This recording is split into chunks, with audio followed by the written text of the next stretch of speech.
outlined.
It's very, very clear what's written here.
Hare Krishna, Hare Krishna,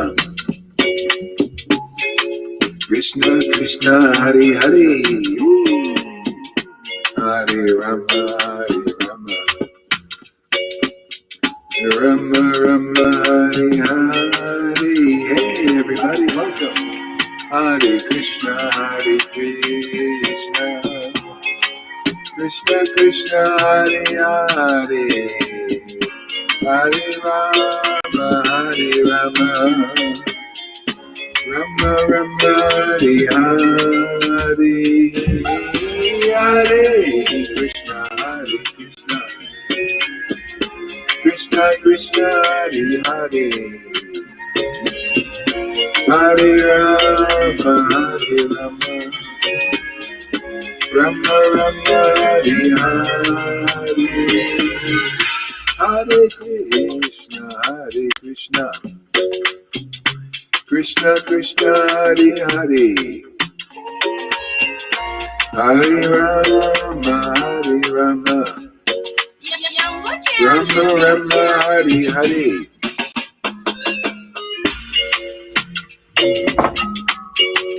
Good morning, everybody. Welcome. Now we'll welcome Radha and Krishna, Lord Chaitanya, the Parampara, the life and soul of everyone. Hare Krishna, Hare Krishna, Krishna Krishna, Hare Hare, Hare Rama, Hare Rama, Rama Rama, Hare Hare, Hare Krishna, Hare Krishna, Hare Rama, Hare Rama, Hare Krishna, Hare Krishna, Krishna Krishna, Hare Hare, Hare Rama, Hare Rama, Rama Rama, Hare Hare, Hare Krishna, Hare Krishna, Krishna Krishna, Hare Hare, Hare Rama, Hare Rama, Rama Rama Hare Hare, Hare Krishna, Hare Krishna, Krishna Krishna, Hare Hare, Hare Rama, Hare Rama, Rama Rama, Hare Hare, Hare Krishna, Hare Krishna, Krishna Krishna, Hare Hare.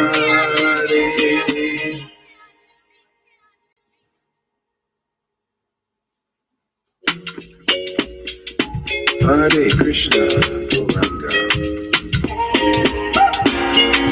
Shri Krishna Chaitanya, Prabhu Nityananda, Shri Advaita Gadadhar, Shri Vasari Gaura Bhakta Jesus, Srila Prabhupada, Jesus, Srila Prabhupada, Jesus, Srila Prabhupada, Nityananda Gauranga, Nityananda Gauranga, Hare Krishna, Hare Krishna, Hare Krishna, Hare Krishna, Krishna Krishna, Hare Hare, Hare Rama, Hare Rama, Rama Rama, Hare Hare, Hare Krishna, Hare Krishna, Krishna Krishna, Hare Hare, Hare Rama, Hare Rama, Rama Rama, Hare Hare, Hare Krishna, Hare Krishna, Krishna Krishna, Hare Hare, Hare Rama, Hare Rama, Rama Rama, Hare Hare, Hare Krishna, Hare Krishna, Krishna Krishna, Hare Hare, Hare Rama, Hare Rama, Rama Rama, Hare Hare, Hare Krishna, Hare Krishna, Hare Rama, Hare Rama, Hare Krishna, Hare Krishna, Krishna Krishna, Hare Hare, Hare Rama, Hare Rama, Rama Rama, Hare Hare, Hare Krishna, Hare Krishna, Krishna Krishna, Hare Hare. Good morning there. Hare Rama, Hare Rama, Rama Rama, Hare Hare. Oh, Krishna, Hare Krishna. Oh, whatever.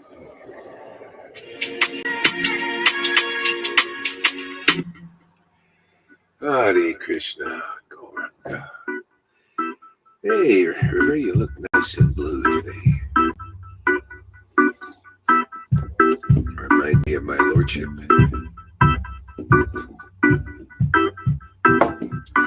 Hare Krishna.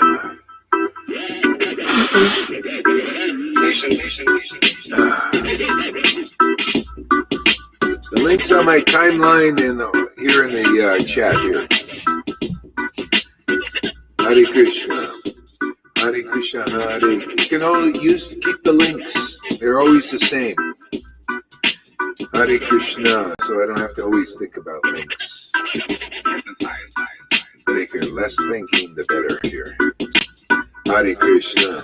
Krishna, Krishna, Hare Hare, Hare Rama, Hare Rama, Rama Rama. Rama, Hare Hare, Hare Krishna, Krishna Krishna, Hare Hare, Hare Rama, Rama Rama, Hare Hare, Hare Krishna, Krishna Krishna, Hare Hare. Hare Rama, Rama Rama, Hare Hare. Hare Krishna, Krishna Krishna, Hare Hare, Hare Rama, Rama Rama, Hare Hare, Hare Krishna, Krishna Krishna, Hare Hare. Hare Rama, Rama Rama, Hare Hare, Hare Krishna, Krishna Krishna, Hare Hare. Hare Rama, Rama Rama, Hare Hare, Hare Krishna,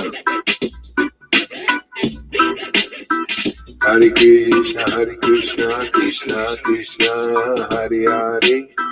Hare Rama, Rama Rama, Hare Hare.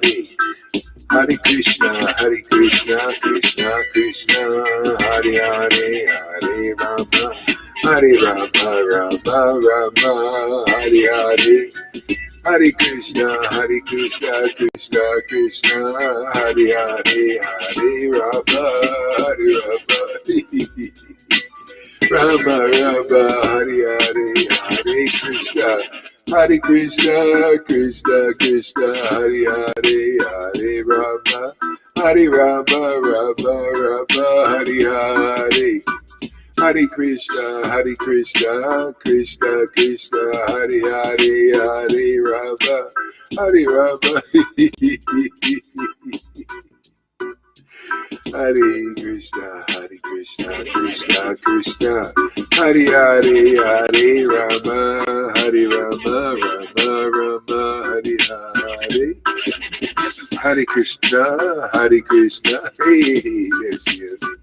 Hare Krishna, Krishna. Here's Radha and Krishna coming to see us. There we go. Hare Krishna, the crazy woman's here. Everybody knows she's crazy. She's insane. She's insanity, true sanity. Hare Krishna, Krishna Krishna, Hare Hare, Hare Rama, Rama Rama, Hare Hare. Hare Krishna, Krishna Krishna, Hare Hare, Hare Rama, Rama Rama, Hare Hare. Hare Krishna, Krishna Krishna, Hare Hare. Oh yeah.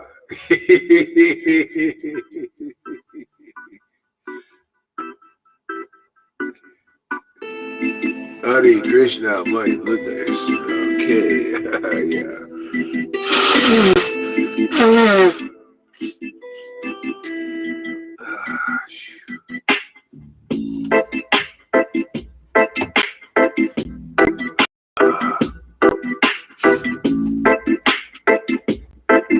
Hare Krishna. Hare Krishna, Krishna Krishna, Hare Hare, Hare Rama, Rama Rama, Hare Hare. Hare Krishna, Krishna Krishna, Hare Hare, Hare Rama, Rama Rama, Hare Hare. Hare Krishna,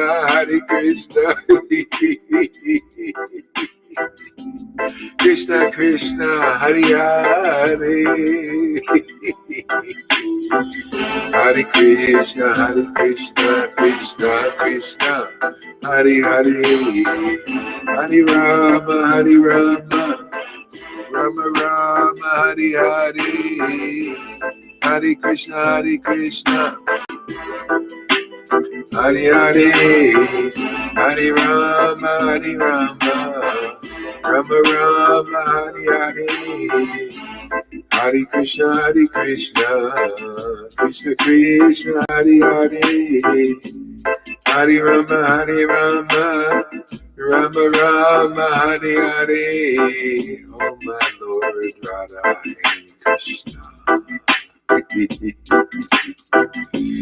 Hare Krishna, Krishna Krishna, Hare Hare, Hare Rama, Rama Rama, Hare Hare, Hare Krishna, Krishna Krishna, Hare Hare, Hare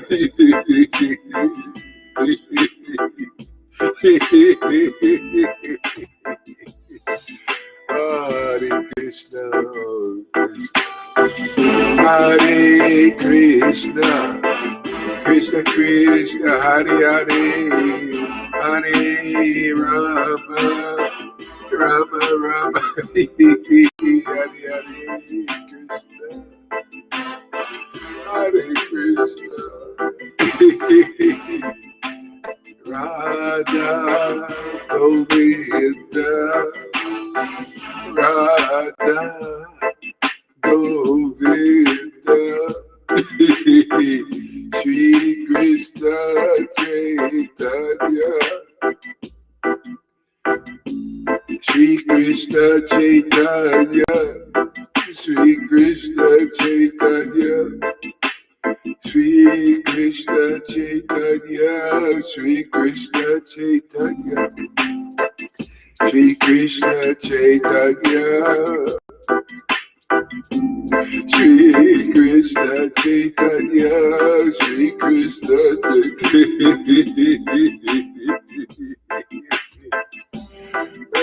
Shri Krishna Chaitanya, Shri Krishna Chaitanya, Hare Krishna, Krishna Krishna, Hare Hare, Hare Rama, Rama Rama, Hare Hare.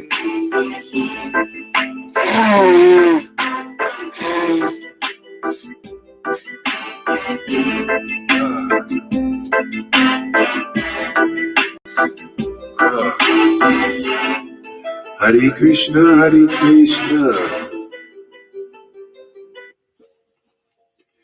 Hare Krishna, Gauranga, Nityananda.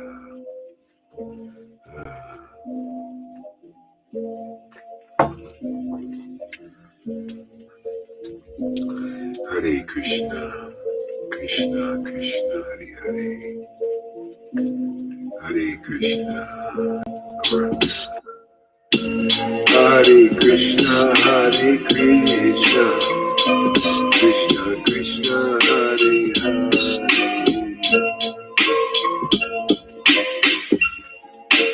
Hare Krishna, Krishna Krishna, Hare Hare, Hare Rama, Rama Rama, Hare Hare. Hare Krishna, Krishna Krishna, Hare Hare, Hare Rama,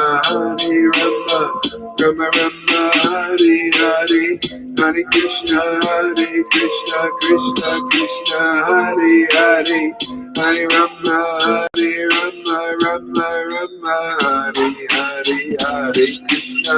Hare Krishna, Krishna Krishna, Hare Hare, Hare Rama, Rama Rama, Hare Hare. Hare Krishna, Krishna Krishna, Hare Hare, Hare Rama, Rama Rama, Hare Hare. Hare Krishna, Krishna Krishna, Hare Hare, Hare Rama, Rama Rama, Hare Hare. Hare Krishna, Krishna Krishna, Hare Hare, Hare Rama, Rama Rama, Hare Hare. Hare Krishna, Krishna Krishna, Hare Hare, Hare Rama, Rama Rama, Hare Hare. Hare Krishna, Krishna Krishna, Hare Hare, Hare Rama, Rama Rama, Hare Hare, Hare Krishna, Krishna Krishna, Hare Hare, Hare Rama, Hare Krishna.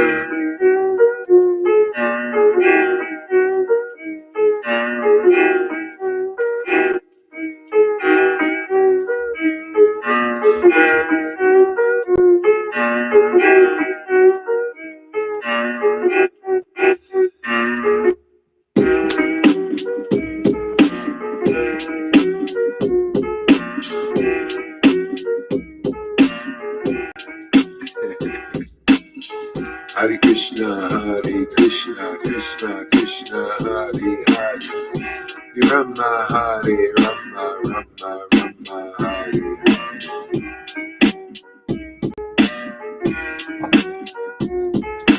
Hare Krishna, Krishna Hare Hare, Hare Rama, Rama Rama, Hare Hare. Hare Krishna, Krishna Krishna, Hare Hare, Hare Rama, Rama Rama, Hare Hare. Hare Krishna, Krishna Krishna, Hare Hare, Hare Rama, Rama Rama, Hare Hare, Hare Krishna, Krishna.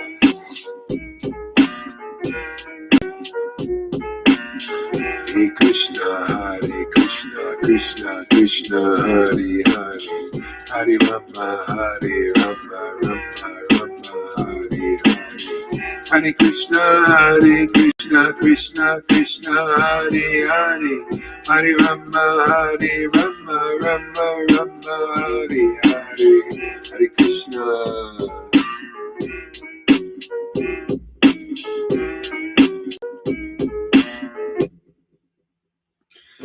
Little traditional here. Hare Krishna, Krishna Krishna, Hare Hare, Hare Rama, Rama Rama. Hare Krishna. I knew this was the right choice. Hare Krishna, Krishna Krishna, Hare Hare, Hare Rama, Rama Rama, Hare Hare. Hare Krishna, Krishna Krishna, Hare Hare, Hare Rama, Rama. Hare Krishna, Krishna Krishna, Hare Hare, Hare Rama, Rama Rama, Hare Hare. Hare Krishna, Krishna Krishna, Hare Hare, Hare Rama, Rama Rama, Hare Hare. Krishna, Krishna Krishna, Hare Hare, Hare Rama, Rama Rama, Hare Hare. Hare Krishna, Krishna Krishna, Hare Hare, Hare Rama, Rama Rama, Hare Hare. Hare Krishna, Krishna Krishna, Hare Hare, Hare Rama, Rama Rama, Hare Hare. Hare Krishna, Krishna Krishna, Hare Hare, Hare Rama, Rama Rama, Hare Hare. Hare Krishna, Krishna Krishna, Hare Hare, Hare Rama, Rama Rama, Hare Hare. Hare Krishna, Krishna Krishna, Hare Hare, Hare Rama, Rama Rama, Hare Hare. Hare Krishna, Krishna Krishna, Hare Hare, Hare Rama, Rama Rama, Hare Hare. Hare Krishna, Hare Krishna, Krishna Krishna, Hare Hare, Hare Rama, Hare Rama, Rama Rama, Hare Hare. Hare Krishna, Krishna Krishna, Hare Hare. Hare Rama, Rama Rama, Hare Hare. Hare Krishna, Krishna Krishna, Hare Hare. Hare Rama, Rama Rama, Hare Hare. Hare Krishna, oh boy, Lord.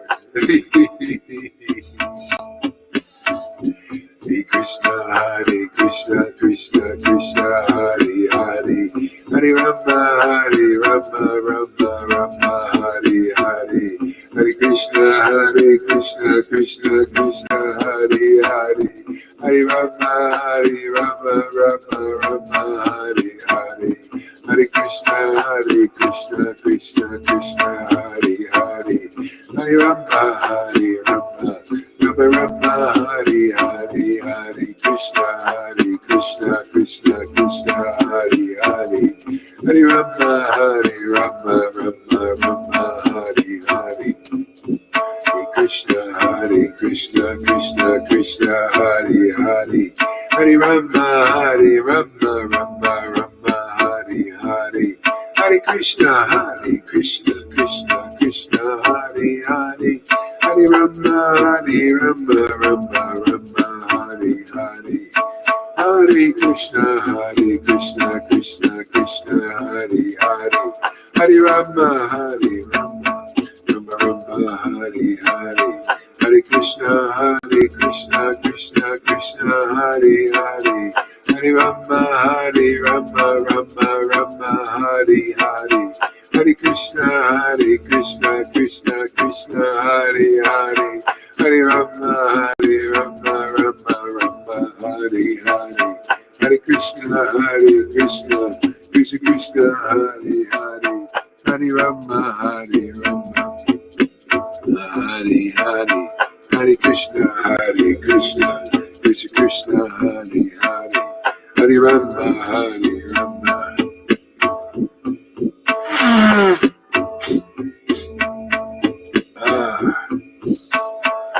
Hare Krishna, Krishna Krishna, Hare Hare.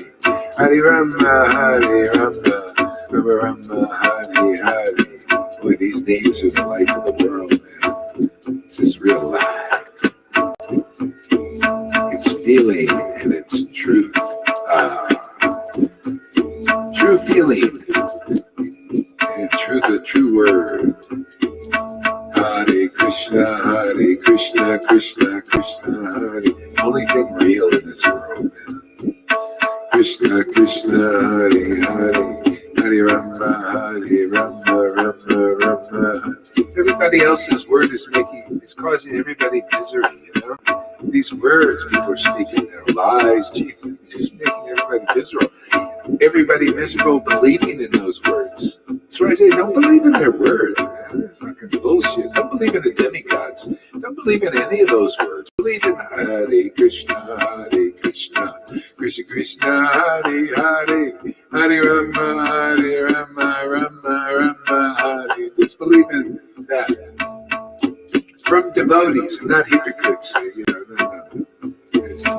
To the holy names. Hare Krishna, We see Radha and Krishna dancing in those physical temples of people's bodies. Believe in that. Hare Krishna, Krishna. It's the only boat in this ocean. Ocean of illusions, many. Hare Krishna, Krishna Krishna, Hare Hare. Hare Rama, Rama Hare Hare. Hare Krishna, Krishna Krishna, Hare Hare. Hare Rama, Rama Hare Hare. Hare Krishna, Krishna Krishna, Hare Hare. Hare Rama, Rama Hare Hare. Hare Krishna, Krishna Krishna, Hare Hare. Hare Rama, Rama Hare Hare. Hare Krishna, Krishna Hare Hare.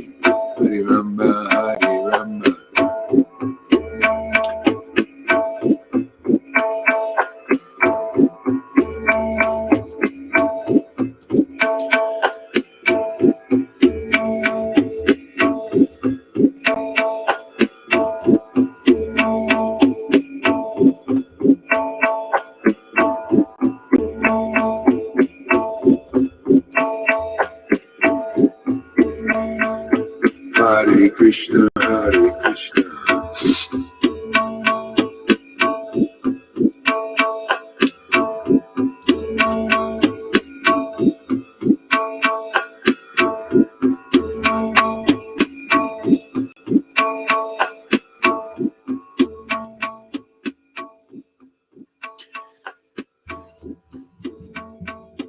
Jaya Jaya Sri Chaitanya Jaya Nityananda Jaya Sri Advaita Chandra Jaya Gaura Bhakta Vrinda.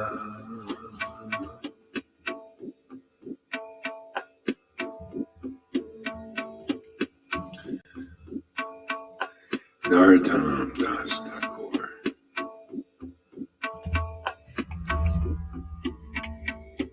Professional mode. Thanks for using. Hare Krishna. Good morning, everybody. Wow, my morning, I feel freshened up. I feel nice and fresh now. I feel ready for the day. Ready to play. Yeah. Lolita was reading that Narottam book this morning. It was so great, man. It's really great. Man.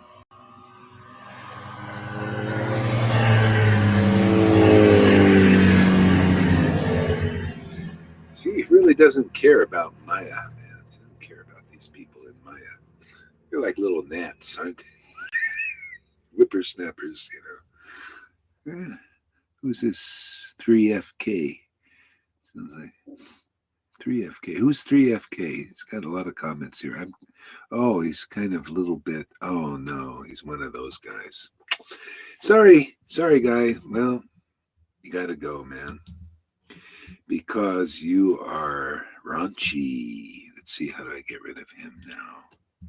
I wonder if I can do it on this thing here.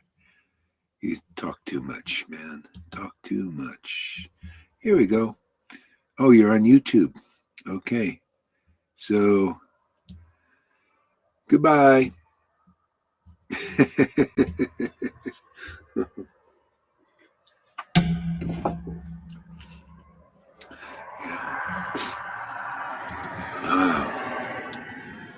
So, Narottam. Prarthana, prayers, longings. When will that opportune moment come to us, when there will be shivering of the body as soon as we chant Gauranga's name? While chanting Hare Krishna, when will there be tears in the eyes? Oh my God, how come that stuff is coming to us already? Isn't that amazing? What a miracle. Here, the highest voice, when will this? He's talking for people, neophytes, I remember I was in the temple and they're saying, when will we get the association of a pure devotee? Oh, when? And then one will come along, what are you doing here? Get out of here. They don't know. Nobody knows. They don't know who Radha and Krishna are. They don't know when there is shivering in the temple and tears the eyes, that means Radha and Krishna are the gardeners are there. See, there's two. Gardeners are there. They're gardening, man, putting out fires, There's the forest fires here everywhere in everybody's hearts, burning, man. Look at the world, people have their, this is just because we're in a forest fire. People have these desires burning them. I want more control. Need more control. I want to be like a god. That's what it is. If you look in the movies, it just shows you with these people, they in their mind what they're doing. They want to be like God. I can control fires, man. We can light fires. We can make people miserable. We can be gods and you can be our slave. Can you imagine? This is a fire. And people are miserable, people doing it to each other. Isn't it hell? to be like that?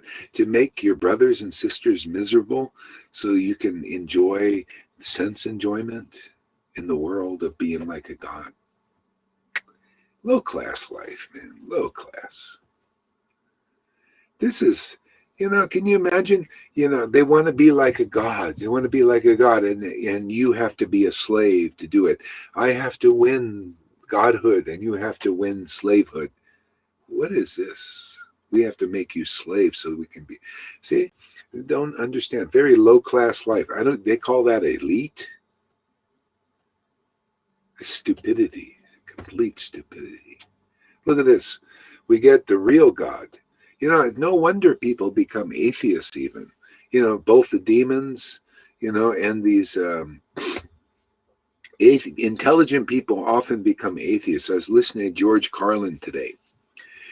He was making a joke about religion, and he was right. He was right. In religion, nobody knows really, got a really clear idea of God. And so they go, God is like this, and he's going to put it, and everything, like this kind of God, like this. He says, I gave up that, and now I worship the sun. At least the sun is benevolent. The sun doesn't tell me, you have to do this, you have to do that, and make you guilty and shamed and all this, but he loves you. This is, it's like a hypocritical idea of God, which is because we're full of that craziness. So I worship the sun. And see, the thing is, if he would have known about the true God, he's like the sun. He's radiating this mercy. He's radiating benevolence, not malevolence, that thing. Benevolence and beauty and freedom. See? So and so the devotees who bring that God into this world, this is even brighter, more beautiful than the sun, more freedom than this, just worshiping the sun without being, felt guilty and all that stuff they do in religion, manipulation. See, it's very similar to what they do in the world, the manipulation in the world. They manipulate, they give you ideas that make you feel afraid and unsafe, insecure. See, same thing in religion. They give you ideas that make you feel guilty and shamed. See? But the Lord, see, now the next phase beyond religion, that's why we can abandon religion. We don't need a God like, do you need a God like that? I don't need a God like that. My God is dancing all the time, both of them. I have two gods. They're one God, but two. They like to play together. I like that kind of relationship. I like to see them play, not just God and Goddess. They like to dance, together, and I like to dance. I like to see that dance, feel that dance, be part of that dance.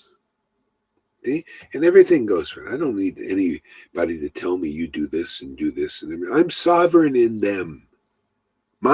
See, people trying to be sovereign and independent on their own. It's another illusion, man. It never happened. This is sovereignty, is our position. Who are we? We're connected to Radha and Krishna. They're the sun. See, there's the sun and the sun rays, man. The sun rays are a part of that, right? See, they're the sun, the true sun. See, that dance, see, we heard the music of the spheres and all. They're the music of the spheres.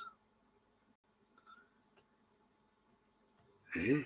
Yeah, man, this is a fantastic thing, man. Fantastic. We're here, the privilege to bring Radha and Krishna, that emanation, to this planet. Otherwise, where is it? It's not in the universe. Where's the dancing? Not just a bunch of the illusion dancing everywhere, the shimmering, making people miserable. There's birth and death everywhere. This is life, man. People come here. You found real life. Isn't that amazing? We found life. Radha and Krishna are the life. In my journey, I realized just more and more, it's just they're trustworthy. They really are. And it's so nice. It's like Nartan, they're my everything. I just, everything he says like this is so beautiful, so conclusive. Right on, man. They're worthy to surrender to. They're my life. They're, he's saying they're my life. And if you have an understanding of surrender like this, yeah, it's true. They are the real life in this world. Because we're part of them. That's our real family. Otherwise, you're part of the Maya. In the family of illusion. Oh, yeah, I'm a part of Bill Gates, man. I listen to him. He's my authority. Therefore, you stay cripple-minded. Oh, I'm a part of this guru and that guru who hasn't realized Krishna. I see you're still a part of that hypocrisy. Yeah, so that means you're crippled like your guru's crippled. So what is this? I don't worship cripples. I don't believe in people are cripple-minded because they don't know the truths that are, here, that we share here. Is this not the highest? You can ask every day. Isn't this not the highest truth distinguished from illusion? That's called Bhagavatam. You need to meet somebody like that, devotee Bhagavat, and then you'll understand the book Bhagavat. Otherwise, not. You got to find somebody. The book Bhagavat is the Lord, is Radha and Krishna combined, actually. You got to meet a devotee who is Radha and Krishna joined. They join Radha and Krishna together. They're maidservant, man. Yeah, they can make the link.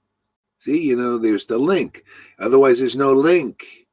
You got a chain, right? Well, Radha's on one side and Krishna's there. And the maidservant links them. Yes or no? Know what we're doing? What would happen if we don't make the link? The maidservant doesn't join them. There's no connection. You don't see it. There's no link.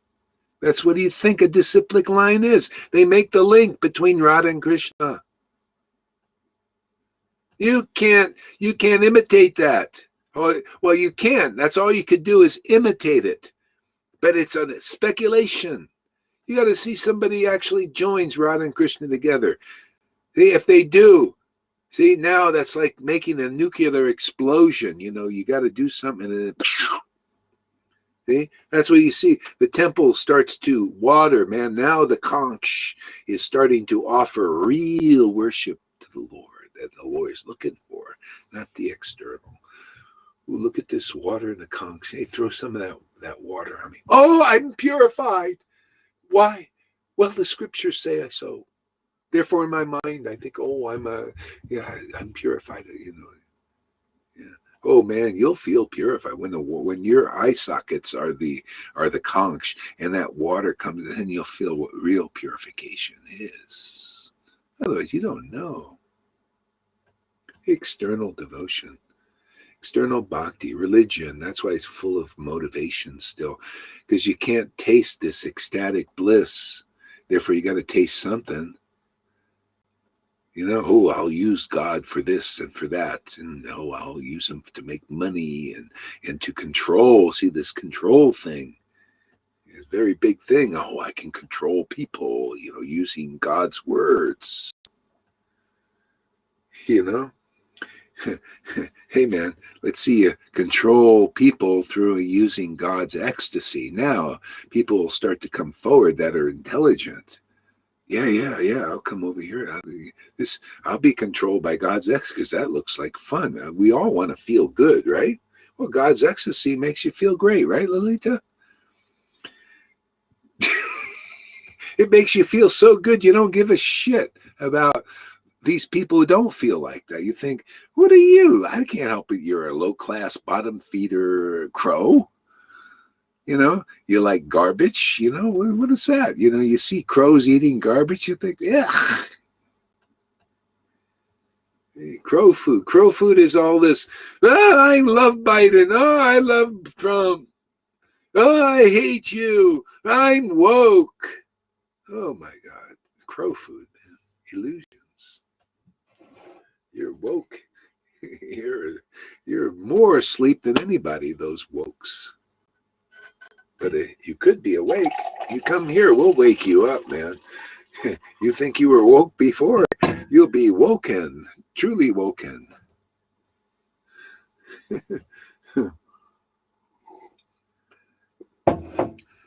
We'll wake up the best of them, Radha and Krishna. Unless you've attained them, there's still some room for improvement, wouldn't you say? Hey man, Eckhart Tolle, David Icke, all you guys, until you've attained Radha and Krishna, there's still some room for improvement in your revelation and realization about what is truth. That's why I've never went beyond them. I've left them and went back to them. I left Prabhupada to go to these other guys. Oh, they all want to be as better, equal or better. It's always better, actually. They say equal, no, but it's better. Because they want you to listen to them. But they're not of that stature. He had the same problem. When he was here in the bodies, the same bullshit, man. Everybody's competing. Even in the Vaishnavism, they always want to be, topmost, because that's illusion. It makes you be like that. They want to kick their own guru away, Bhakti Siddhanta. I should stay here 10 more years, but they want me to go. See, they want to be top dog. This is the world, man. Illusion goes very deep. All the way up into the snake. The snake is the imitator. The snake is envious and jealous of those who have achieved pure devotional service. Hey, man, I'm just telling you, Bhagavatam, Daksha was like that. He was envious and jealous of Lord Shiva. You see how deep he was in the demigod realm. See? Mode of goodness. Snake goes deep, man. That's the angel. The disguises themselves as the angel of light. Still darkness. Envy, jealous, false ego. That's why you got to meet the devotees who have Radha and Krishna. They're the only ones that take us beyond the false ego. False identification. You dare start how? By themselves, by surrender, by their, you realize, okay, man, I'm a part of you because that you're my real life, man. Okay, I got it. And then you live like that. You're my real life. Otherwise, I got no life. Do we have any life, Lilita, in this world? How about you, River? Can you see this as your real life here? Real life is them. You get it, real energy, pure energy, like clean. Man, you got realizations that nobody can, topmost. You become Uttamadhikari, Look at this. Look, no Dodi, nothing. But you bring Acharya Dev over here. Compare his realizations with the ones coming here. This is just from surrender to Radha and Krishna. Like Nartam is saying, yeah, just do that. Anybody can do that. Just the whole thing is you come here and say, just find out, oh, it's okay to surrender. Yeah, it's okay. Just stay in this association and let us just keep trusting and surrendering to them, and everything is okay. Everything goes on beautifully. Everything is boon after boon, present after present after present. Appearance day after appearance day, every day. Now, what could be better than that? Talk about peace. You want to be at peace? Look, we're in a war, man. Every day gets worse. I mean, I look externally, I see people are suffering, man. Because where do they go? They're well-intentioned, many of people, but where do they go? They don't know about this shelter, the strength, the power of the shelter. In the name, Lord Chaitanya in Shashastika said that chanting the Hare Krishna Maha Mantra is the most feasible way of deliverance in this age of Kali. And it's so true. I mean, showing me more and more. The most feasible. Okay? Direct worship, and especially when you're in association with those who are feeling it, man, those who are surrendering to that point of experiencing Radha and Krishna, and you can demonstratively see that something unique is going on in their temple. See, these are just temples, man. Okay? They're either empty, empty means full of the modes. That's empty. You're empty of truth. There's no truth in you. If the modes are in there, it's all illusions. All illusions, man. Even in you're a good person, still an illusion, man. All illusions, good, all of that. No, Radha and Krishna. Lord Chaitanya, who is Radha and Krishna? Really, that's Sri Krishna. See, Sri is Radha and Krishna. Chaitanya means life. See, the life force. And Lord Chaitanya said, yeah, see me, I'm moving around in this world. And who is my life force? Is Radha and Krishna, right? He's saying, yeah, this is it, man. I'm the avatar of the age. I'm showing you by personal demonstration, Radha and Krishna, the life of this world, they're worthy to surrender to. Look how great a life I'm living. Even as a sannyasi, it was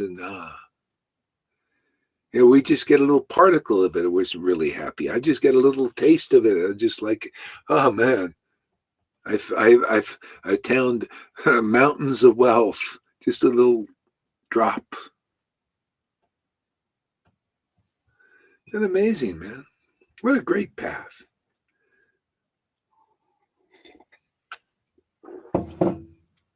I don't have to do anything about, I don't have to fight these guys. I don't have to take a good side or a bad side.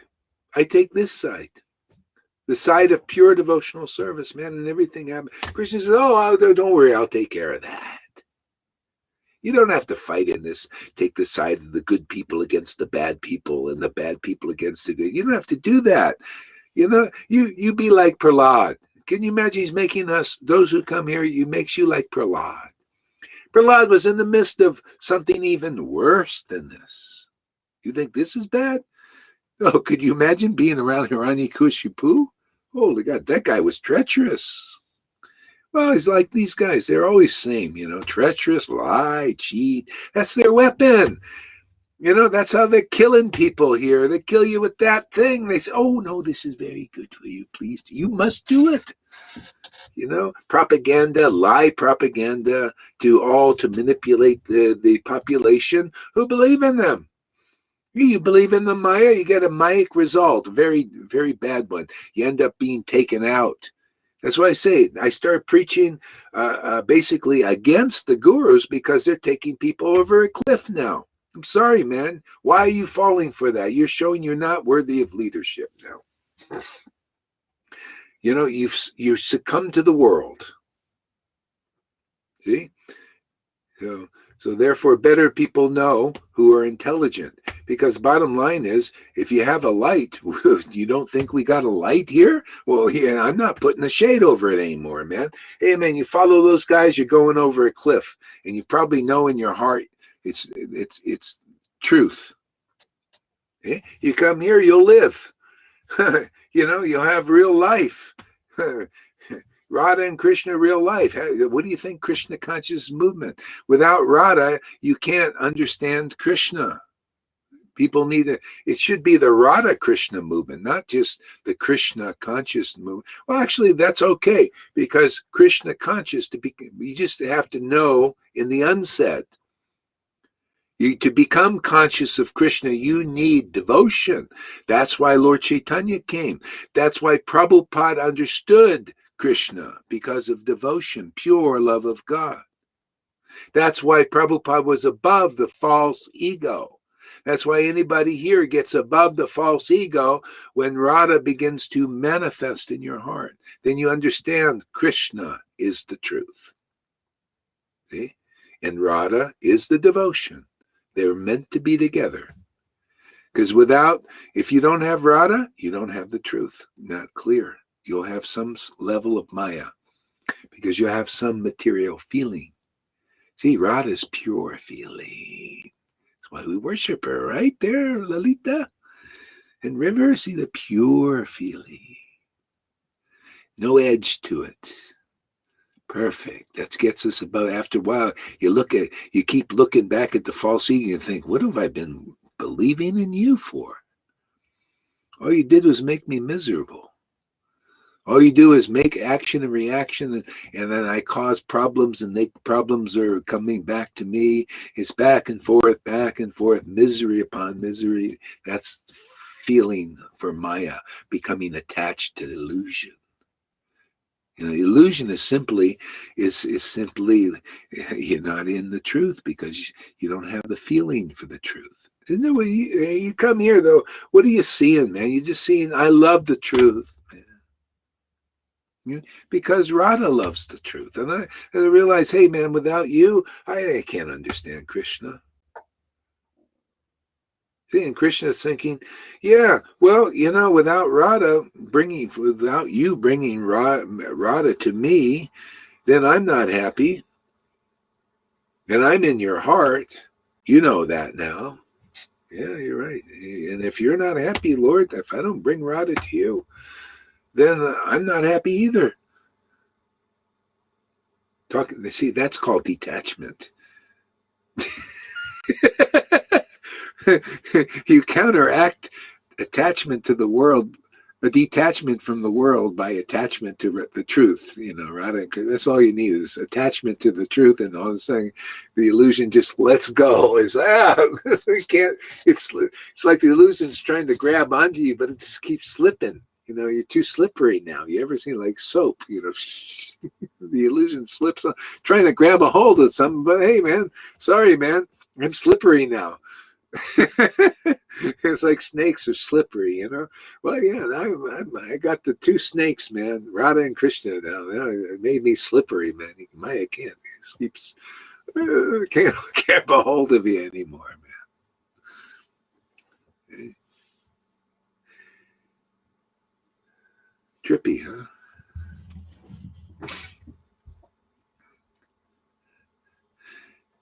How can so much come from just two personalities? Radha and Krishna. Everything comes from that. Isn't it amazing? The dance comes from. You notice how people sometimes dance spontaneously. It's like, where did those moves come from? See? And it comes from, people usually dancing alone. Looks like they're dancing alone too. But when you're dancing with Radha and Krishna together, it's a beautiful dance. Attractive.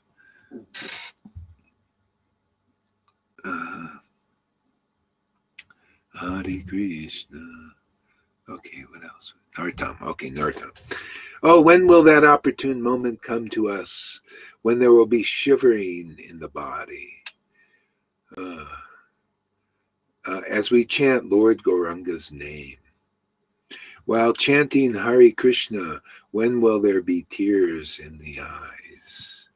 When will I obtain the mercy of Lord Nitai Chandra?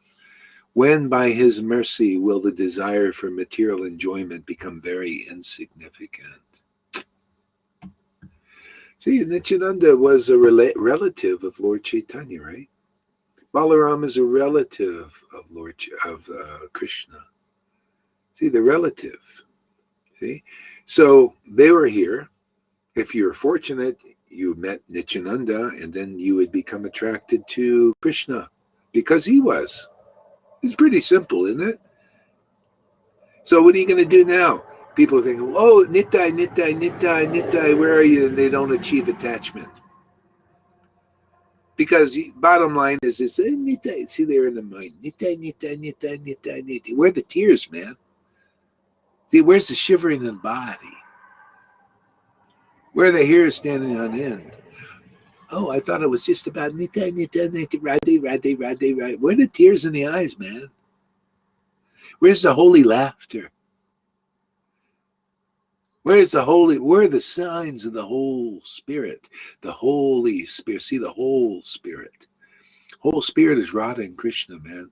You got the truth, that's spirit, man. And you got the feeling, that also pure spirit.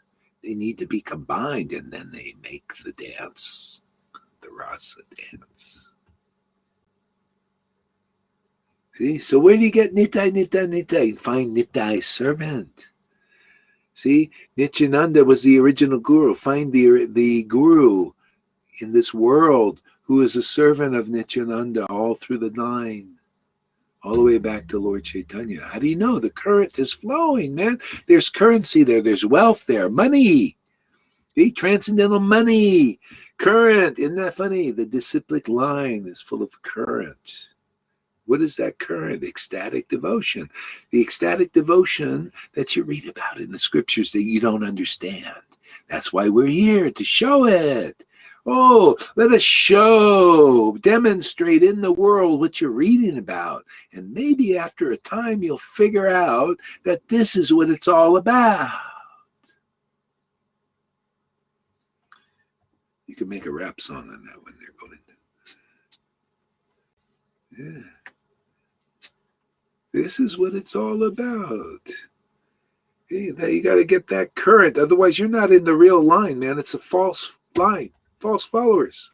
This is the real line. The current that was back there that you read about in the book Bhagavat is expressed through the devotee Bhagavat and taught by an experienced devotee. Experiencing this current, and therefore has the currency, the flow into your heart to wake you up.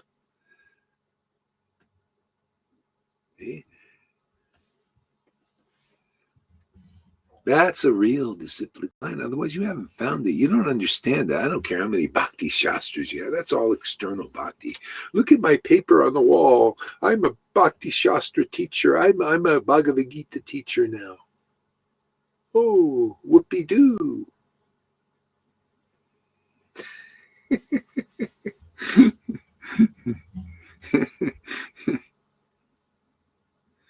Here we go.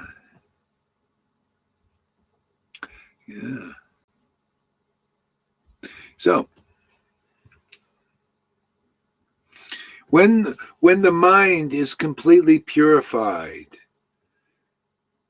being freed from material anxieties and desires, then I shall be able to understand Vrindavan and the conjugal of Radha and Krishna.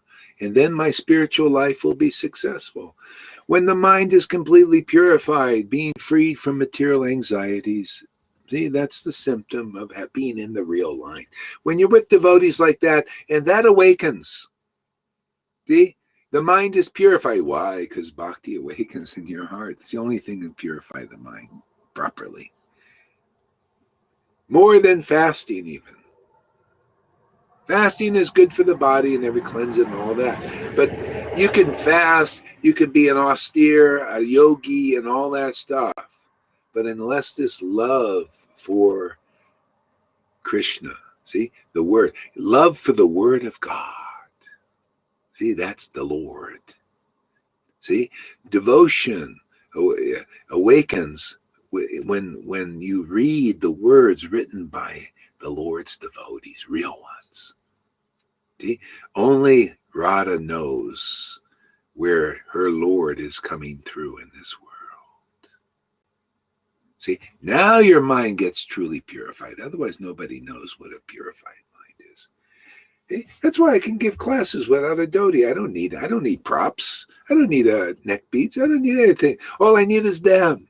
All I need is a mind purified by Radha's grace, and Krishna's truth.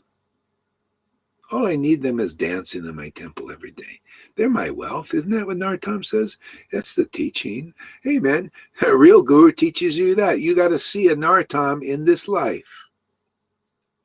That's it, man. Because they'll say the same thing if they're telling you the truth and not throwing a bunch of the rule book at you. Here's a bunch of rules for you to follow in your whole life. Spend your whole life doing that. He threw you the real book at you, the good book. No, the transcendental book. Okay? Mind purified by this love of God. That's what you see here, man. That's the basis of these classes. Foundation is that mind purified by that special love, proving it's true. Otherwise, you got intelligent people like this George Carlin saying, hey, man, why should I worship a God that makes me guilty? and I feel ashamed of myself. Why should I do? Why do I want to lower my vibration to that?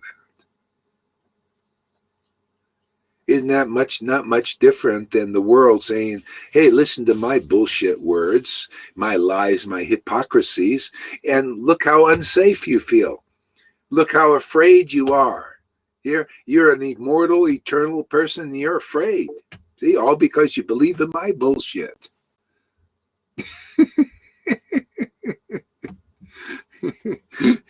You believe in my bluffings. Okay? Therefore, I got control over you. Look at this. You can't even think straight. Oh, look how I just juggle figures and all that, and you believe it, and you're afraid, and you're feeling unsafe. And look at me. I'm just talk about, ooh, we just want to keep you safe. In other words, they want to keep you in a cage, but they tell you in the name of safety. That's called hypocrisy, and that's the Lord's Maya. And you'll be attached to that Maya until you're attached to the clear, pure truth of God, love of God. Isn't that what we're about? We're just here to clear things up, to clear your mind up, to give you real strength. This connection is everything. See? It's win-win, man. I'm not here to be like God, a God, and make you a slave. See? I'm already like a God, because the God and Goddess live in me. I'm their servant, man. This is a much better position to be a servant of the true God and Goddess, not to be them. Why, I can never be them. That's an illusion. See, that's why these guys imitate. But see, it's a bad imitation because they're imitated to be like a God. And all they can do is make slaves. See, by serving the true lordships, the absolute eternal truth, you become like a God in this world in the right way, as a servant of those lordships. And then you make everybody else like that. And that's it, man. That's simple. Now you know what a clear mind is. Now you know what real logic is. Now you're able to think straight. Now you're able to feel better than any other beings in this world, unless they're also have Lord, love of God. And then you can make them if they're willing to listen. Otherwise, go listen to Fauci and Bill Gates and Trumps and all these guys. Go and see where that gets you. Go listen to these gurus, man. Let's see where, I look where it's getting. All people, they look still less intelligent to me. Look how they're acting. If you don't like this kind of ecstatic worship and this kind of clarity, this kind of logic you hear every day, this all comes from them. If you don't like this, you're an illusion. If you're a guru and you don't like what's going on here, you're an illusion. You're not much of a very good leader, really. You don't know where you're taking people. Well, yeah, you don't know. You think, maybe your mind, you're speculating taking them to Vrindavan, but that's not Vrindavan. Vrindavan is a place where you understand things very clear.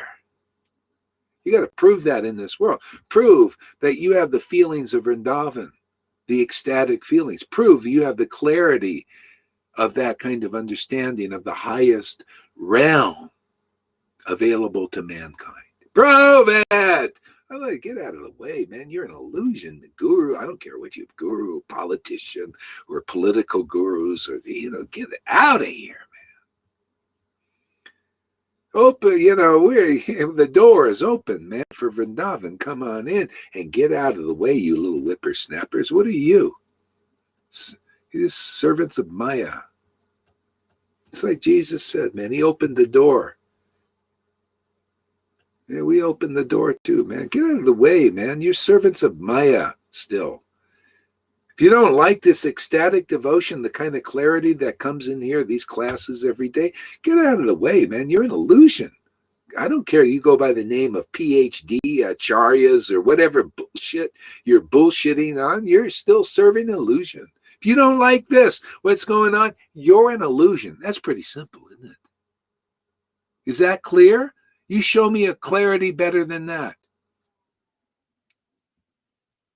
You don't like what's going on here? Obviously, there's some level of illusion. So why should anybody be concerned with that when this is available? Makes perfect sense to me. See, this comes from Radha, worship of Radha and Krishna in ecstasy. You get clear, and you can. Anybody listens to you will think, God, that makes sense.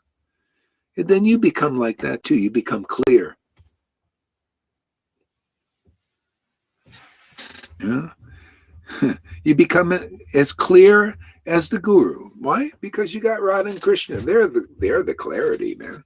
They clear off the cobwebs and everything. They're everything, like Nartam says. What chapter were you reading there today, there, Lalita? And what book were you reading of Nartam's?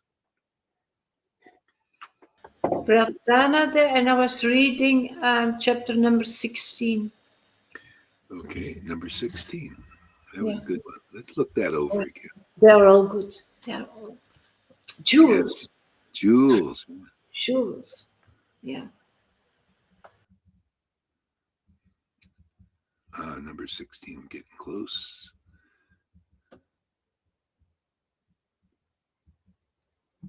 $15, okay.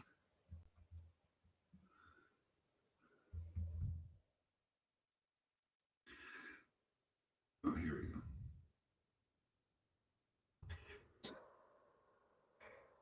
Oh, it says Song 16. Was it chapter? Song 16? Song. It's about the lotus feet of the Vaishnavas. Maybe am I in a? Huh. Yeah. Anyway, don't worry about. I don't know where I'm at. It's just they have different books or something. Okay, Sri Rupa. Don't. I know. Just I am here. Okay. Sri Rupa Manjari's lotus feet are my only treasure. Sri Rupa Manjari's lotus feet are my only treasure. They are my devotional service and my worship. They are my life breath. They are the ornament I wear. They are the sustainer of my life. Sri Rupa Manjari's lotus feet are my only treasure. They are my devotional service and worship. Okay, I'm going to go to another thing here. It's a little bit.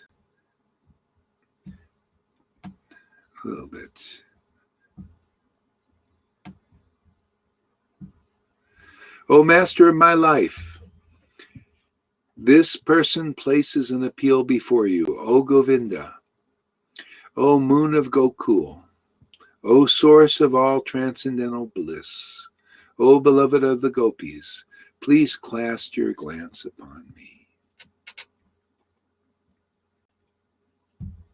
Actually, you know what? I'm not in this mood right now. Sorry about that.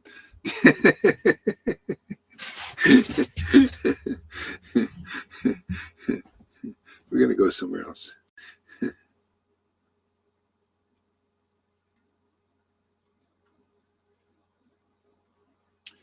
Hare Krishna.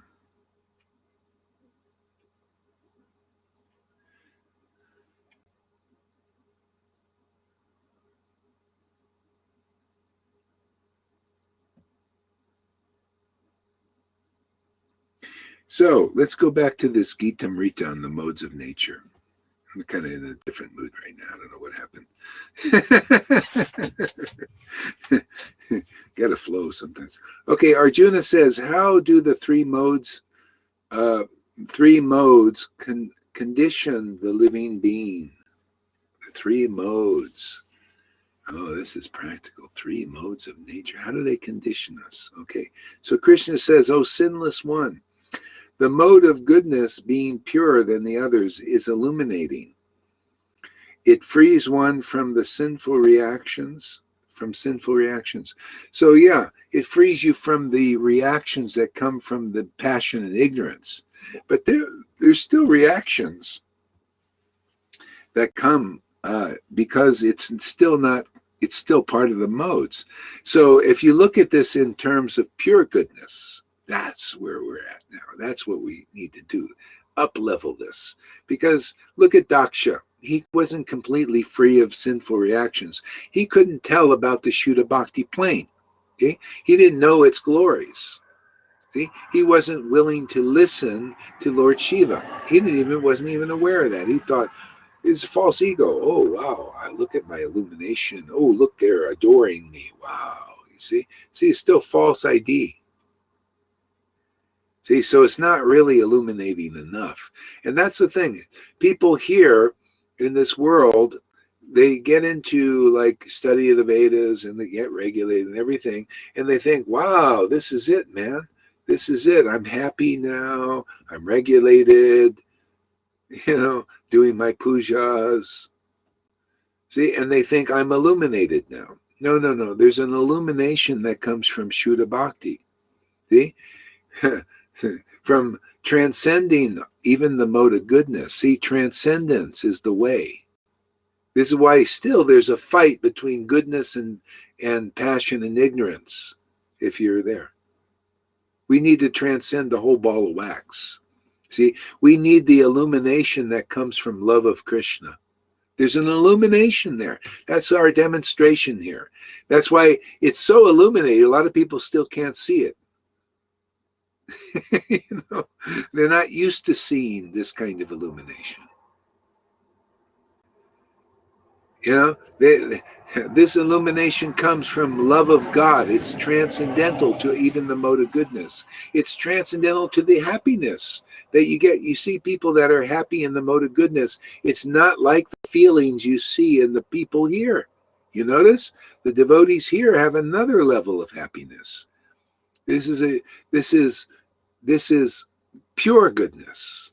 This is people of the world now get a chance, an opportunity to make this distinction, to distinguish, oh, really, this is the goal.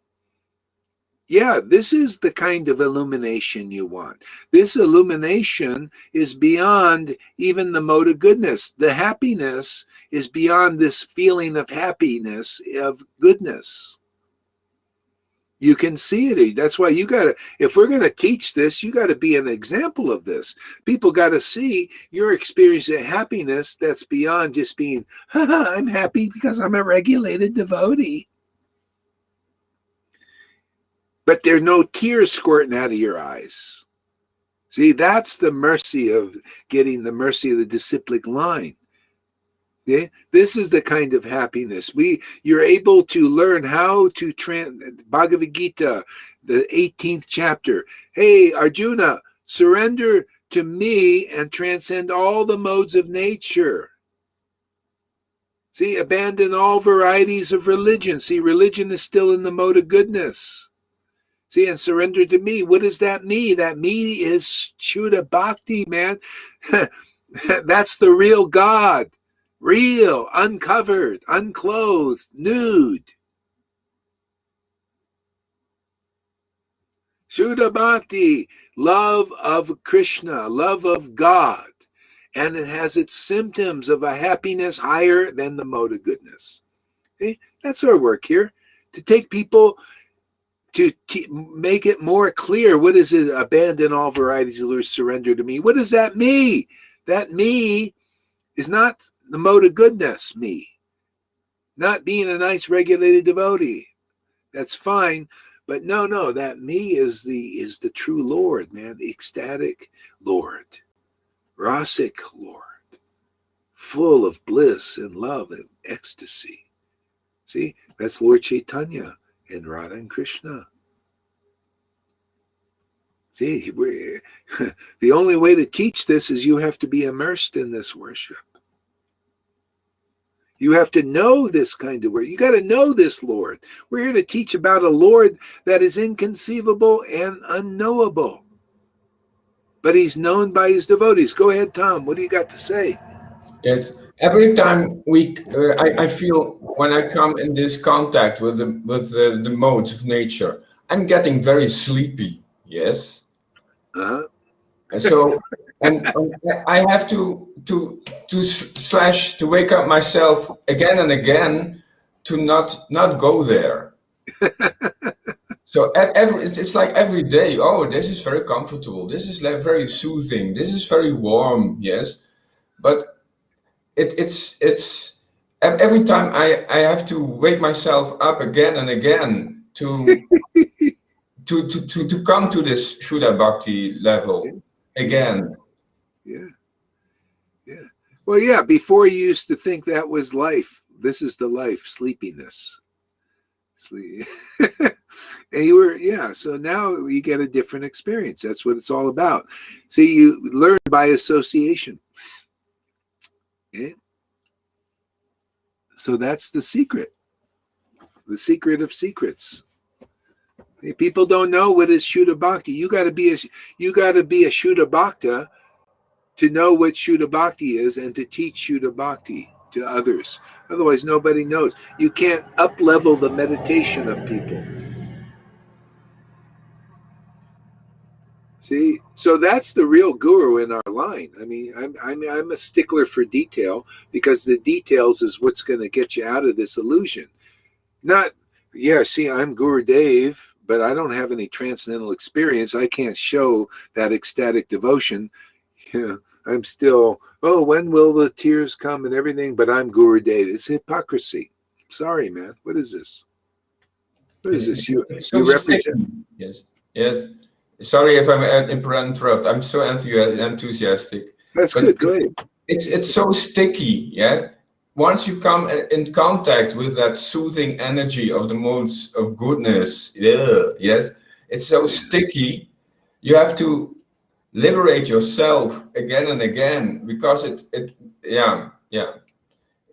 very sticky. Yeah. Well, yeah, who liberates us is the Lord. See, by surrender to the higher principle. See, this is the whole thing. That's why the devotees have a bona fide spiritual master, so they helps up level their meditation, and then you figure it out. See, then now you're riding the bicycle. Oh yeah, this is Shuddha Bhakti. Then the Lord says, yeah, here, good. You welcome me. Okay, you welcome my devotee. You're welcoming me. See, that's why I say the bottom line is if you're not interested in what's going on here, you don't know. You don't know what real wealth is. I don't care. You can have big title, Acharya Dev, and all that. It's all bullshit to me. All bullshit. I'm sorry. Anybody that's a real guru out there in ISKCON, in Gaudiya Samiti, knows what I'm talking about or not. If you don't, you're bullshitter. And you're bullshit. You're nothing. This is everything. This is the source of this life, and preaching here is the truth of Radha and Krishna. The real one, not the bullshit stuff they're giving. You don't like this preaching? You don't like this resolve? You don't like this dedication? You don't like this truth? You're full of bullshit, man. Because this is real. See? That's called the narrow gate. You want to see all the Jesus is preaching in truth, in practice in 2021? Come here. You can't get any more narrow than this. What do you think? He knew about I know about the narrow gate. The Lord shows me. What? Why do you think I'm preaching now? Why do you think people are coming here? Because dedicated to the truth of Radha, the real Radha and Krishna, not this bullshit thing that people are putting. If you don't like this kind of resolve, you don't like this kind of ecstasy you see here, you don't like this kind of clarity, there's some bullshit in you, man. Bullshit mean Maya. What kind of leader are you to the Vrindavan? What kind of guru are you? Now, how dare these disciples? Oh, Guru Dave, please deliver me. You can't deliver shit. Well, that's all you can do. Diddly squat. You're just prancers around the stage like these little horses. You see, but they got they look really good and they're prancing around. They even look false. They're taught to prance like this. See, it's all a show. Okay? No, where's the real deal in this world, man? Where are Radha and Krishna dancing in a temple, and not just some external temple? No, internally, where is Radha and Krishna dancing? Where are they? Where's that rasa dance? Otherwise, nobody knows. It's Yes, all about your illusion. Go ahead. they are offering this treadmill, yes, and this balm, yes. But it's sticky, and it's repressing your real source connection, yes. Mm-hmm. Well, They yeah. offer a treadmill and a wheel, like in I don't know, in a circus, I don't know, but they are just extracting your consciousness, and they oh, yeah, I'm really fired up. I Good. Hey. Yeah. You're it's like so sleepy and sticky. It makes me sick, and I want to vomit. good. Okay, get it out of you, man. That's what's happening. Yeah. So yeah. It just gets more and more clear. That's what is really great. You get really like a laser beam, like literally clear. This kind of worship is really good. This is what people need. They need to say, where is the real light in this world? The light is not a bunch of rules and regulations and mandates and religion and big shows and flowers and all that. No. Where is this ecstatic worship, man? Isn't that what the acharyas were about? Isn't that what Nartam's promoting here? This love of God, love of Krishna, this Shuddha Bhakti, welcoming the transcendental Lord. Hey, you don't welcome the transcendental Lord is coming to the world here. You don't welcome this. Well, you don't understand what's really valuable. This is gold, man. This is a treasure. This makes you a Narada Muni. You're free of this universe. You drop this body, man, you go anywhere in the universe. Isn't that treasure? You transcend the cycle of birth and death. Hey, Bill Gates can't do that. Trump can't do that. But you can do that by coming here. Yeah. You can do what they can't do. Go ahead there, Tom. When you go there, yes, to them, they offer you a little bit more room, like this, like a more golden cage, yes, a little bit more material comfort, yes, but it's still a cage. It's still a cage. They make you dependent, yes. They want to suppress you. It's still a cage that they offer. It's not real freedom. Yeah. Well, if you're in a cage, how can you offer freedom to somebody who is also in a cage? See, we're free in Radha and Krishna worship. I mean, in the effectiveness, to really feeling their presence and their cloud.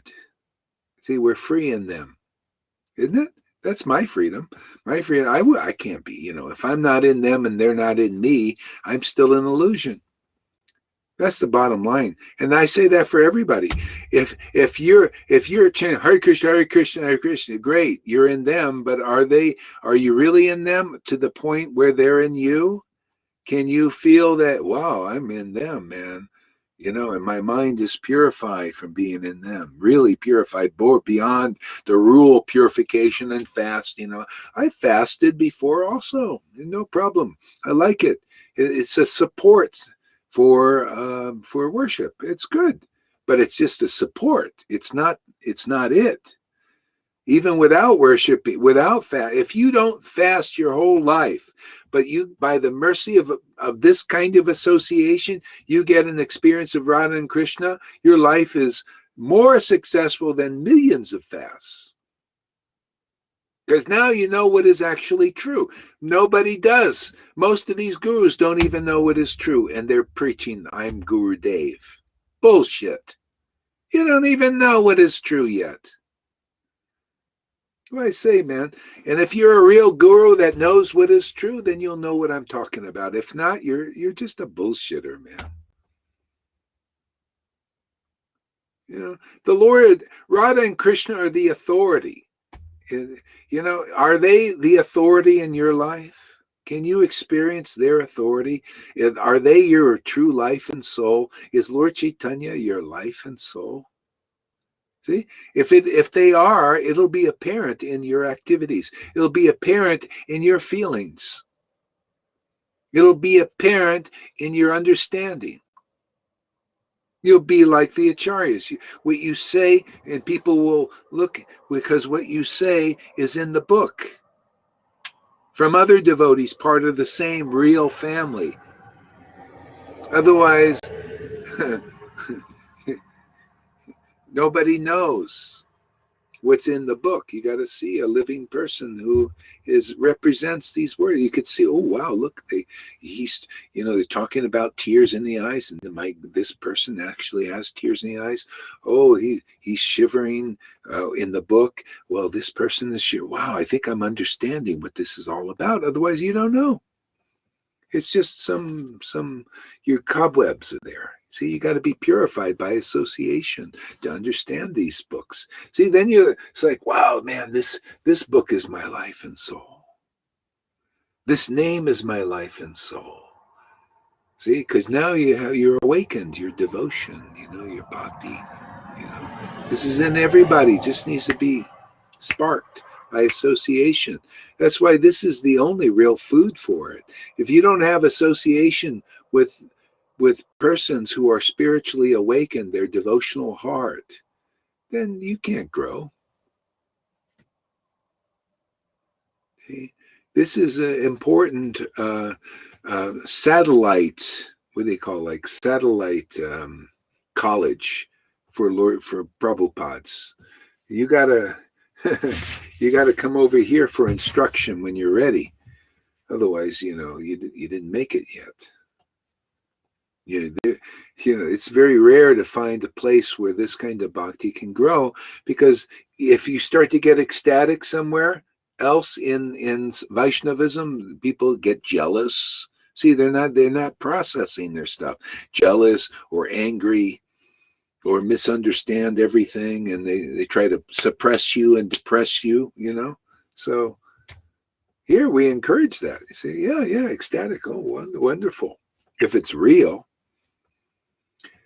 If it's not just some false ego part of you coming out trying to imitate this ecstasy, you could tell when it's real.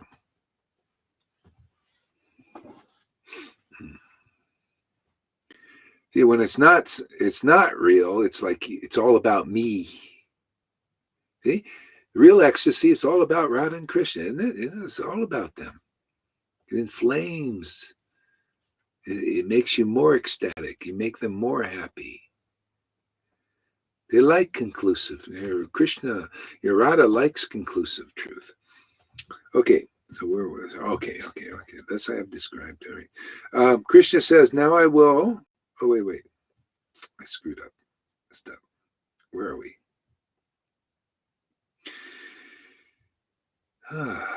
Okay, here we go.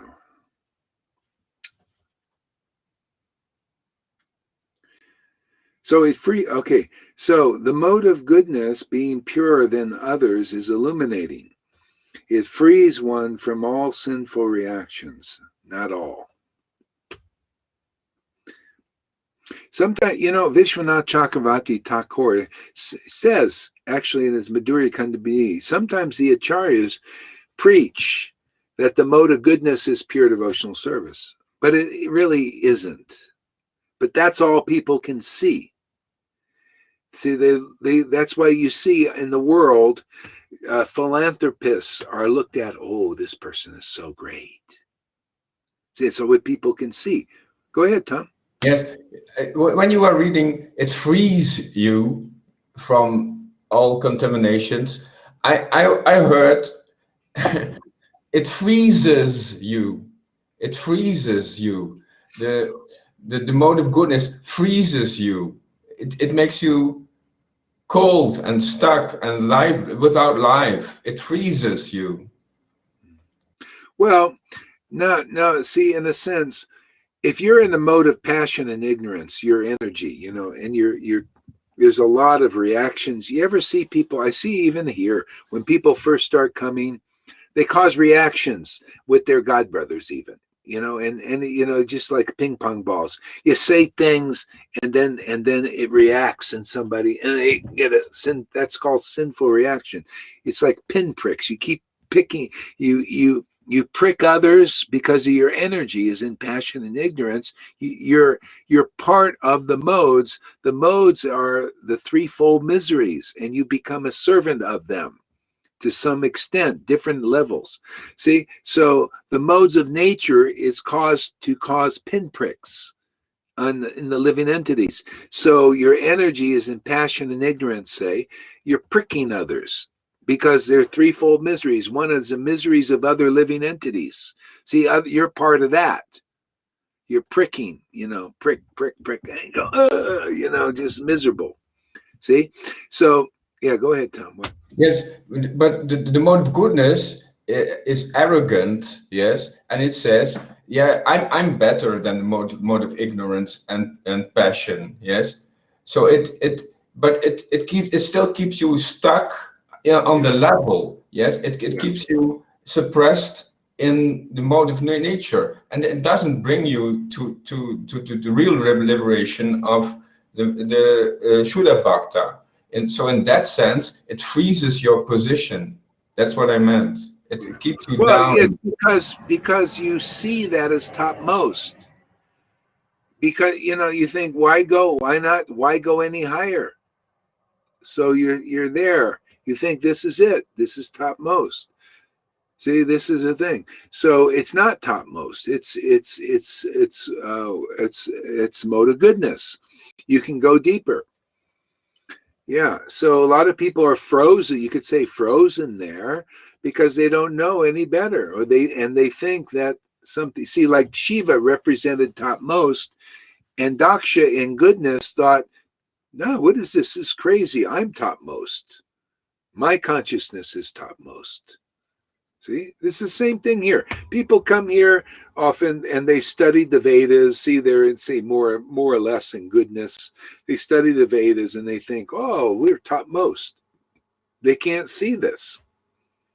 See? So our preaching is, I just say, hey man, we're just going to keep worshiping Radha and Krishna because this is the real truth. This is what's going to set the world free. This is what's going to set ISKCON free, or Gaudiya Smiti, or Gaudiya Math. This kind of worship. Otherwise not. You're taking another birth. That's the truth. If you don't love this kind of worship and appreciate this kind of worship and surrender to this worship, you're taking another birth. Sorry, man, that's the truth. It's why you see people come here surrendering to this kind of worship, coming to the conclusion, this is where it's going. This is really nice. Now I'm really feeling what real purification is. This is up-leveling my quality of life. This is showing me an experience of life that I never saw before or only had glimpses of. Hey, now you're getting free. Now you know something more than you knew before. Before you thought being a goody two-shoes that was burning you out was topmost. And Lalita was working her ass off. Well, this is to be a good person. That's what it's all about. And you get burned out. So it wasn't perfect, was it? Yeah, same thing, devotees, they're going around in ISKCON and these other groups working like just working. Yeah, see, but you realize if you come here, you realize, that wasn't topmost. I thought that was topmost. See, so anyway, we're here to represent something. We're here to represent this kind of worship. We're here to represent what the books represent. That's pretty nice, isn't it? To actually be living representatives of what people are reading in the book. Isn't that pretty amazing? That's Gurudev, man. Otherwise, you haven't found the real gurus. We're making many gurus here. They represent what's in the book. They represent a Maharaj Parikshit, a real disciple. They represent rasa, rasic exchanges with God, because the Lord has given himself to you because you believe in the real God. We're presenting the real God and Goddess here. the ones where it all comes from. It all comes from Radha and Krishna. All of it, even these material emotions people have, come from them. Even the speculations and all that come from them. It's the downgraded version in this dark place, their shadow. It's just the shadow of the truth.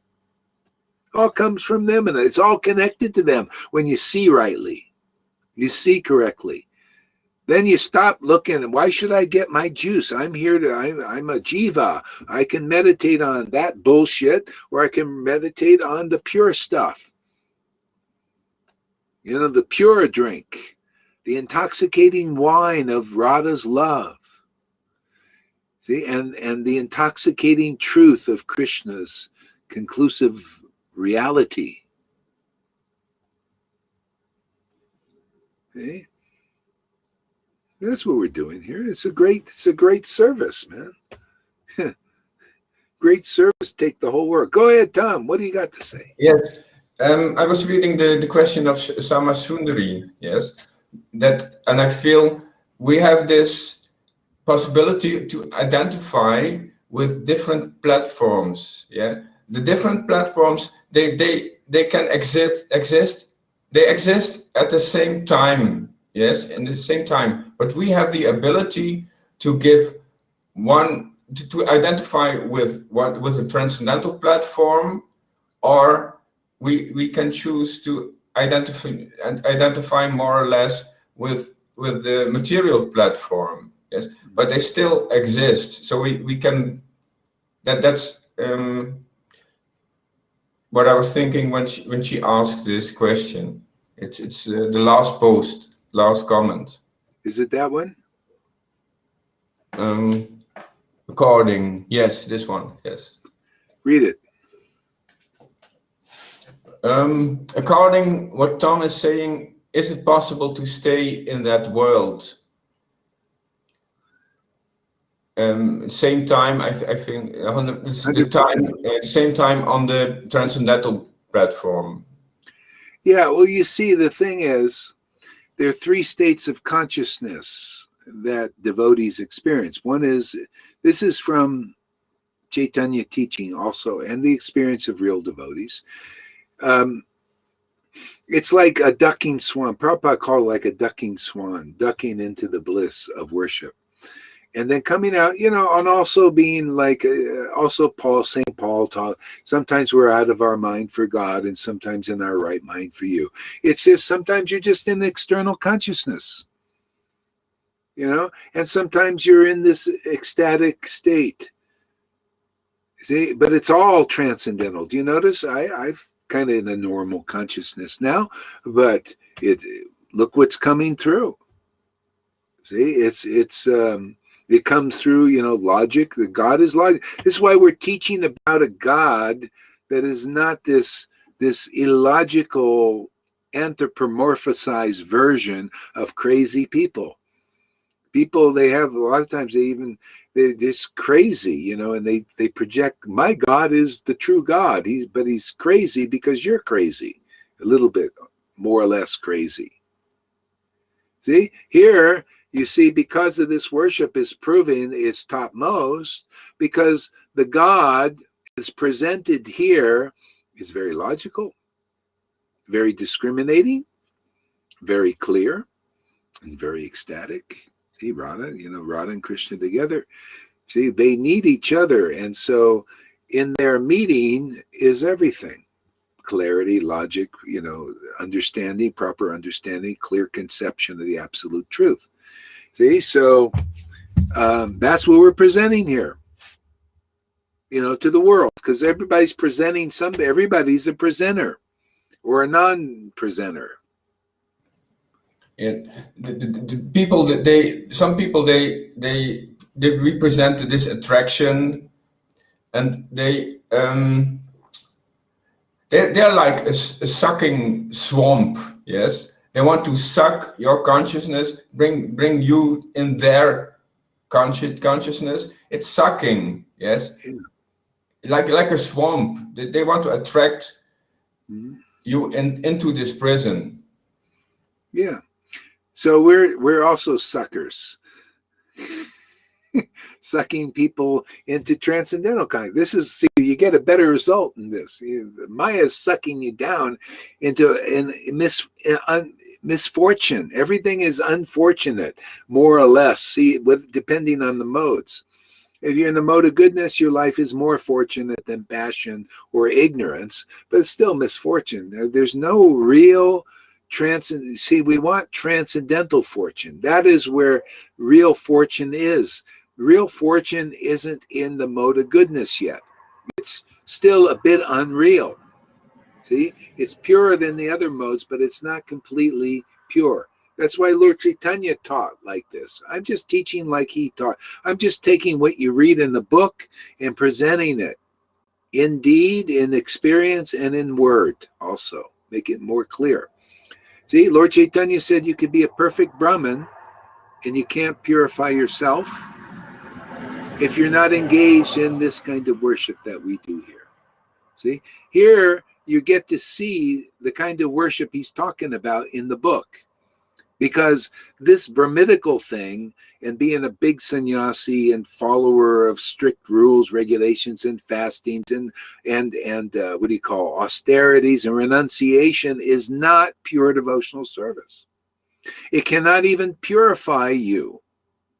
See, because not on this level. What real purification is Shuddha Bhakti. Now you start to feel, oh man, this is topmost. There's nothing like this in the world. Okay?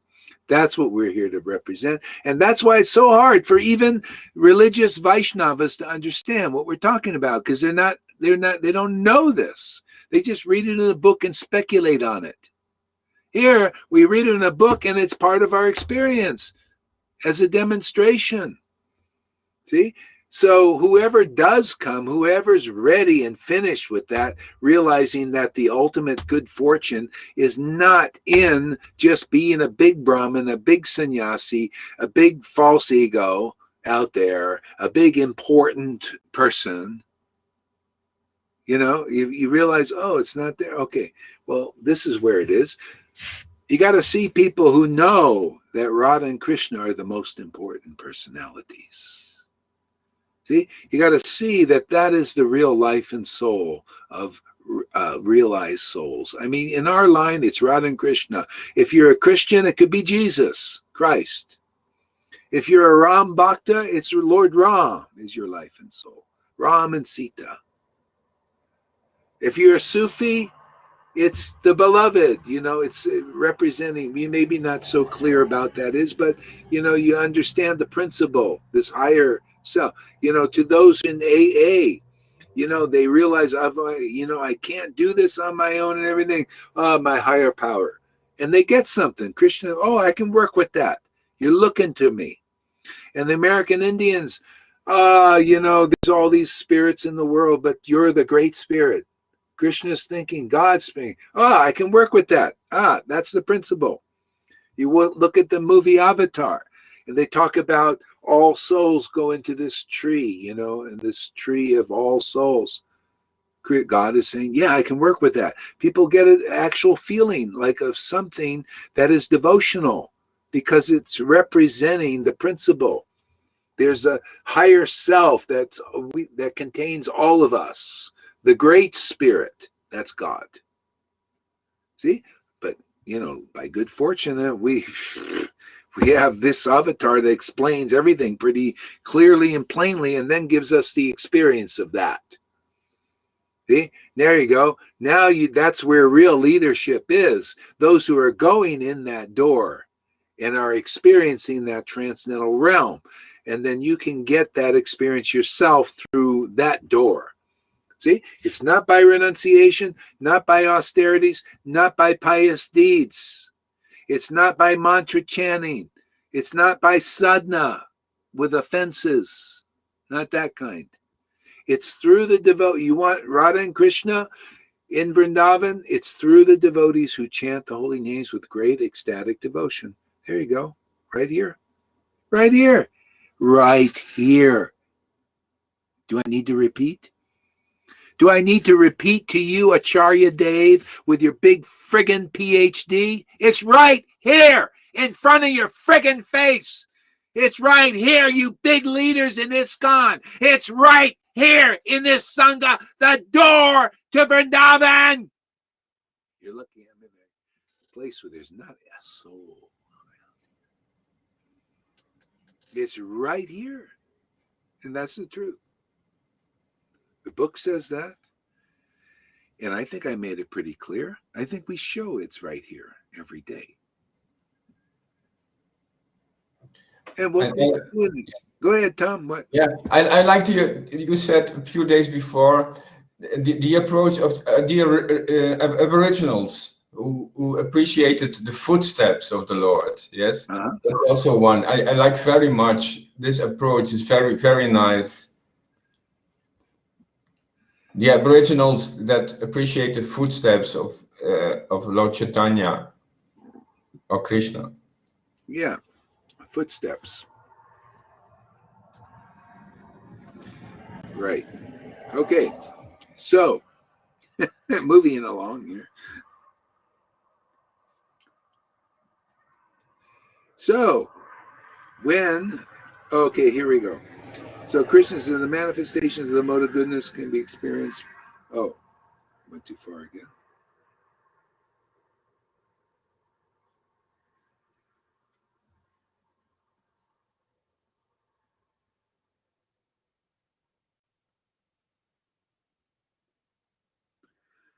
Oh, what happened?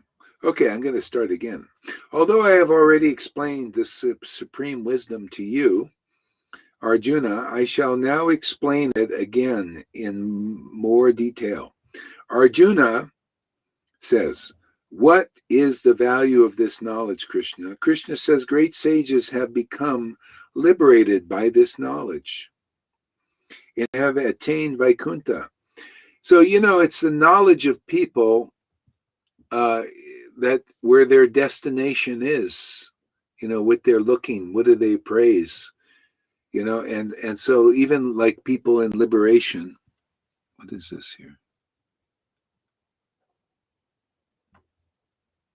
Yeah, people in liberation, they're looking to that destination. You can see by what they preach, what they talk about, what they're meditating on, then that's where they want to go. See, they're speak it into existence. This and that's what we're doing here. The same thing. Where are we going? Oh, we're speaking into existence. We're this reality. You can go anywhere. People are speaking into existence. Realms of limitation and fear and insecurity. They don't know what power is. It's in there. What they're meditating on. See, this is so, that's how the existence is created. See, Krishna is the supreme absolute truth. See, this absolute realm of Vrindavan. See, so we're speaking that into existence. Because it's, it's the realm that these acharyas they live in. It's the realm we're starting to live in. You see that reality. Otherwise, you got to live in some reality. How happy are you there? So anyway, so when we focus on the footprints of the Lord, yes, it's also the door. It's also the way. Yes, it's also listening. To focus on the footprints of the Lord, it also brings us into what do you mean by that? Like you told the Aboriginals, they came to Lord Chaitanya, I remember, and they saw these footprints of the Lord, and it means that they saw the pastimes of the Lord. And it's a doorway. Yes, it's a doorway. Yeah. It's a doorway. It's a doorway. These footprints. Yeah. If we focus on that, we can enter the transcendental. Yeah, exactly. Very good. All right, so Krishna says, great sages have become liberated by this knowledge and have attained Vaikuntha. You will also become transcendental, Arjuna. One who has this knowledge is not born at the time of creation or disturbed at the time of dissolution. Arjuna says, O Krishna, how does the birth of this creation take place? Krishna says, the total material substance, called Brahman, is the source of birth.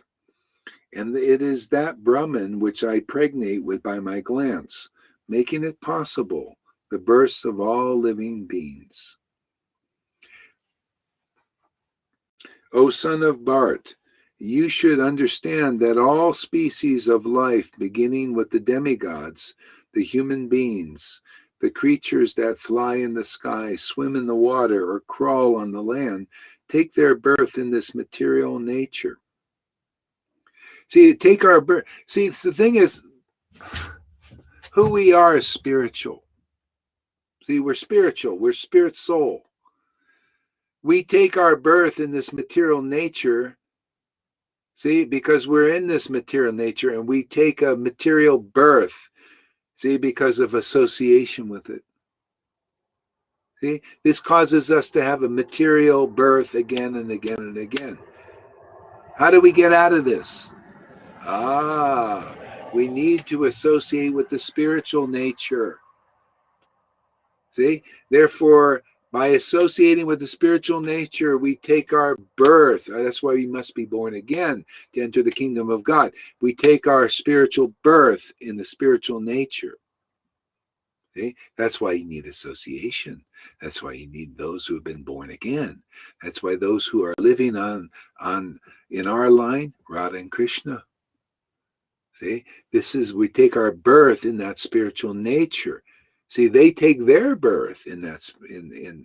So the devotees, we're taking our birth by associating with that spiritual nature. See, in the form of these scriptures.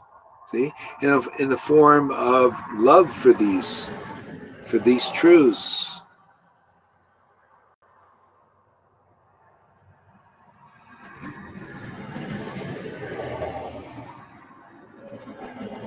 Otherwise, all we do is continue to take birth in this material nature by associating with non-liberated persons. And that includes the gurus. I'm sorry, man, but if they're not liberated, you're not going to take your birth in spiritual nature yet, because you can't even discriminate what that is.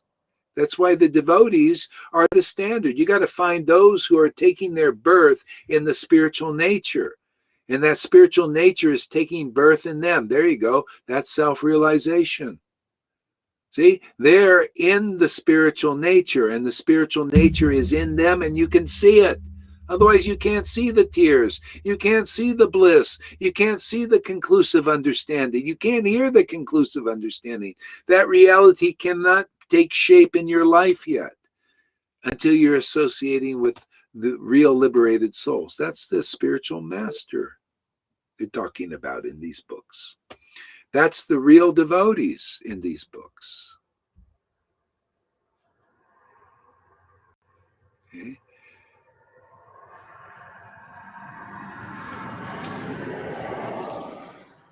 See, according to their karma, these living entities are brought by me into association with that material nature. See? That's why I say anybody coming here is brought here by Krishna. Otherwise, you're just brought to associate with other levels of material persons according to your karma. Your good karma, you'll be with good people. Your bad karma, you'll be with bad people. Your mixed karma, you'll be with sometimes good and bad persons, which people are usually a mixture of both. See? But you come here, see, because of your karma, could be, mainly this is beyond karma, because here it's the yearning of the soul. It's like, oh Lord, is there, please, I kind of know you exist, can you lead me? Kind of like that Eat, Pray, and Love movie. This lady, I forgot her name. Julia Roberts. She's just an ordinary person, and she sits there because she's like just just finished, just done with the world as it is. Just sits down and says, Lord, teach me how to pray. I don't know, but just I don't know exactly who. You see, the Lord is working with. Oh wow, she wants to know me, and then she leads her, closer. You got to be like that, and you're led here. What is our purpose here? Yeah, is to be the association for those who want to transcend material nature. And we show it. We show, yeah, this is how it is. This is how liberated souls live. This is how the souls in Vrindavan are. This is what you read about in the book that you don't understand. Gurus included. You big guru days don't understand this. If you did, you would love this kind of association. And you don't. Shows you're really you're a little bit more or less bogus. You're not, you're still bogus unless you're surrendering to ecstatic devotion and the glories of that. There's a little bogey in you. If you can't admit that, you won't be able to come here. If you think you're that's it, and what you're doing, your shit doesn't stink, and you're so great, and you believe the bullshit of your own followers, because they don't know. They don't know. Look at, they come here. Your followers, see your followers out there, you gurus, your followers come here and think, that's how good your teacher you are. They can't even tell, how fantastic this is here, beyond fantastic. That's how good you're teaching them. That's how I see it. I think your followers come to me, the Acharya Devs or whatever you are, Japa Bhakti followers come here and go, that's how good your gurus are. Not very good. Can't appreciate gold when it's right in front of their face. Too much truth for you out there? Too bad. Stay out there. Go follow your gurus. Nothing to me.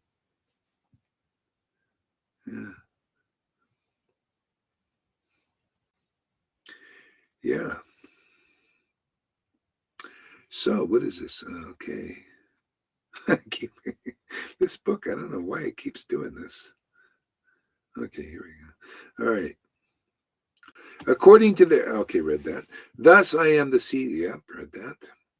Thus I am the seed-giving Father. This material nature consists of the three modes: goodness, passion, and ignorance. See, he's the seed-giving Father. See, passion, goodness, and ignorance. See, that's the seed of our material existence. See, the real spiritual master represents the transcendental seed, the seed of bhakti, man. See? He's the seed of spiritual existence coming through his real devotees, his real empowered representatives.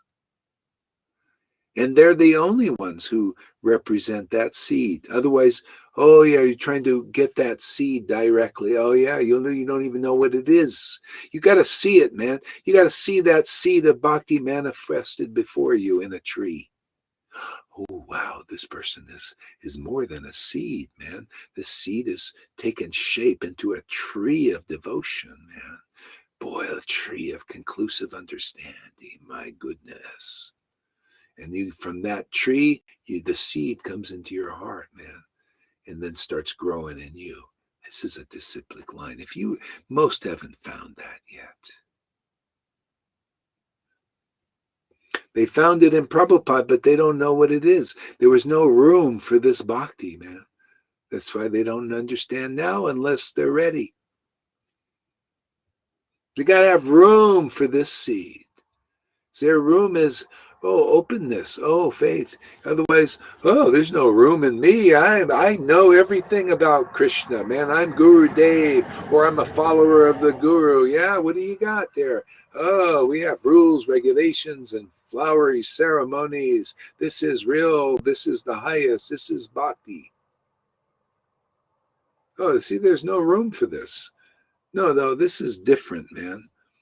This is where it's all leading. When you lose faith in that as being real bhakti, then the Lord may lead you here. Unless he leads you to Jesus or Buddhism, or a lot of Vaishnavas or Mayavadi, they leave because they can't get in it. It's just a bunch. You come to Vaishnavism to get Krishna. What do you get? Is a bunch of rules, regulations, and not everybody's into God that way. They don't come to. Not everybody's coming to Krishna just to get a rule book of religion thrown at them. That hides God to them. That hid God from me. I came here because I was immediately attracted to the pure devotee, Prabhupada. I was immediately attracted to his preaching about the confidential nature of Krishna. That's what I wanted. And what did they do? They threw the rule book at me. They threw a bunch of ceremonies, rules, regulations. They threw a bunch of hypocritical gurus before me that weren't really gurus in the real line. By hook or crook, they put their big fat asses on the Vyasasan, which should be off.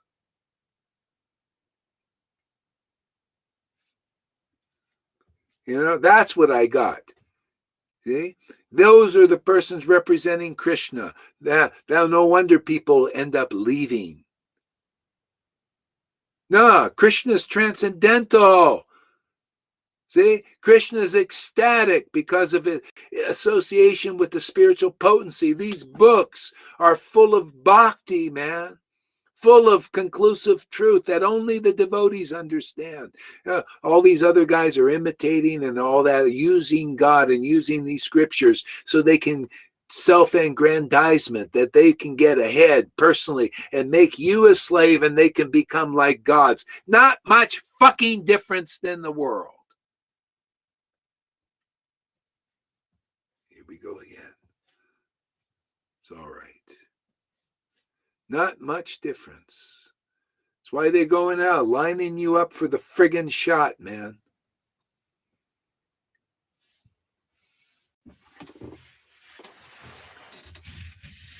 So until you lose faith, until you realize, hey, man, I have no faith in that. If you're still, I'm afraid of making a fence to what? That's the fence. Throw the friggin' fence into the Ganga, man. Preach the highest truth and distinguish from all that friggin' illusion out there. All of it. Motivated devotional service. Here, we're motivated. See, you come here, you're going to get motive. See, this is also motivated devotional service. We're motivated for this ecstasy. We're motivated for the love of Radharani. Yes or no? There's some motive there. What's your friggin' motive? Oh, I come into Krishna so I can become a big fucking guru, man. So I can have followers adore me. So I can mislead people down into hell. Hellish existence, make them feel guilty, make them, all this stuff, and ashamed of themselves. That's why abandon all. I abandon all variety. If you guys want to, you can too. You don't need it. You don't need these persons. That's their teaching, man. That will help them. Nobody will speak like that. Nobody has the power to. They believe in all that bullshit. I don't believe in any of it. I don't believe in any gurus who don't love this bhakti. I don't believe these conceptions coming here that I love, that give me life. You don't believe in any of this. You don't love any of this because this is what's in the real books. Then fuck you. Get the hell out of here. You don't like my language? Too fucking bad. What kind of results can you give with your sweet bullshit language? Your false humility. What good does that do? People come here, they get bhakti, even though I tell these guys to go fuck yourself. They still get bhakti. It doesn't show this is not a bad tree here. This is not a negative tree here. People get pure love of God here that I'm committed to. Regardless of the word saying real nice or saying fuck that shit. Yeah, you don't care about the. You think, oh, he used this language. Oh, I'm not interested in that. Oh, you're not interested. Well, anyway, I'm like gold, man. Gold is great here. Gold is covered with dirt, but there's gold there. I like to cover the gold with the dirt. So you friggin' guys who have faith in illusions, get the fuck out of here, man. You have any faith in those bullshitters out there, those liars and cheaters, servants of Maya and the shots? Go take your fucking shot, man, and go over the cliff if you don't like being here.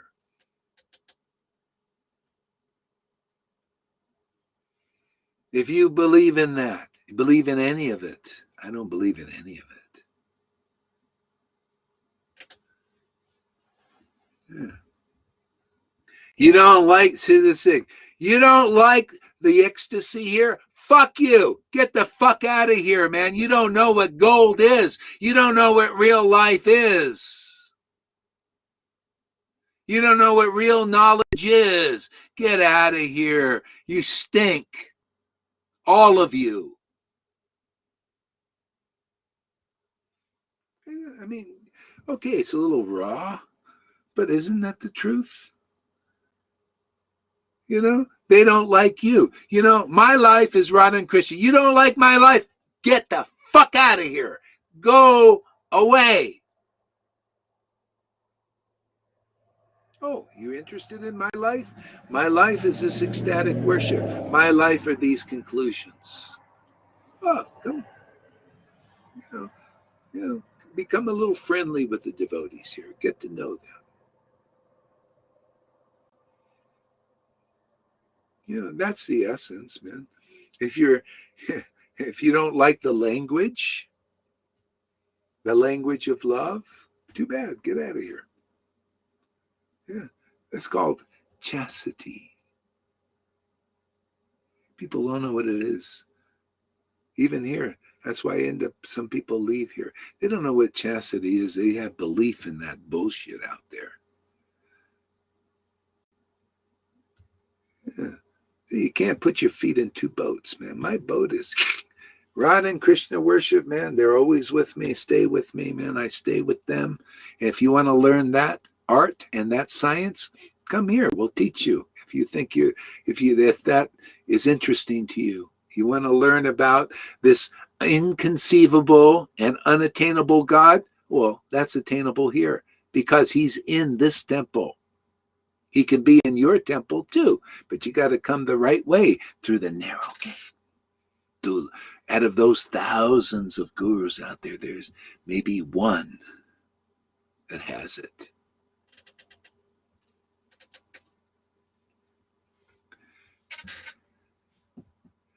Freddie, I woke him up.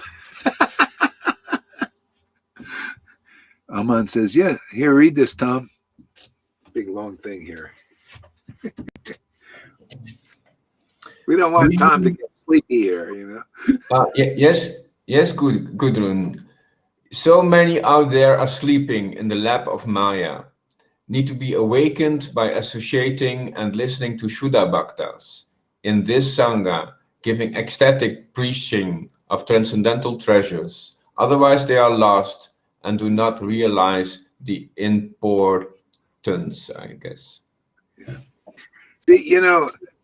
See, we just got to match the prophecy, The Lord Chaitanya wrote in the book, or the Krishnadas Kaviraj wrote, he said, Lord Chaitanya teaches real religious principles through a low-class, fourth-class Sudra. So, you got to get the language, too, with that. The foul language of a Sudra, man. Otherwise, how can we live up to the prophecy? You may say, Gohar, he is one big mouthy person, man. But wow, where do you hear stuff like this? Yeah. Hey, man, so we just got to live up to the prophecy. Fourth class, low class person. Low class, they cuss a lot, man.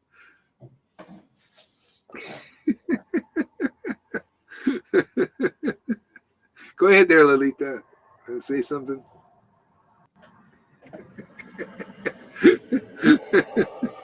Oh, I need you're to muted. go to live stream first again because I'm watching you on Facebook.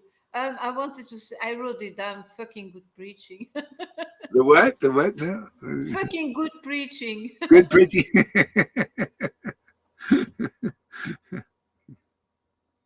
Oh yeah, here we go.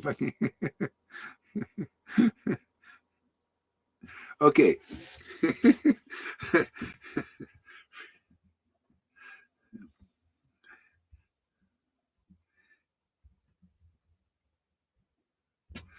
Okay, where were we here? Okay. Arjuna, what is the advantage of... Oh, okay. Oh, what happened here? This is kind of good, though. Okay, I'm just going to skip to this. I just, something else came up here. Krishna says, "O chief of Bhartas, whatever you see that is born in this world is only a combination of the field of activities and the knower of the field." This is another chapter. That the knower separates the field. Okay, what is that going to... Okay, anyway, now let's go back to here. Okay. All right, so Krishna says, "O sinless one, the mode of goodness being purer than the others." Okay, read that. Oh, okay, yeah. "O sinless one, the mode of goodness being purer than the others." See, purer than the others, but not completely pure. Pure, than the others. Is illuminating. It frees one from all sinful reactions, not all. However, those situated in that mode become conditioned by attachment to both happiness and knowledge. See, conditioned. Okay? Still conditioning. Happiness and knowledge. See, I got knowledge. Oh, I love, study the Vedas and all that stuff. Oh, I'm so smart. See, happiness, there's happiness in this knowledge. It is, of course. There's a happiness in it. But it's the study of the Vedas. See, on the next level, the verses kick in. That's the ones I like. I like transcendental. I like the verses that say the Vedas are running after me but can't catch me.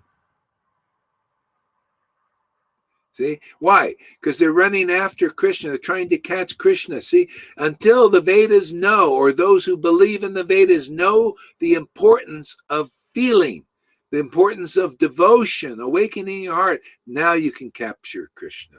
He's here, but you need the devotion. Otherwise, why could Mother Yashoda catch Krishna? Because of her devotion, right? She could bind Krishna because of devotion. You cannot bind Krishna. That's why big gurus on all that. You got to understand this. I'm trying to help you guys. No one else can help you to understand the value of devotion, because then you're trying to capture, you're running after Krishna in the Vedas and your speculations and everything. But only when pure devotion awakens in your heart can you capture Krishna. See, you capture the conception of the absolute truth. See, and you can transmit it to others. You can be a real guru now. See, a real guru, yes, it is correct. Lord Chaitanya said, yes, it is correct. Those who awaken devotion to Krishna are certainly the spiritual master. That is the real guru. If you cannot do that, you are not the real spiritual master, or you're not being the real spiritual master. You got to deliver your disciples. See? But the world was so fallen, Prabhupada Bhaktisiddhanta had to work up to this day now that we're doing. We're fulfilling their dream. See? Because you got to hear the truth, man. You got to hear it to be purified by the confidential truth and not having just a rule book thrown at you, life after life. Or just, study become a Brahmin. I mean, what do we get? Become a Brahmin, do your deity worship, build the temples. Okay, now this is the finishing work. Now you got to understand the value of devotion. You got to become like Prabhupada now. You got to have the same devotion that he had. That's our work here. And people are getting that. And then yet devotion is called taste for, see, Krishna. You've captured Krishna now. See? Because of devotion. You're understanding Krishna now. Now your bhakti will really grow. Now Krishna will grow in you. Now you know how to feed Krishna. Now Krishna is being willing to be fed by you because of devotion. That's why if you don't accept this teaching here, I don't care how many fuck words I use, but you don't accept this essence of truth, you missed the boat. You missed the opportunity to get out of here, out of this, this birth. It's not enough. See, you conditioned still by happiness, the material happiness. See, mode of goodness, knowledge, and happiness. It ain't good enough.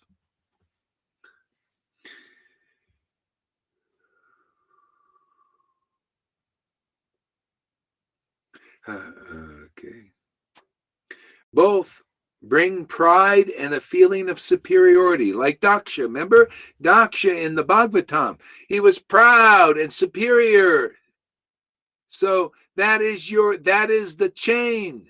See, we're here to liberate many Vaishnavas from that chain of superiority, feeling themselves superior. How do we do that? We show something more that's really superior. This devotion to Krishna is superior to just study of the Vedas and that happiness. See, here the devotees not trying to be superior. They just are superior. This is superior. It just is. It doesn't matter how. This is the truth. This true superiority is devotion to Krishna, right? Yes or no? I think even those studying the Vedas will accept that. So you just got to find those persons, or rare persons, who are superior. Yeah, devotion to Krishna just automatically makes a devotee superior. Because without it, you're inferior. Isn't that amazing? The Lord wants to make kings. When devotion to Krishna awakens in your heart, automatically you don't have to try to be superior. You don't get ras off of being superior. No, the ras is this love of God, the dance, the rasa dance, right? And you're just automatically superior. It doesn't matter, people think, they can compete with you and all. It doesn't matter. This is superior worship. It's perfect. Because your life and soul are those two that are superior to everything. Even acharyas get their life from them, right? They're superior because of their surrender to love of God and that them being temples of it. See? So they're superior. You become like that, and you're not even thinking of trying to be. People I want to be superior because I want to be acknowledged. This is human, man. This is in the modes. You're still in the modes. You're born of the modes. You got to be born of spirit, man. Born of devotion. Then you have a whole different idea about stuff. You don't get life from being superior. You get life from loving God, man. From the love of Radha and Krishna. That's your life. See, that's the ras. That's pure. Otherwise, you're getting life from, I want to be superior. I want to be loved. See, that's why I don't, this...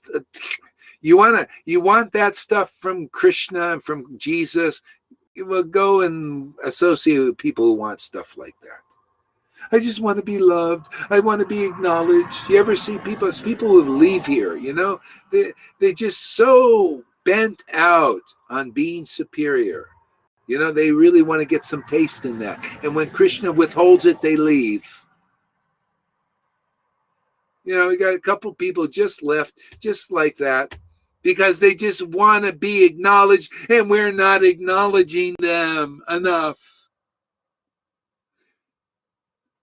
See, they're trying to get life, and Krishna won't give it to them. Well, that's what Krishna's good fortune to you. You just want to be important. You want to be acknowledged. You want people to see that you're worshiping Krishna ecstatically. You want them to, because you got to be acknowledged. See, you're mixed alloy. And the Krishna wants you purified.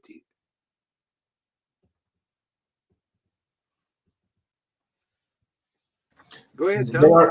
There are also people who leave this sangha because they just want to fall back in their own in that old comfort zone. Yes, they just Yeah. give up, and they want to they give up. They want to take refuge again in that incomplete, soothing, sticky, old habits of that old comfort zone. It's really awful.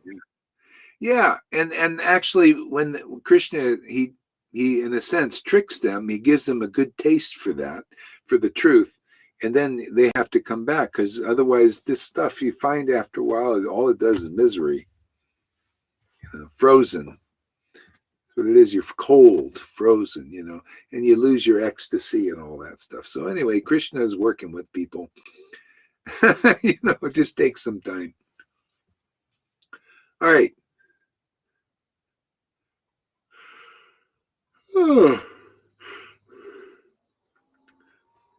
See, the mode of passion is born of unlimited desires, hankering for what one does not possess. See, that's where the world is. That's why we know.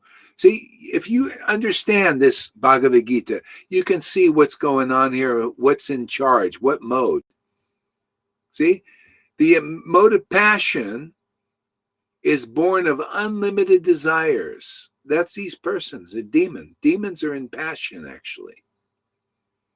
See, unlimited desires. I want control. I want money. That's so strong. Unlimited. They want unlimited control. You notice that? Unlimited control. They want to control people completely. They want to track and trace everything. Unlimited born. See this passion. Unlimited money. There's not enough money. Let us take everything away from everybody. Let's not leave anything for even the middle class. Let's take that all away and all transfer all the wealth to us, right? So that we can go into spaceships and be on a big, look at me. I went into the spaceship and you guys can't afford it because I stole all your wealth. See, what a low life these guys are. These guys are big false IDs. Very unattractive to me. Very unattractive. Why you want to worship these guys or believe in them, I have no idea. It is so low class. Living in a very low class world, people believing in the Bill Gates. These guys have unlimited desires for money. Look at it. What? Trillions of billions of dollars is not enough for them. They want more. They want to make more profit off this stuff that's killing people. There's 45,000 already. There's a whistleblower coming out. 45 at least. Actually, that's only 1% of the deaths is 45 from this. 45,000. Just 1%. That's what's going on here. One of Sachi said, I can't believe there's so many people gonna. Oh no, you can't believe it? Well, do some research. Get off your fucking lazy asses and do some research to see what's going on in the world. See what the world is headed to from these people believing in those persons. That goes for here. Get off your fucking lazy asses and do some research, alternative research. Really. Otherwise, look at these guys taking fucking shots, believing in their doctors here. How stupid. You just reduced your life down to maybe 2 or 3 years. Even after I tell them blatantly, don't do it, they do it. That's all because of lack of your stupidity of doing research. And just believing this thing, well, the doctor says so. You better, hey man, use the intelligence you get here. You really do research. Look into all alternative, take in all that information. Don't complain. Some complain, oh, why you put all the fear? Wait, man, it's possible there might be 2 billion people gone. You don't believe? Well, God, do some fucking research. And you'll see it's credible. It's possible. Already How many people took that thing already? It's quite possible. And look, they're really trying to get everybody. And now it's into the forcing thing. And yeah, well, it's quite credible that 2 billion people will be gone in the next few years. And if you don't believe it, I don't do your research. I think it's very credible, very intelligent, to think it is possible. I can't say for sure it will, but it's very credible. But if you don't do research, you'll be, oh no, it can't be. Well, amen. Anyway, it's a good test for us to see if you've overcome the bodily concept. Because if you don't understand basic Bhagavad Gita, where Krishna says, hey man, get off your fucking sentimentality. The bottom line is, never has there been a, do you really believe in Bhagavad Gita out there? Any of you? See? Question. Do you believe? Well, then you'll believe Christian. Never has there been a time when I, nor you, nor all these kings have not existed.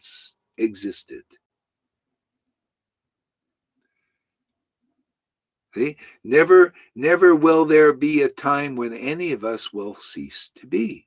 So, see, if you live in your spiritual body, that's the way you know that. See? So we're here to teach Bhagavad Gita. So don't be, if you think, Gohari, you're a fearmonger. Fear what? I don't have any fear. I'm into reality and truth and, really trying to come to grips with what's going on in this world now and where I am now. That is intelligence. That's why I say do some research.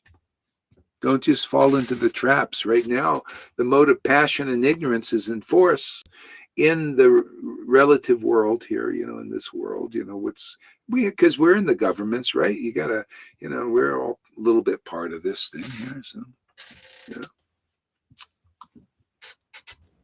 Will there I have a question. Yeah. Will there be a time that we are not attracted by all those false traps, or will it continuously go on like that? This attraction to the inconclusive. No, of course, no. Of course, you're getting through this. Look at Lalita. She's not so, she's not. Less and less and less. Krishna less takes and less. away. The taste gets so big. The taste gets so fantastic, and he is solving it. He's burning it away. Yeah. This is the only kind of association for this attraction to grow into the truth. After a while, you'll be like Srivas. His own son died, and Lord Chaitanya was there in the kirtan, and the wife was still a little attached. She, stop the kirtan. Our son died. Ah! He said, go, you crazy woman, go over in the corner and cry. How many times you get a chance to see God, that Supreme Lord, personally in a body here, human-like body, dancing in your room? I've had so many sons and daughters and so many he died here, so why even worry about it? But if you want to cry, go over there and cry and don't disturb the kirtan. See, it'll become like that. Why not? The Lord, that brought tears to see when you become a real devotee and tears come to the Lord's eyes. Oh, now you've pleased him. The Lord says, I have so few devotees like you. Boy, there's no illusion in you at all. This is all progressive. See, we're on the boat for this to progress to such heights. Yeah. What I mean is, it will not cease to exist, this world of attractions, of traps, of Maya. It will not cease. Yes, but it will still. We can choose always. Yes, being eternally liberated soul or eternally conditioned. Yes, so this duality will always be somewhere in the background. Yeah. Yes. Well, does your shadow ever go away? See, the shadow is always there. So The shadow will always be there. It's just, do you believe in it? So here we're getting into believing in, see, the shadow is cast by the light, right? So you just keep looking at the light, the conclusive understanding. Just worship the Lord with loving ecstasy. That's the truth. That's the ultimate truth. That there's no other truth beyond that. All we do is go deeper into that. It's so satisfying, so amazing. There's nothing else. I've jumped in and out of it personally for myself. You guys, everybody else has their journey, but I've jumped in and out this way, that way, to Jesus, to Buddhism, to thisism and thatism, to Mayavadi, to the world, to massage therapy, to this and to that. Enough to know, hey man, this is it. Just go deeper in this. Go ahead. Yeah, that's why you say so many times, and I say to so many devotees as well, don't worry. Krishna takes care of it. In this part, this process, Krishna takes care of it. Just keep on hearing and just follow. And Yeah. he takes more room inside of your heart. Faith in, when we have faith in Krishna, yes. Sorry, when we have faith in Krishna, it will lead us all the way. Yes, that's faith in Krishna.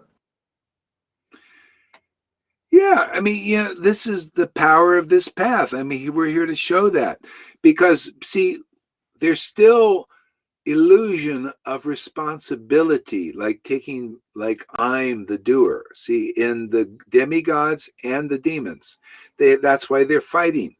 See, I've got to conquer these demons. See, because they're lying, they're cheating and all that. And the demons are thinking, well, I got to conquer you guys because you're exposing our plans, and you're holding us back from realizing our desires. I got to control and need more money. I need, and all this.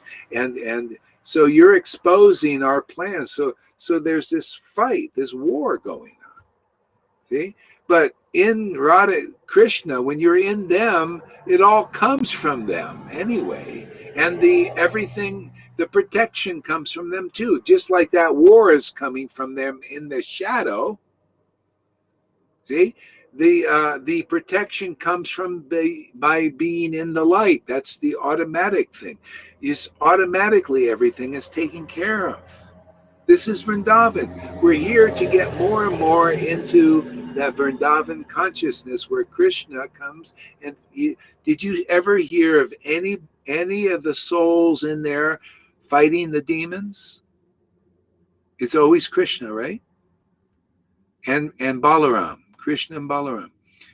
No one else. They don't need to. Krishna takes care. They just, as soon as the demons come, they take shelter of Krishna.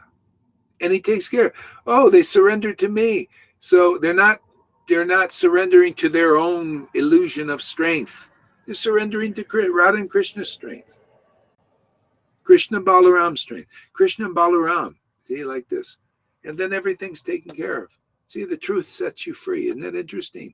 Why didn't Jesus say, no, you're beating them up? Sets you free. No, the truth of how things are really going on, man. Understanding the modes of nature, being liberated because of understanding, because you feel it. You really like I like hearing these topics from my guru. And you get purified then. I like chanting these verses or meditating on these verses because the Lord is revealing all this stuff in my heart. See, that's a devotee. We're just training you to be sovereign, in God. You're in God, He's in you. Not you're in God, He's still not awakened in you. That's materially motivated persons. You come here, why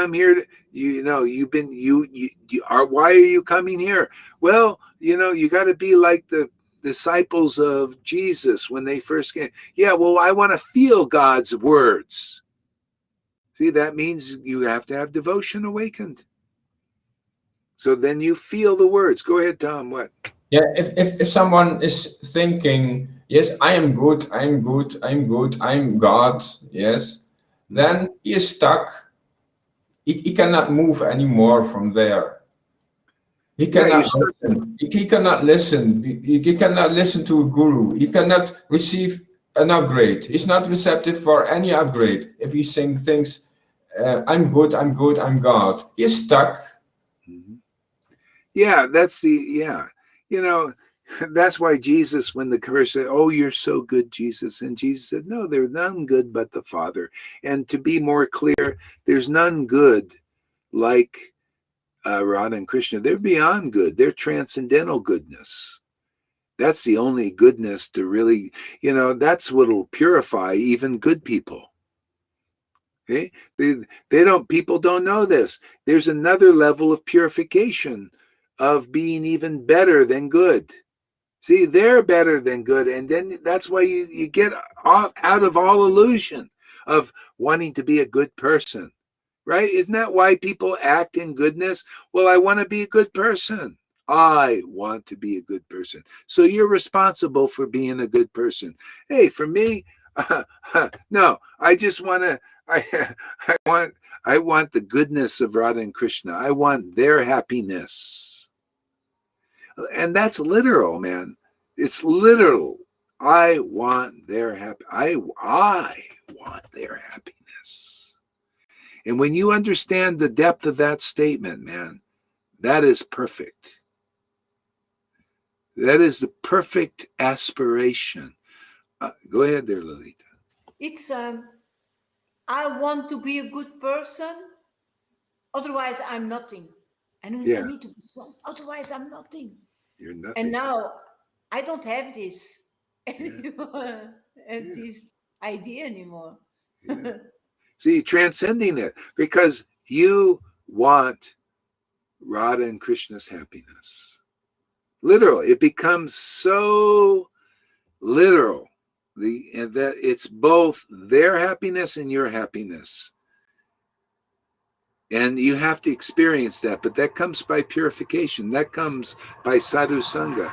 You will not get this experience anywhere else or from any of these other gurus. You won't know the happiness of Radha and Krishna and just wanting their happiness. And I say it's literal because by getting their happiness, giving them happiness, you get happiness, the same happiness that they have. See? And that is it. That's perfect. Go ahead. But religion really advertises mode of goodness. I have been raised up with that from being a little child. They really advertise it. Yeah. See, so that's why we're here to transcend religion. And we know, by surrendering to the happiness of Krishna and Radha. See, simple. And when you have their happiness in mind, literally, and in heart, that's it. You've transcended religion. You don't need the rules, the regulations to be purified. All you need is them. Isn't that what you read this morning with Nartam? Oh, you are my happiness. You are my purification. You're my. This is a standard revelation for residents of Vrindavan. And you got to be around living ones, real ones, to get this. Otherwise, you're out there with people who just, want their own happiness and got to make you a slave to get it. See, where you come here, man, you become as free as your guru. Now, that's pretty good. That's pretty pure, isn't it? Because that's the kind of purity that Radha and Krishna give you. See, they make you as good as your guru, if not better. Yeah. That's win-win in its truest sense. Yeah. See, so I win. I feel I win when you guys get more of Krishna. It's just more win. I already won. I have the wealth. I'm more wealthy than Bill Gates will ever dream he could be. I have more importance than a million Trumps can ever have. Just have. Why? Because I have a relationship with the twin divinities. It just is. People just, whether they recognize it or not, it's just the truth. And It's not like, well, you're so great. Yeah. Hey, man, we're here to give you that also. Hey, it's not just win-lose. It's win-win. You get the same thing. We're all built for that ultimate potential. And that's all can be realized here more and more and more. Look at Lolita. I mean, every day, more and more and more and more. You know, there she is. She's on the train, man, on the gravy train. Lots of gravy on the icing train. More icing on the cake. Just heap it on. More sweet, but no belly aches.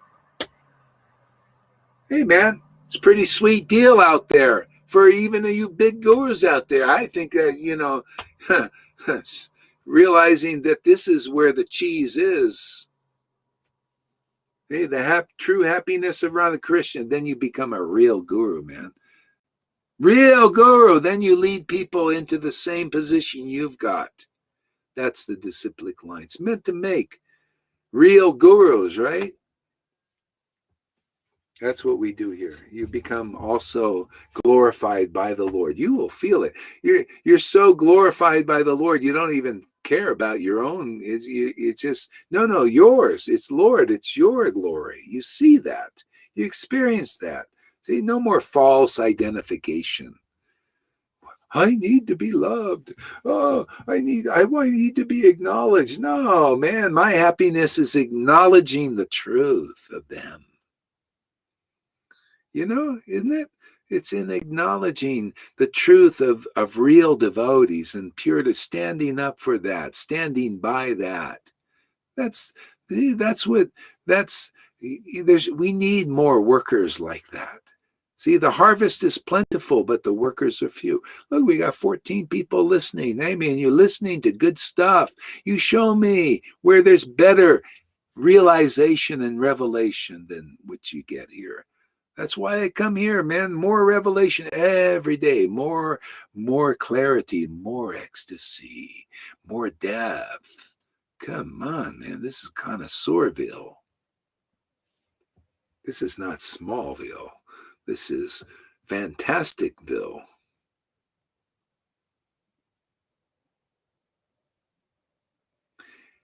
You know, in the TV series Smallville, there's Superman. And Superman, see, that's part of that's the false ego. They want to be Superman, but it's not pure. It's not perfect. See? Devotees are automatically souped up. We're souped up in Radha and Krishna. Why? Because they're in us. Isn't that a great place to be there? Huh? You see a living example in the devotees here, like her. You know, not only is she in Krishna's name and Radha's name, but they're in her. You could see it with your own eyes. You see the symptoms of that in that temple there. You find out there's true happiness. Hey, why wouldn't you want to associate with people that are truly happy? Now, doesn't that make sense? Hey, any of you Gurudevs there represent the kind of happiness that you see in that little lousy housewife there? One who can't even fold a towel perfectly. I want to say something practical. Yeah. Let's hear it. Yes, there is a communication on Facebook. Radha Devidasi is doing a comment, but it's not appearing. It's not appearing on Restream. Okay, so read it. Boy, do we get more comments again today? Boy, we really popped them up. Yeah, this stuff may be controversial. Maybe I say a few F words, but look at all the comments we get. That's action. But so it is possible something appears on Facebook and it's not in Restream. Yes, okay. Yeah, it's possible. Yeah. My voice is getting better. Maybe one day I will spread the news. Radha Devidasi. My voice is getting better. Maybe one day I will spread the news. Yeah. Okay, so I'm going to have you read here. Got your glasses on? Here we go. Sometimes I feel like I cheated and snuck in the back door to get here. oh well, I still made it. Wow. Yeah, so River, when you come back online here, then we'll put your picture up. Otherwise, you get a big blank screen. The better have big faces here, if we can. If not, so just whenever you come back online, we'll put you on. So read that again. I missed the whole thing. Amy says, sometimes I feel like I cheated and snuck in the back door to get here. Oh, You well, did. I still made it. Yes. You did. You snuck in the back door. And in spiritual truth, that any way you can get in here, hook or crook, sneaking in. Yeah, go ahead, Lolita. It's a kind of a feeling that I also had from in the beginning, especially when I received this ecstasy. But it's still there so many times. Oh my God, I can't believe this. I really can't believe this. How did I get here, for God's sake? That's like that, that's like that brahmachari. Srivas said, well, Lord Chaitanya is not allowing, so I have to sneak you in. I have to sneak in. So he was hiding there watching them. So you snuck in somehow or other. Yeah. Matter of fact, sometimes the Lord said, I forbid anybody to take the water that has washed my feet. I forbid anybody to do it. And he'd even have his devotees guard the water where he washed his feet. And sometimes the devotees would take it by some trick. The ones who had real faith, by some trick they trick, because they know you transcend. What is this? Everything about God is auspicious, whether you're kicked by him, whether you're chastised by him. And when you get that, even by a devotee, when you really start to really get purified, you realize whatever they say, whatever, like a seemingly unfair thing they've done to me is all mercy. It's all mercy.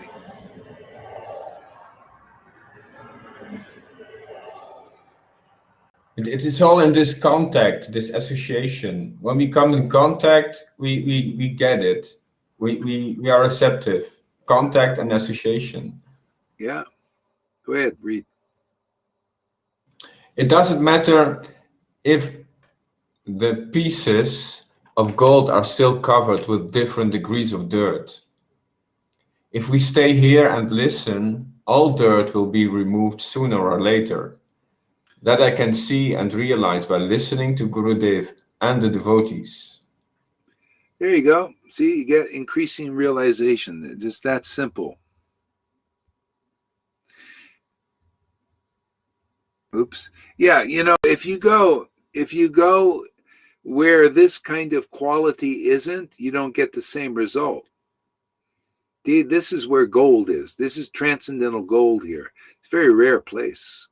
You don't get this kind of result just going to any guru, any satsang, or what do you call it, temple, or all you get is a different result. This is special. This is uncommon. This is rare. And this is what we're here to show. I mean, we're here to lead people into Vrindavan, this consciousness of the happiness. You see here, what you see here is the happiness of Radha and Krishna. It's that simple. We're just here for their happiness and to show that happiness, to show that kind of clarity, the kind of the way the devotees actually understand the Vrindavan. Then you get real understanding. Otherwise, these people representing Vrindavan without this kind of purification and being getting their grace and their happiness. It's all smokescreen. Nobody knows what the real Vrindavan is. It's all just speculations and material sentimentality. It's like licking the bottle from the outside, not exactly. Not connected to the source. Yeah.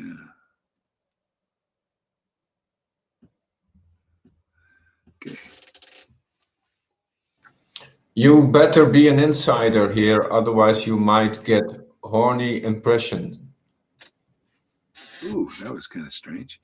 Okay, let's see. All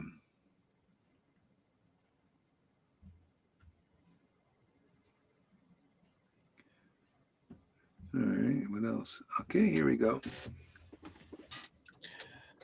I also think yeah, I have horny means lusty. Okay. I also think about it how to manage. I think among Manage. these both realities. I also think about it how to manage these both realities. Yes. Okay. I fear sometime, but lately I give up everything under Sri Krishna. And I think to focus only on present day, remembering them. Yeah, I mean, the Lord, see, it's just a matter of communication with, now you have God in you working, and you just gradually, they'll help you understand how to keep it together as much as you need to. Just yeah, so they'll help you, be practical and deal with things. And And this remembers me, you answered a long time ago. I asked you where to focus, and you said on the transcendental. But we can also accept a little from the mode of goodness just to survive. Yeah. Minimize, do the minimal. Yeah. Except Well, I also, you have to, like, the mode of goodness is to keep the body regulated. You have to, because we got a body. The body is to do with the mode of goodness. I mean, ultimately, is to keep it in harmony, to keep it healthy. So body, mind, and spirit. And so the mind is actually taken care of by the spirit. See, and and so the part of the spirit is, by being in Krishna's mind. See, being in Krishna's mind is the devotional scriptures written by his devotees. And then that's how we keep that. They're the dust. See, this is the dust of the devotees, is their writings.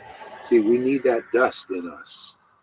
See, yeah. Go ahead there, Lily. And after a while, when Krishna doesn't get enough attention, he's really knocking on your shoulder or even throwing the pots.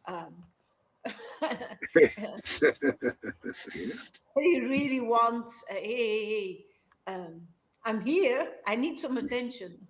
Yeah. Oh yeah, definitely. I really recognize this search for the proportions. Yeah, how much to focus on the transcendental, how much to focus on the mode of goodness. Mm-hmm. But then I found out they are not opposites. Yes, we can do it like little multitasking. They are not opposites. We can go fully for the transcendental and just keep on this little connection to the mode of goodness and to care for our bodies. Yeah. Go on, keep on talking. I gotta pee. I keep on talking. Hare Krishna, Hare Krishna, Krishna Krishna, Hare Hare. I don't have too much to say. Yamuna says, how does Lalita knows that Krishna wants attention? He gets annoyed inside of me. He makes me feel empty. He really, and Yamuna knows this as well. That when she goes live, for instance, when she is in pain, and when she goes live, that she has Krishna again with her. When you chant, when you preach for conclusive truth, you feel his presence again.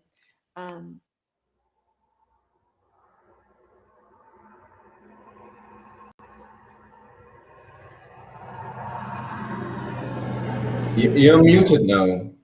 I don't hear you. Sometimes I need to tell Balaram, no, No, I'm not going for a walk with you now. Oh, First, Krishna.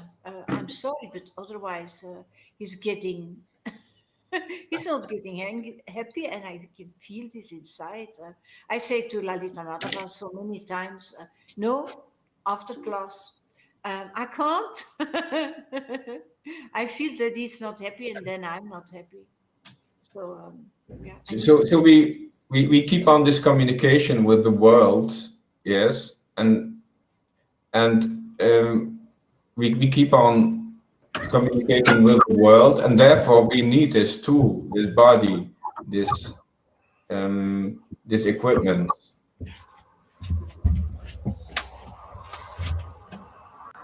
Yeah, you need that connection so dearly. You really want it. Otherwise, your day is spoiled. You need it. So you put all the rest aside. He's forcing you. Yeah. He is forcing you. Who do you mean? Who is he? He really is forcing me to give him attention. Who is he? Sure. Radha Krishna, both of them, they want attention. They want to be with me like I want to be with them. You start to have these each other's qualities. You start to recognize his feelings. Your feelings start to be their feelings. You start to have the same feelings. Yeah. You want to be with them. Yeah, Maya and the people in the bodies, they also want attention, so they can also. Of course, and they ask this, but Krishna's desire is more important, and he's more strong inside because he's growing up. He's much stronger. People in bodies can ask what they want, but if he wants, I first give him. In your system, it's stronger, yes. In your system, because you are spiritually awakened, yes. So in your system, it's stronger, this attraction, and you are nourished by that vein, that channel, yes. But there are still a lot of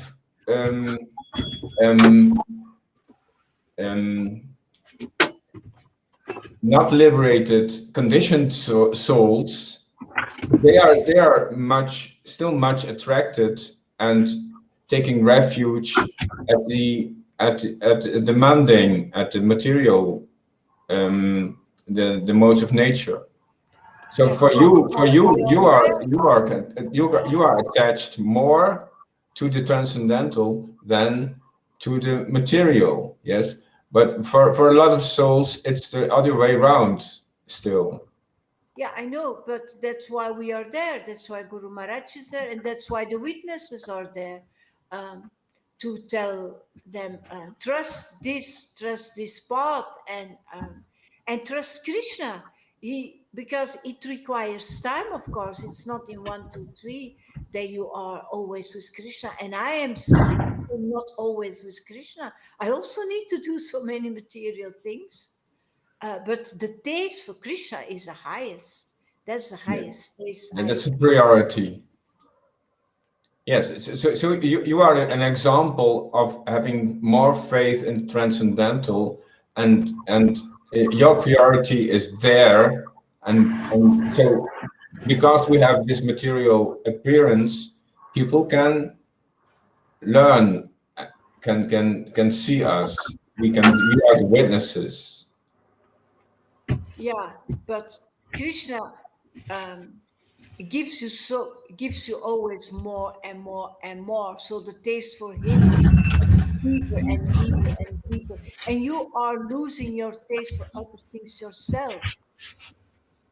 Yes, the natural. Then when we come in contact here in this association, that's the natural progress. It's just by. That's why we say stay in contact, stay listening. Yes, and then you also become more engaged, and you also start to chant, to preach, yes, to make sounds, yes, then you can come more and more into this faith, yes. Then you grow you become more solid, more strong. It has to do with the purification. You've got to follow the process, and yeah, and be patient and trust and listen to the witnesses who are really convincing you that it's working and that Yeah, you really it want to comes. come. That purification also comes with this contact. How do you mean with this contact? You don't have to be pure and then come. Yes, if you come and stay here and listen here, if you keep on this contact, it will work for you in a purification way, in a purifying way. Yeah, Vibration.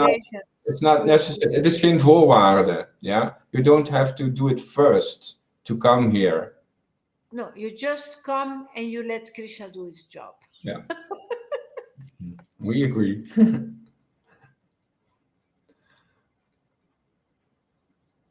Hare Krishna, Hare Krishna, Krishna Krishna.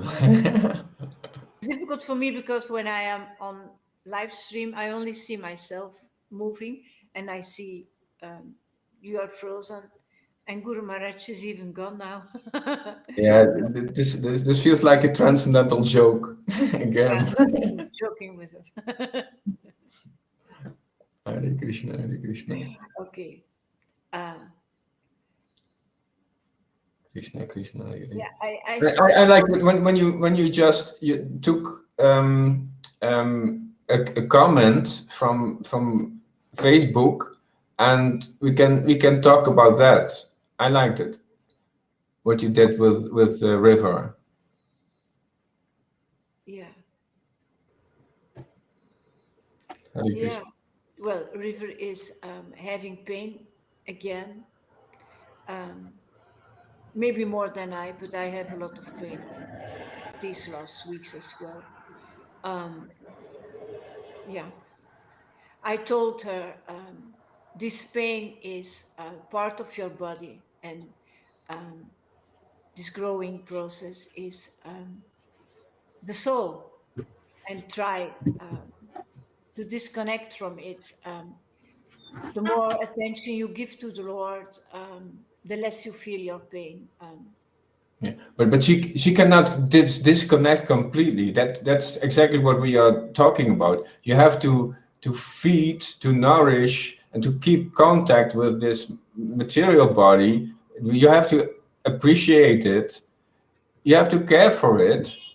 But it's the point is how to deal with them together. Yes, we can be fully engaged in the transcendental, and at the same time caring in a minimalistic way for our bodies. Yes, we just do the needed, but it's not contrary. It's not one or one. Yes, we can do both synchronicity.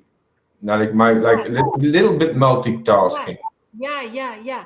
But don't blame Krishna that he doesn't show up. That's what I want to say. It's our karma when we have pain, and there are moments that I can't think about Krishna for a second because I'm really, this liver and gallbladder is so painful. But it's not always like that. And yeah, you've got to bear it. It's your karma. So sometimes it just captures the pain, captures your faith completely. Do I understand it well? No, never. There's always this connection with faith. No, I can't go to Krishna all the time when the pain is too hard. No, my faith. No, nothing wrong with my faith, but your mind goes to that. It captures your attention, but not your faith. Yeah, I want to. It feels very important. It cannot capture your faith. It can capture your attention, but not your faith. Yeah, of course. Yeah, of course. Doesn't capture my faith at all. No, but yeah, I know. Yeah, I know Yamuna has lots of pain for the moment. I sometimes help myself by going in a warm bath. Sometimes that that helps a bit, but when I come out, it's there again. So yeah, but yeah, try as much as possible to think about Radharani and Krishna because it's the best attraction there is and the best distraction there is. Yeah.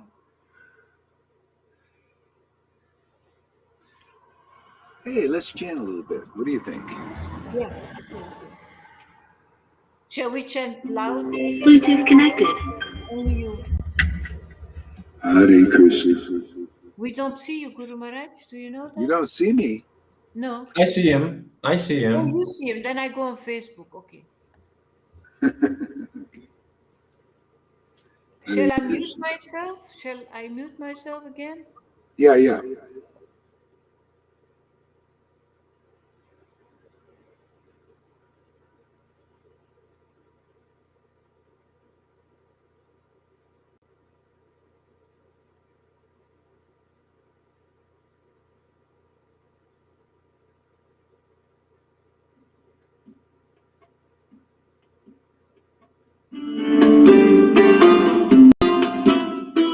Hare Krishna, Hare Krishna, Krishna Krishna, Hare Hare.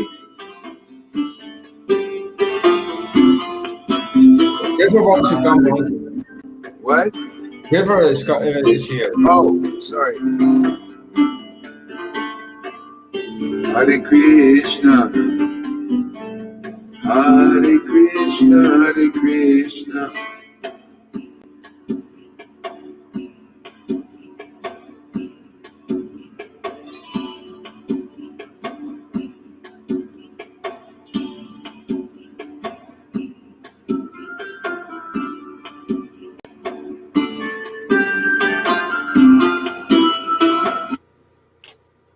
Hare Krishna. Good morning there, Sachi. Welcome. Thank you for coming.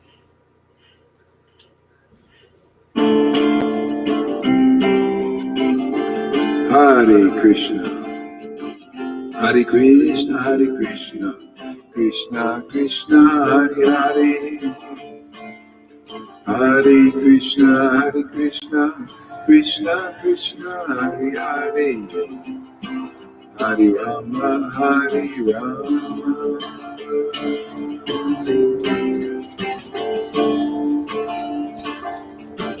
Hare Krishna, Hare Krishna, Krishna Krishna, Hare Hare.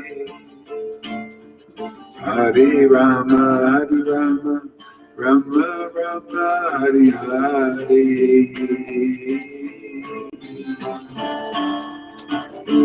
Hare Krishna, Hare Krishna, Krishna Krishna, Hare Hare.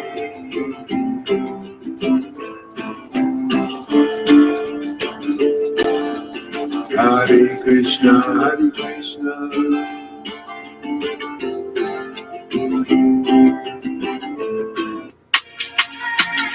Hare Krishna, Krishna Krishna, Hare Hare. Hare Rama, Hare Rama.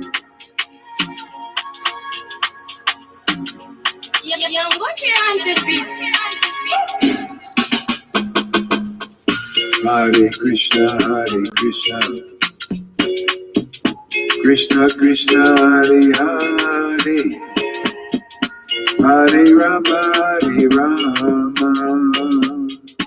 Rama Rama, Hare Hare. Hare Krishna, Hare Krishna. Krishna Krishna Hare Hare, Hare Rama Hare Rama, Rama Rama Hare Hare.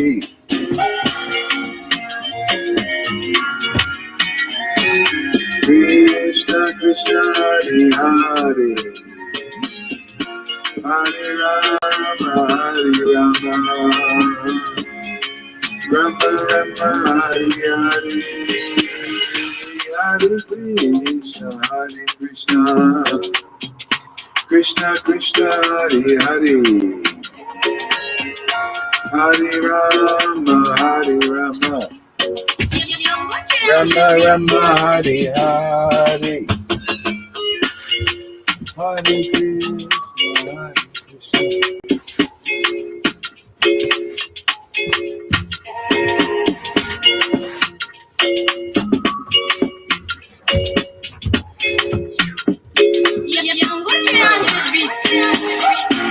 Hare Krishna Hare Krishna, Krishna Krishna Hare Hare, Hare Rama Hare Rama,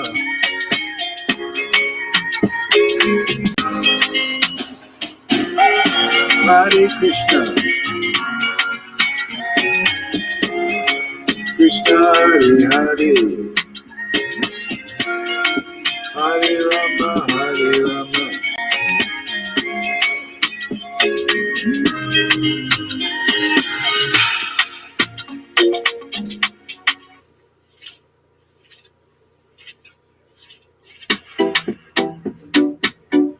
Hare Krishna, Krishna Krishna, Hare Hare, Hare Rama, Rama Rama, Hare Hare. Hare Krishna, Krishna Krishna, Hare Hare, Hare Rama, Rama Rama, Hare Hare. Hare Krishna, Krishna Krishna, Hare Hare, Hare Rama, Rama Rama, Hare Hare. Hare Krishna, Krishna.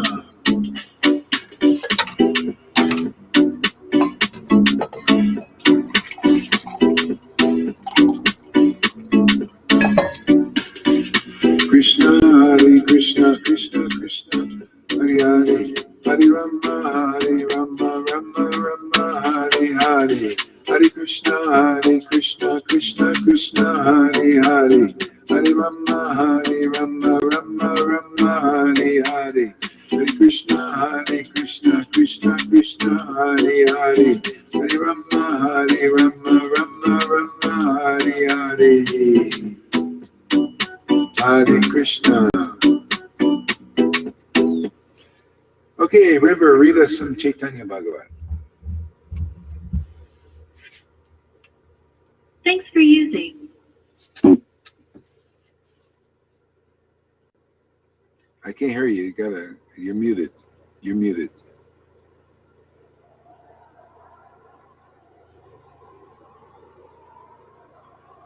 You're still muted. Is it me? Maybe I muted. Did I mute you or something? It's Yamuna that's muted. Yeah, I know.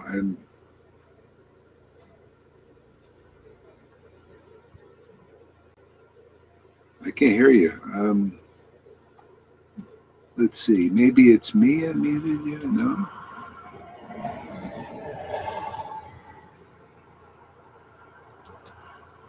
I wonder how you mute.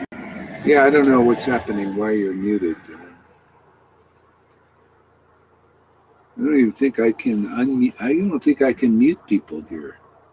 Oh, wait a second. Maybe I see. Okay, let's see here. I got to put you down for a second here, there, somebody. Let's see.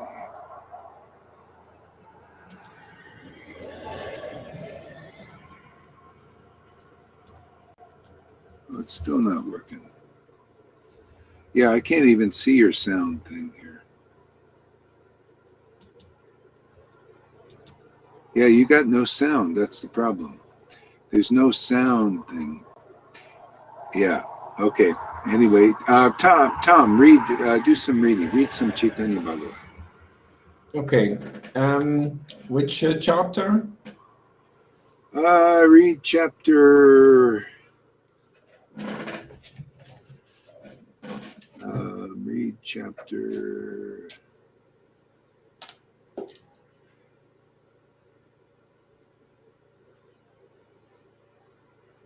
Read chapter 4. Adikanda 4. Majjhikanda. Madhyakanda. Jai Shri Krishna Chaitanya. Whoa. Jai Shri Krishna Chaitanya. Prabhu Nityananda. Shri Advaita Gadadhar Srivasadi. Gaura Bhaktivinoda. Make it chapter 3. Read chapter 3. Jai Shri Krishna Chaitanya. Prabhu Nityananda. Shri Advaita Gadadhar Srivasadi. Gaura Bhaktivinoda. Hare Krishna, Hare Krishna. Krishna Krishna, Hare Hare. Hare Rama, Rama Rama, Hare Hare. Jai Guru Shri Gaudidas. Shri Mahaprabhu. Wow. Shri Mahaprabhu and Shri Nityananda meet in Navadvip. Shri Mahaprabhu and Shri Nityananda meet in Navadvip.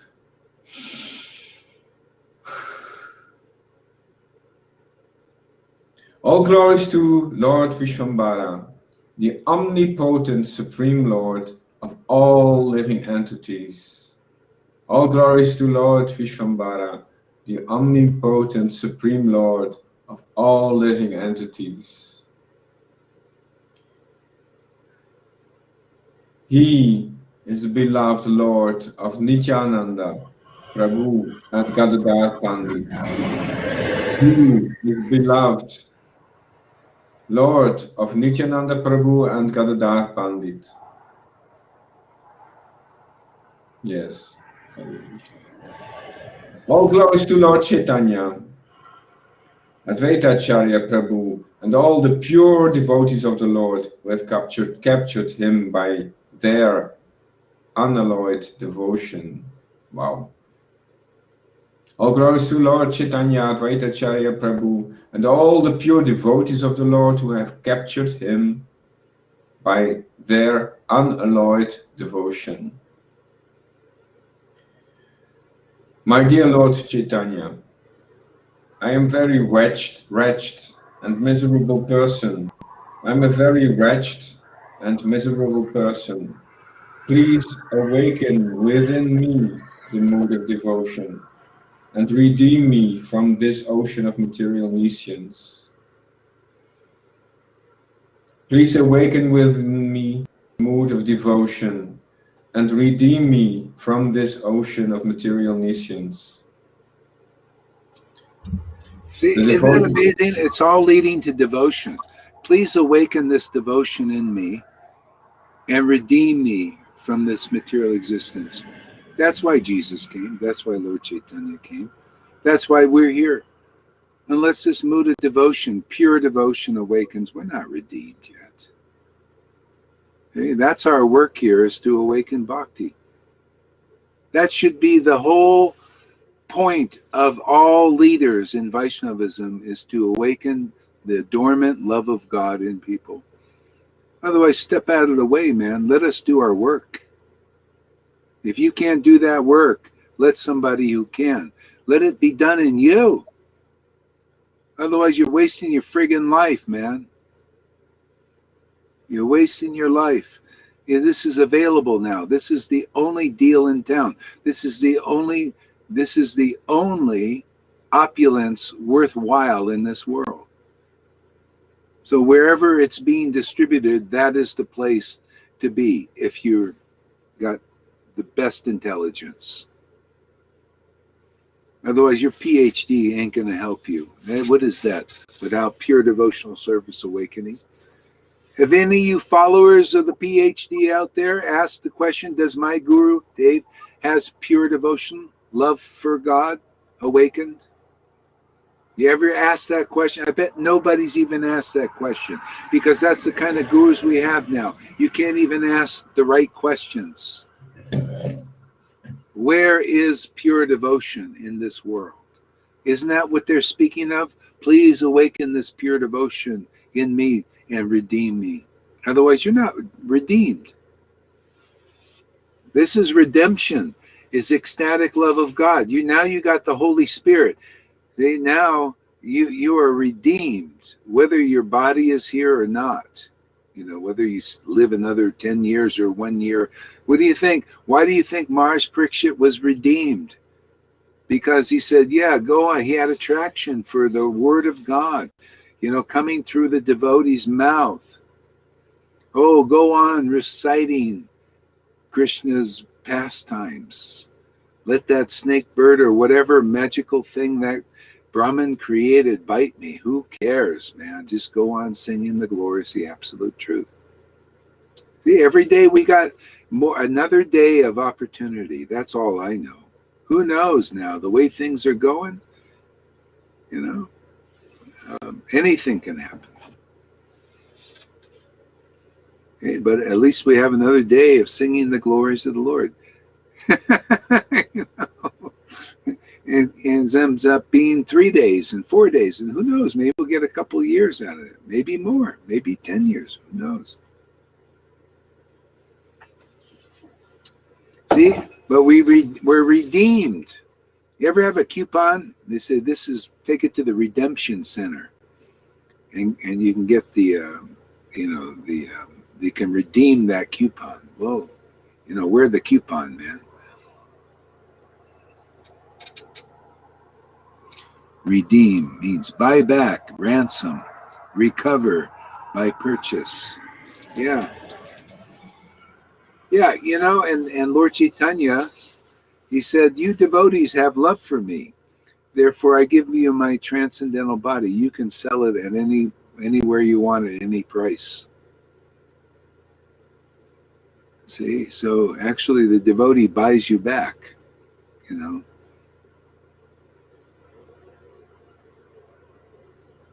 to recover by purchase. Yeah. Go ahead there, Tom. Read some more.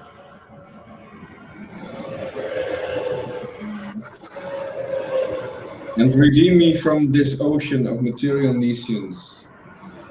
The devotees repeatedly floated on waves of transcendental bliss. Wow, yes. The devotees repeatedly floated on waves of transcendental bliss. See, that's the whole thing. It's about becoming a devotee like that. Floating on, repeatedly floating on waves of transcendental bliss. That's redemption. What else are you hearing the Krishna consciousness for? Is to float in that transcendental bliss. It's not about, it's so funny. I ask devotees, Vaishnavas, what is your highest goal and everything? A lot of times they say, oh, service, service, service. To work, work, work, work, service, service, service. Well, what about floating in transcendental bliss? My guru never told me anything about that. That's the problem. You don't hear the confidential truth about Bhakti Yoga, about the Bhagavatam. What is the confidential truth? Well, it's all about service and just work, work, work, or, rules, regulations, and all that. No, that's not the real conclusion, the confidential one. That's what you got to hear. See, doesn't that direct you properly? Isn't it amazing? People are so misdirected, man. They don't know what they're in. They don't even know what the hell they're doing. What are you in Krishna consciousness for? Well, to work, work, work, service, service, service, to serve the devotees, serve the Vaishnavas. What for? Why are you doing that? Well, you're just supposed to do that. Well, even Lord Chaitanya knew why he was serving. Lord Chaitanya knew why he was serving the devotees. It's all stated in the pastimes. Why should anybody think of serving here? Serving by coming here and participating. You ever ask the question, what is the result? See, Lord Chaitanya served the devotees. He told them, he says, hey, by serving you, I can get Krishna. I can get devotion to Krishna by serving you. That's why he went to his gurus. People don't even know. That's why you gotta hear it. You gotta hear, hear the goal of life stated. Otherwise, you're being misdirected. More or less, always misdirected. That's why you gotta abandon religion for the truth. And you come here, you get so into the truth and so clear. What do you need religion for? All they do is throw the rule book at you and misdirect you still. Isn't it nice to come here? I just tell you what's in. I'm just commenting on what's in the book there, and just try to make. Hey, man, wake up! You see that verse there? That is the essence. Let me float in this transcendental bliss. Please awaken this mood of devotion in me and redeem me because of that mood of devotion. Why? Devotion. If that awakens, what happens? Automatically Krishna's captured, right? He's captured by devotion. Always was and always will be. So what is the difficulty? Here, we're here redeeming people. Why? Because the devotion awakens in them. That's our work. That's the mission. What mission are you in, Jayapataka and Acharya Devs and Radhanas? What is your friggin' mission? This is our mission. What is the mission in the book? I think we're in alignment with the mission in the book, right? The confidential mission that's right there staring everybody in the face. Oh, redeem me, awaken this mood of devotion. That's the work here. Awaken the bliss. Go ahead, Tom. What? Yeah. I feel listening to you these levels of the mind, of the intelligence, and of the soul. Yes. Mm-hmm. So when some people they approach this on the level of the mind, they are not able to taste. Yes. They can just touch a little of intelligence. Yes. But the level of the soul, there is taste, yes. So when some people they are on this platform of mind and theoretical, it stays theoretical. They cannot reach the level of taste. Yeah, well, that's you can't do it by speculation. You do it by hearing from devotees who are in tasting. You get it that way and only that way. So you got to be an experienced devotee. Are you experiencing this redemption, man? Are you redeemed? Can you tell who's redeemed in this world? Can you tell amongst the Vaishnavas who's redeemed? Nobody can even question. They don't have the right questions in them unless they come to a place like this. Here, Krishna gives us, because we're redeemed, man, he gives us proper understanding, real logic, real clarity, man. That's what you get here. This is golden, man. You get this from a class over there in these. No, unless you're redeemed by this devotion, now things are getting clear. Now the real philosophy of Krishna consciousness becomes clear. See, so that's why you hear from devotees like this, and then you're redeemed by devotion awakens in you. Now things get clear and more clear and more clear. This is where you're cultivating Krishna consciousness. Prabhupada said in nectar devotion, unless tears are coming to the eyes, you are not even cultivating Krishna consciousness yet. Amen. That's him saying that. I'm just repeating. I love to repeat what he said. I like to repeat the things that Lord Chaitanya say because they're so amazing. I just relish them, man. That's what you do, is just the taste of truth. The taste of broadcasting the truth. It's so refreshing when you hear so much bullshit in the world, and even from these so-called representatives of the truth. It's so refreshing to hear it. That's why I go on speaking this refreshing truth, because it's the only real refreshment in this world. Everybody else is more or less bullshitting you because they're under the Maya. Even in goodness, it's still imperfections there. See, perfection is when you're redeemed by devotion. Now you're perfect. And tomorrow you'll be even more perfect. You just keep watering it, man. Watering perfection and more perfection. See, that's real Krishna consciousness. Go ahead there, read this. Just one word. Go for it. You got to repeat what you said. The difference is you hear from someone who is tasting, yes, and when we see is the one I'm listening to, is he tasting or is he not tasting? Then we have a great tool to distinguish. Yes. Yes. Is he tasting or is he not tasting? Is he only talking without taste? Exactly. Yeah. See, the taste of truth is so amazing, man. Taste. It's all about taste. And that's what you communicate. You communicate the taste to others. Okay? So that's why you cannot approach except through the door of the devotee, because people are contaminated with speculation. They can't approach this level. So you got to hear. You get purified by hearing, and you start tasting through the devotee, the representative. See, and you get clear, and then after a while, then you can taste also. That's a disciplic line in a nutshell. So read this. Exactly, Gurudeva.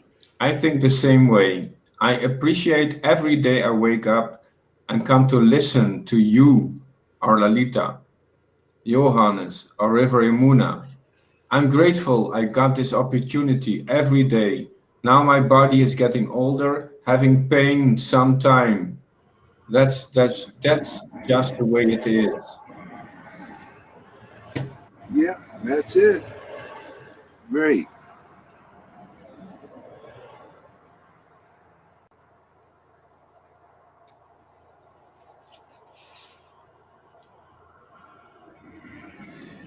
Read it.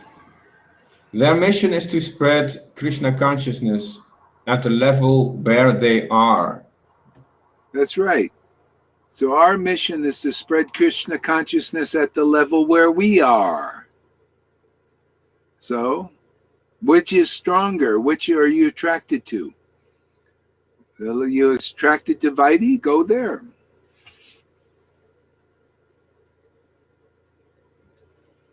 Read that. Day after day, coming to listen and watering the Bhakti Lata Beach, the seed of devotion. Yeah, that's what we do. Okay, read on. Read some more.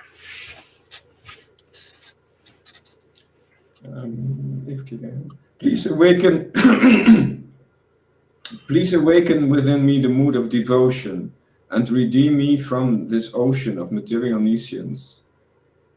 The devotees repeatedly floated on waves of transcendental bliss, seeing the manifestations of Lord Chaitanya's ecstatic mood. See, there we go. You got to find the representative of those ecstatic moods. And then you'll have such awakenings. Otherwise, what good is it? What do you say? You're a leader in Krishna consciousness and you're not manifesting ecstatic moods?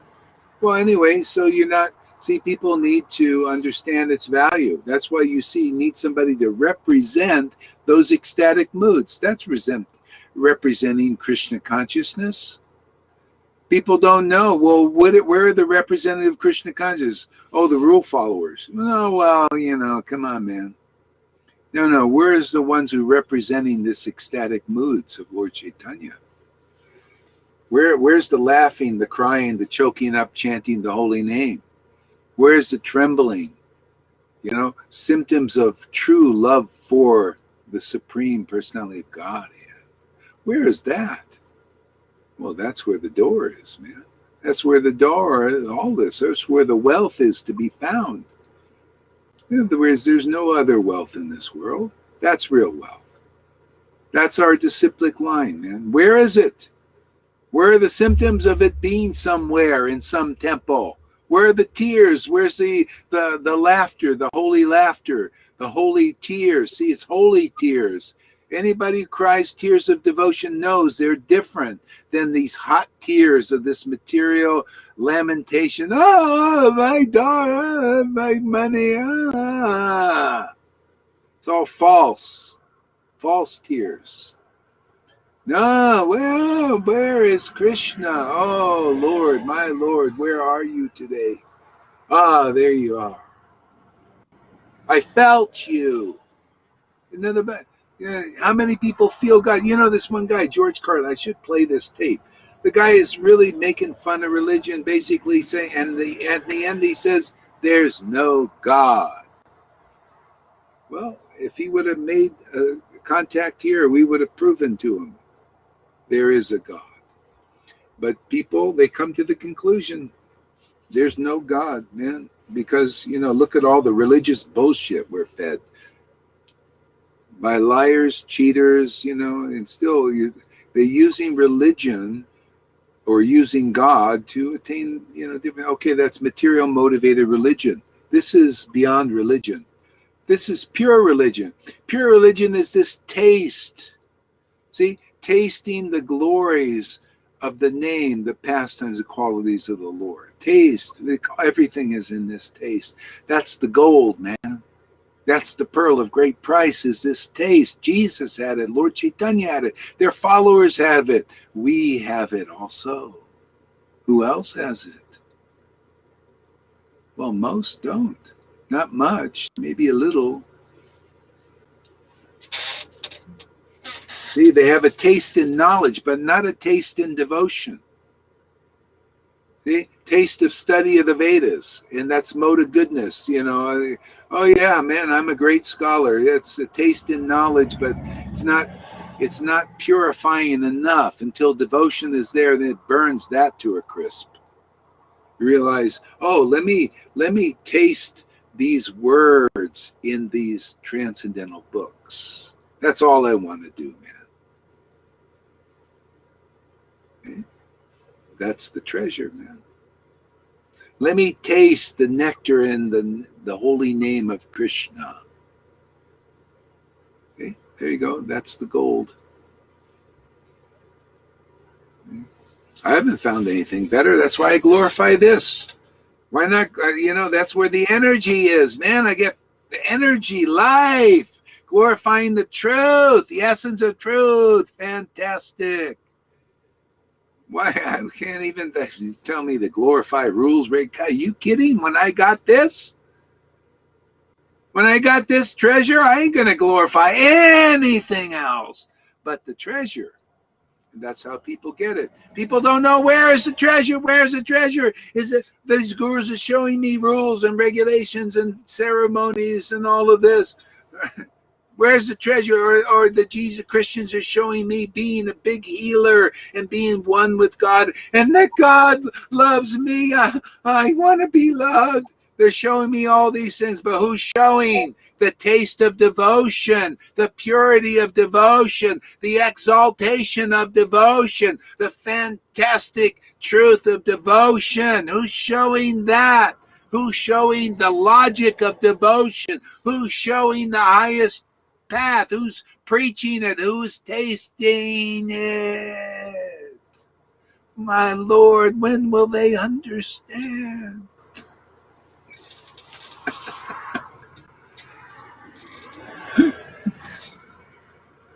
Go ahead, Tom. Read some more. This is inspiring. Yes, I can already taste the next sentence, and I'm sure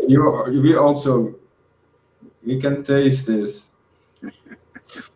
Lord Chaitanya's devotees Lord Chaitanya's devotees are as dear to him as his very life.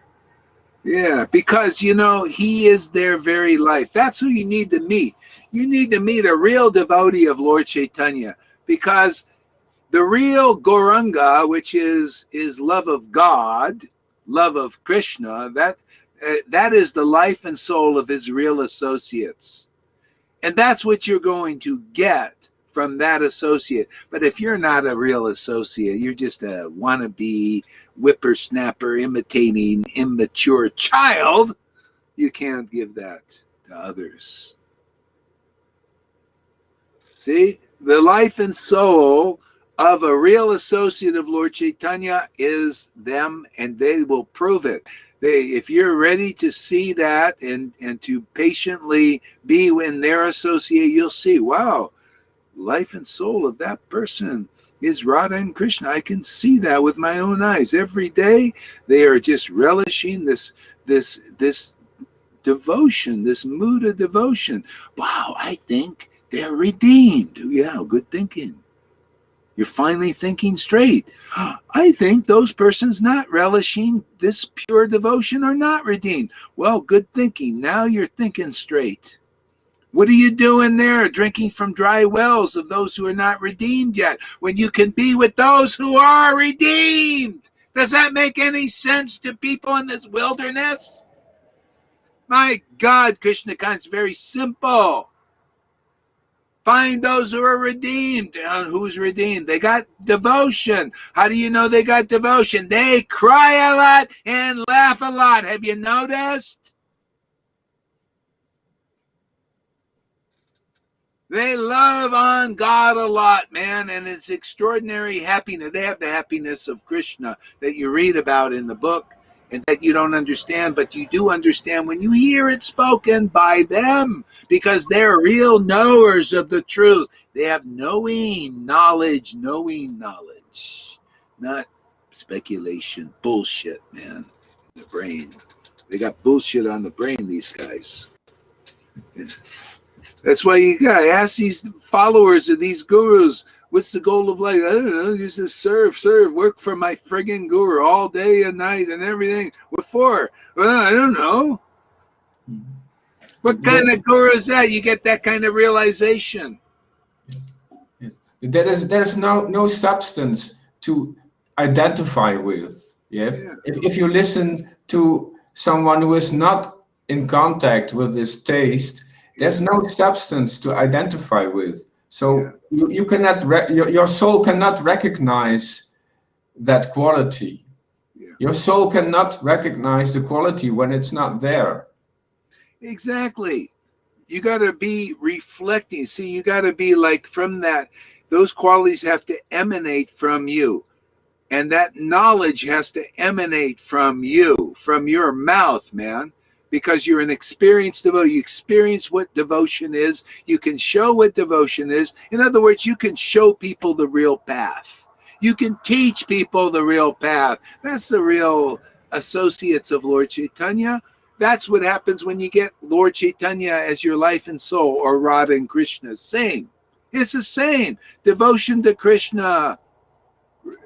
Sri Krishna Chaitanya is Radha and Krishna. It's the life force of that living being called Sri Krishna Chaitanya. His life force was Radha and Krishna, and he brought that into this planet. His associates are like that, and they're the only ones you're going to learn real Krishna consciousness from. You're going to understand these books from. We've already proven it. We'll prove it again and again and again. Yeah. No. Go ahead. Lord Chaitanya's devotees are as dear to him as his very life. Chanting Krishna's name, Lord Chaitanya wept bitterly in separation from the Lord. Chanting Krishna's name, Lord Chaitanya wept bitterly in separation from the Lord. He embraced his beloved devotees who gathered around them, crying in ecstatic love of Krishna. He embraced his beloved devotees who gathered around him, crying in ecstatic love of Krishna. See, so isn't that's a great personality? You go into their association, you start crying like them. You start laughing like them. You get that opulence. That's wealth, man. That's the jewel, the pearl of great price, and even more. Lord Chaitanya came to reveal more clearly what Jesus was talking about. What is this pearl of great price? Ask any Christian, what is the pearl of great price? Some will know. If they say, my Jesus is, oh, there you go.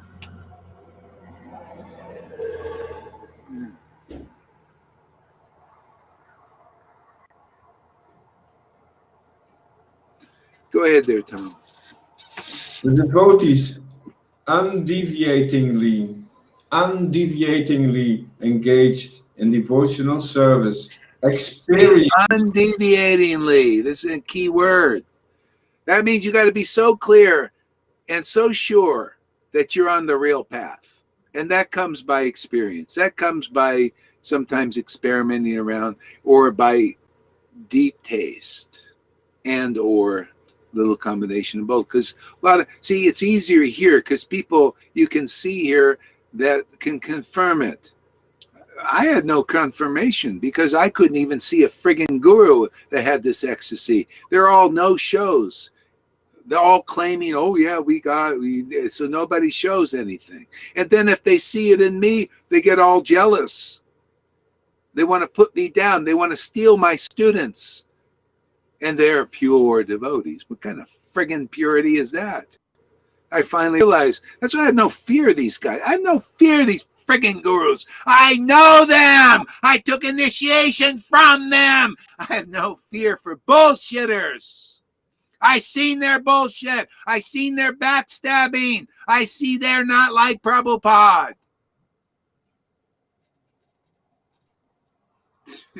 He saw they weren't like them. He called them fourth fucking class.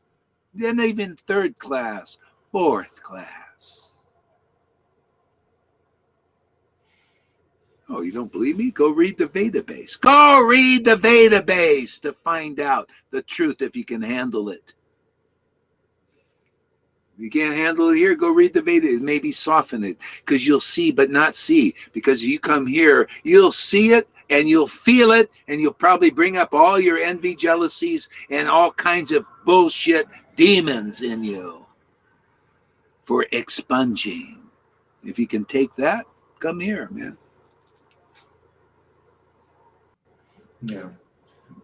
We don't buy their we don't buy their conditionings, additional conditionings. We don't want that. We don't purchase. We don't purchase that. We don't like junk food. Go ahead.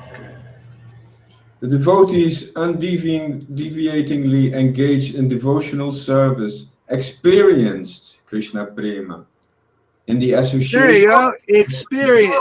Go ahead. Read the rest of that sentence. Yeah. Experience Krishna Prema in the association of Lord Chaitanya. Yeah. In association of Lord Chaitanya, who had the prema. That's the only place. Otherwise, you won't see it. If you don't come to where prema is, where devotees are experiencing that, it's something else. You're intoxicated by something in the world. You got to become intoxicated by prema by going around prema devotees. They have the power to sell Lord Chaitanya, who is prema bhakti, man, personified. The Lord has given his transcendental body to them and only them. And you want that precious commodity, rare commodity, it comes only from his real devotees who have real intense bhakti and the symptoms of it, and prove that they are the distributors. You don't go to Amway to get Mary Kay. See? You don't go to non-devotees who don't have the ecstatic devotion of Lord Chaitanya to get ecstatic devotion, right? You don't even know what it is. That's why devotees, most of them don't know what the goal of life is this ecstatic devotion, because that's where our redemption is. Our redemption is in the awakening of this devotion. What is the problem? The problem is not knowing what it is and trying to preach that you're Guru Dev's. I'm sorry, it's time to kick them off of their seats. Get off your throne. You know. Maybe it's time to go and take a good shit on the toilet. That's your throne that you need. Go sit on the toilet for a while. How's that, Sachi, for conclusiveness? My mode of goodness doesn't like it. That's why she's smiling now. She's getting a taste from you. Go sit on their throne over there. You just need a good dump. That's what these gurus need. I mean, I'm telling you the truth. I just channeled this this comes from Nityan, not Lord Chaitanya. He's more of a, that kind of thing. Nityananda. This is channeled from Nityananda. He's rough and tumble, man. They need a good dump, and their followers too. Come here. It's like sitting on the toilet, man. You'll just purge, you'll throw up, you throw all your garbage on it. Yeah, we can take it, man. Because we're redeemed. Redeemed by devotion, man. Come take your dumps here. They need to get rid of their shit. Exactly. Go ahead, Tom. Read some more. This is your approach, your character in this time, space, the circumstances to shake them. Yes, yes. No, I got to do I have to. This is the prophecy. You got to see from a low class, fourth class person that people will be redeemed. They got to be. Hey man, how can you got to fit the bill, man? You got to see, there's nobody more low class than Gohar. He'll say anything. He'll be raunchy, and he's like the transcendental Lord George Carlin. You ever hear that guy? Man, does he cuss up a storm? Man, people love it. You notice? He's cussing. Oh, fuck. But here also in this sangha we have different approaches, yes. Yeah. And I can taste the next sentence. Go ahead. Someone can also have this attitude of melting their hearts, yes. Yeah. Even stone-like hearts would melt in the sight of the Lord's ecstatic manifestations. Even the stone-like hearts would melt at the sight of the Lord's ecstatic manifestations. Yeah.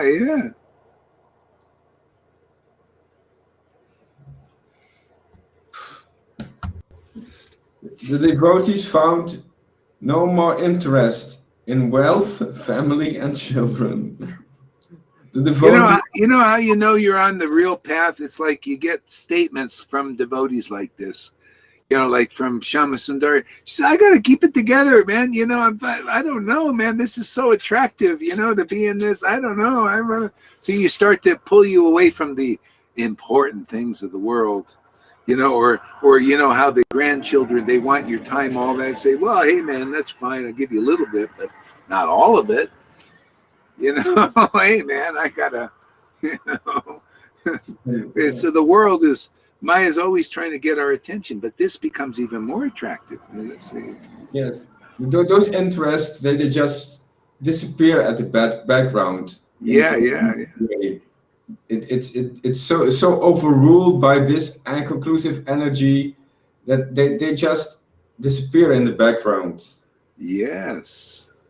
The devotees found no more interest in wealth, family, really and children. So much easier. Oh, sorry. Okay.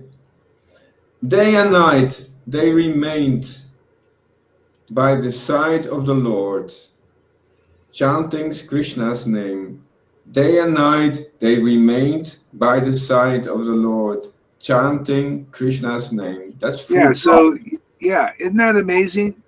So we do this day and night. I mean, we're not like can't be fanatical, and they weren't either, really. You know, people think day and night all the time. No, regularly. See, day and night. You know, day and night, day and night. We make time for this. This is our. Why wouldn't you? Becomes your life and soul. Why not? We got the highest grade happiness here. Why wouldn't it become our life and soul? Yeah. It's like before there is attention and faith. Yes, if there's full focus, full attention, it's sometimes it's not possible. Sometimes we have to look or pay some attention to some even some mode of goodness things. But Yeah. faith is piercing through all the layers. Yeah. We can have continuously faith. Yes. Oh, let's listen to a little bit George Carlin here. Let's see, maybe we can get some good he's gonna bash religion. So let's hear that, and maybe we'll have a little discussion about it. Okay, let's see, Chrome tab. Here we go. And I'm going to show you why. First of all, making it. The FCC, an appointed body, not elected, answerable only to the president, decided on its own that radio and television. Oh, this is the wrong one. Sorry about that. Hare Krishna. Let's see here.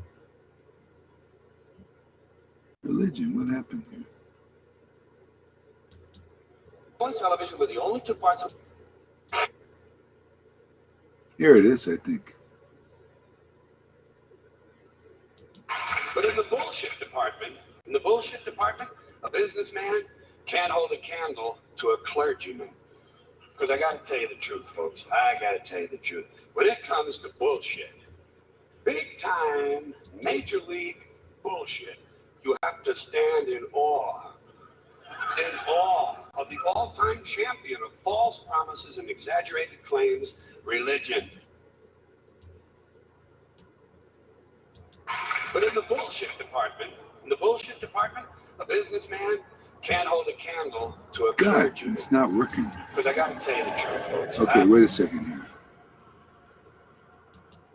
All right. Oh, I see. Is it in here? Let's see here. Can it, why isn't this showing here? Can you see what I'm showing? Anybody? I can only hear what you're. Oh, you can only hear. So, Yeah. but you couldn't see it, We huh? don't see No. anything. No, we don't see All right. I wonder why. Okay, let's see here. All right. I wonder why.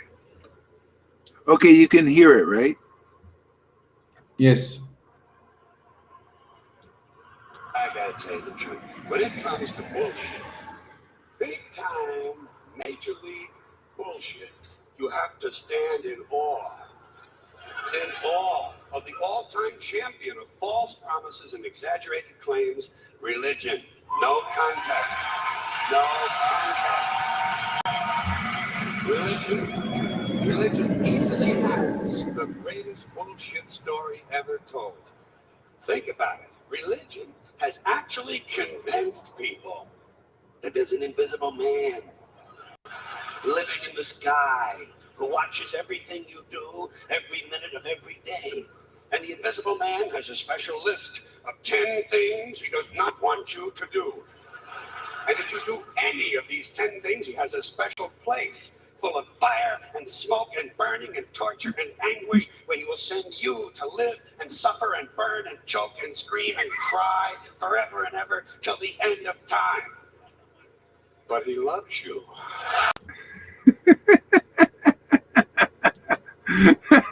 I love that. Can you see that? That's religion. do this or you're going to burn or anything, but he loves you.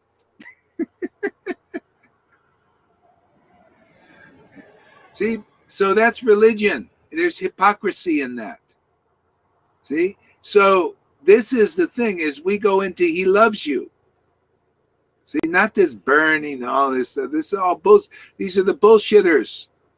See, they got to. This is the level of control. They got to control you like this. No, we show that love. Show that love. Don't have to get it. Oh yeah, you got to do this and this and this and this. No. Just look at the love, man. He came here, especially Lord Chaitanya. He came here to reveal the devotion and love, the ecstasy. Okay? So we even show. See, now if George Carlin would have met people like that, he would have probably changed, but he was, I don't want to worship a God like that, but he loves you, but are you going to burn in hell and all that stuff? See, anyway, it's kind of religious. He loves us and we love in return. He loves us and we love in return. Yeah, well, that's why he comes here, is he loves us. Actually, what people need is he loves us and he loves us in return. But see, people, again, they don't know what this love is. You know why? They got to see a person loving God, loving Christ. Not he loves us, therefore we love him in return. You got to, come on, you got to see somebody loving God first. That's how you begin to know what it is. Otherwise, you got some superimposing thing on God. You don't know what that love is. You got to see a person that genuinely loving the Lord. Yeah. Someone who's tasting it. Who is tasting it. Somebody who's tasting it. Exactly. Yeah.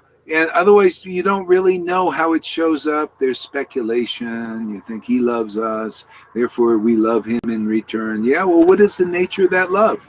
What are the symptoms? Well, that you see on real devotees who have a genuine, real relationship with the Lord. You see the symptoms of that love.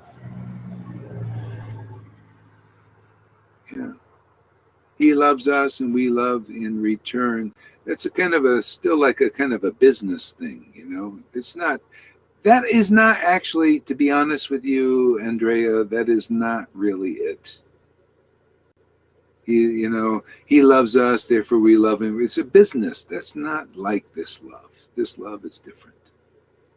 This love is different. So this love is what you see here is the ecstatic, emotional taste of God. He's the Lord's transcendental presence. You're not thinking of being loved in return and to return and he loves, it's too much separation in that. Yes. Were you speaking to me? Yes, I'm speaking to you. I also, again, here, I feel this different approach. People, they say, you should do it this way. But here, we just taste and share the energy of tasting. Yeah. And that's a total different approach as somebody who says, you should. It's still on the separated. There's a distance. It's theoretical. You should. But when somebody just is tasting it, and this taste is communicated, this is the real contact. This is the real contact. Yeah. The taste. It's what it's all about.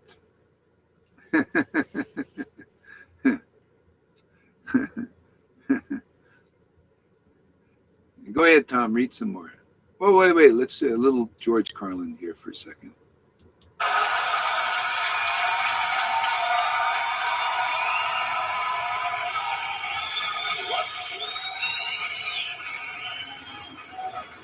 He loves you and he needs money. He always needs money. He's all powerful, all perfect, all knowing, and all wise. Somehow, just can't handle money.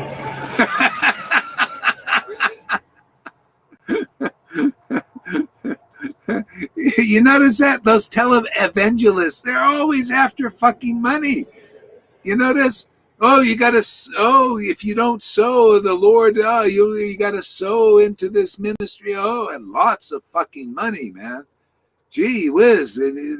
And these guys, it's so exaggerated. Not only do they have one jet often, can you imagine having your personal jet plane? Some of these idiots, some of these guys, these religionists, have two planes, two fucking jet planes. Can you imagine? You know how much a jet plane costs? That's how exaggerated the Lord wants to show. It's a teaching. George Carlin is right about this. You know, religion is not it. That's why you got to move on. You got to move on from that. What people who become gurus because of material motivation to have buildings and money. You know, Prabhupada said one of his godbrothers that was following Bhakti Siddhanta, who became a guru, one of these gurus in the thing there, this was his mentality. He always wanted money. He wanted the buildings, and he had children actually, so that he could make them lawyers. So he knew when his guru would disappear, he would have them as lawyers have court cases against the rest of the members and take their money. Can you imagine that kind of mentality? Many people become religious leaders because of that. And see, that's, and these are your leaders, man. This is like the world. And then we got religion like this with leaders like that. I think Andromeda might have some misunderstanding there. I'm not sure what's going on. So you try and turn me away? Okay. You try to turn me away. Well, you see, this is the thing, man. You know, if that's the way you see, I'm sorry. I'm only looking for jewels here. If you're not interested in changing or hearing, or you know, if you think you know better and all that, I'm sorry. You know, you're going to hear things that are maybe piss you off or something. Hopefully, you keep coming back and see. Yeah, I mean, do you see the jewels here, or are you just interested in being like, you know, acknowledged, and you want to not, you know, to be you want to be appreciated, you want to be you know, like this. Here, where you want to learn what pure love is just simply appreciating Radha and Krishna. That's it, and that's what you'll get here. And you know, if you, I mean, we get so many jewels are given here every day. You know, really. And if something rocks your boat, you know, that's going to happen. I mean, it's about purification. Some people, they come with a certain expectation, yes. Yeah. And then there is disappointment, yes. Mm-hmm. But when there's something in your heart saying, I still want to come back, yes. Yeah. I still want to come back. Then you are on the right track, because then your appreciation is growing. Yes. Yeah. You got to see what is the gold here, man. You know, okay, I may rub you the wrong way sometimes. People rub me the wrong way, but does it stop me from coming? No, I keep coming back.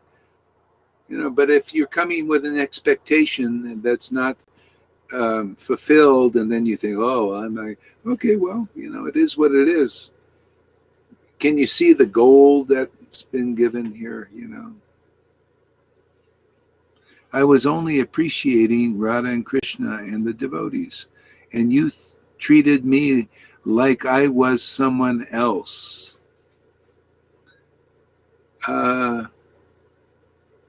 Yeah, actually, yeah. Okay, you're appreciating Radha Krishna according to what you understand. And I was treating like You are someone else. Actually, you are someone else in a sense. We're talking about this type of love. And,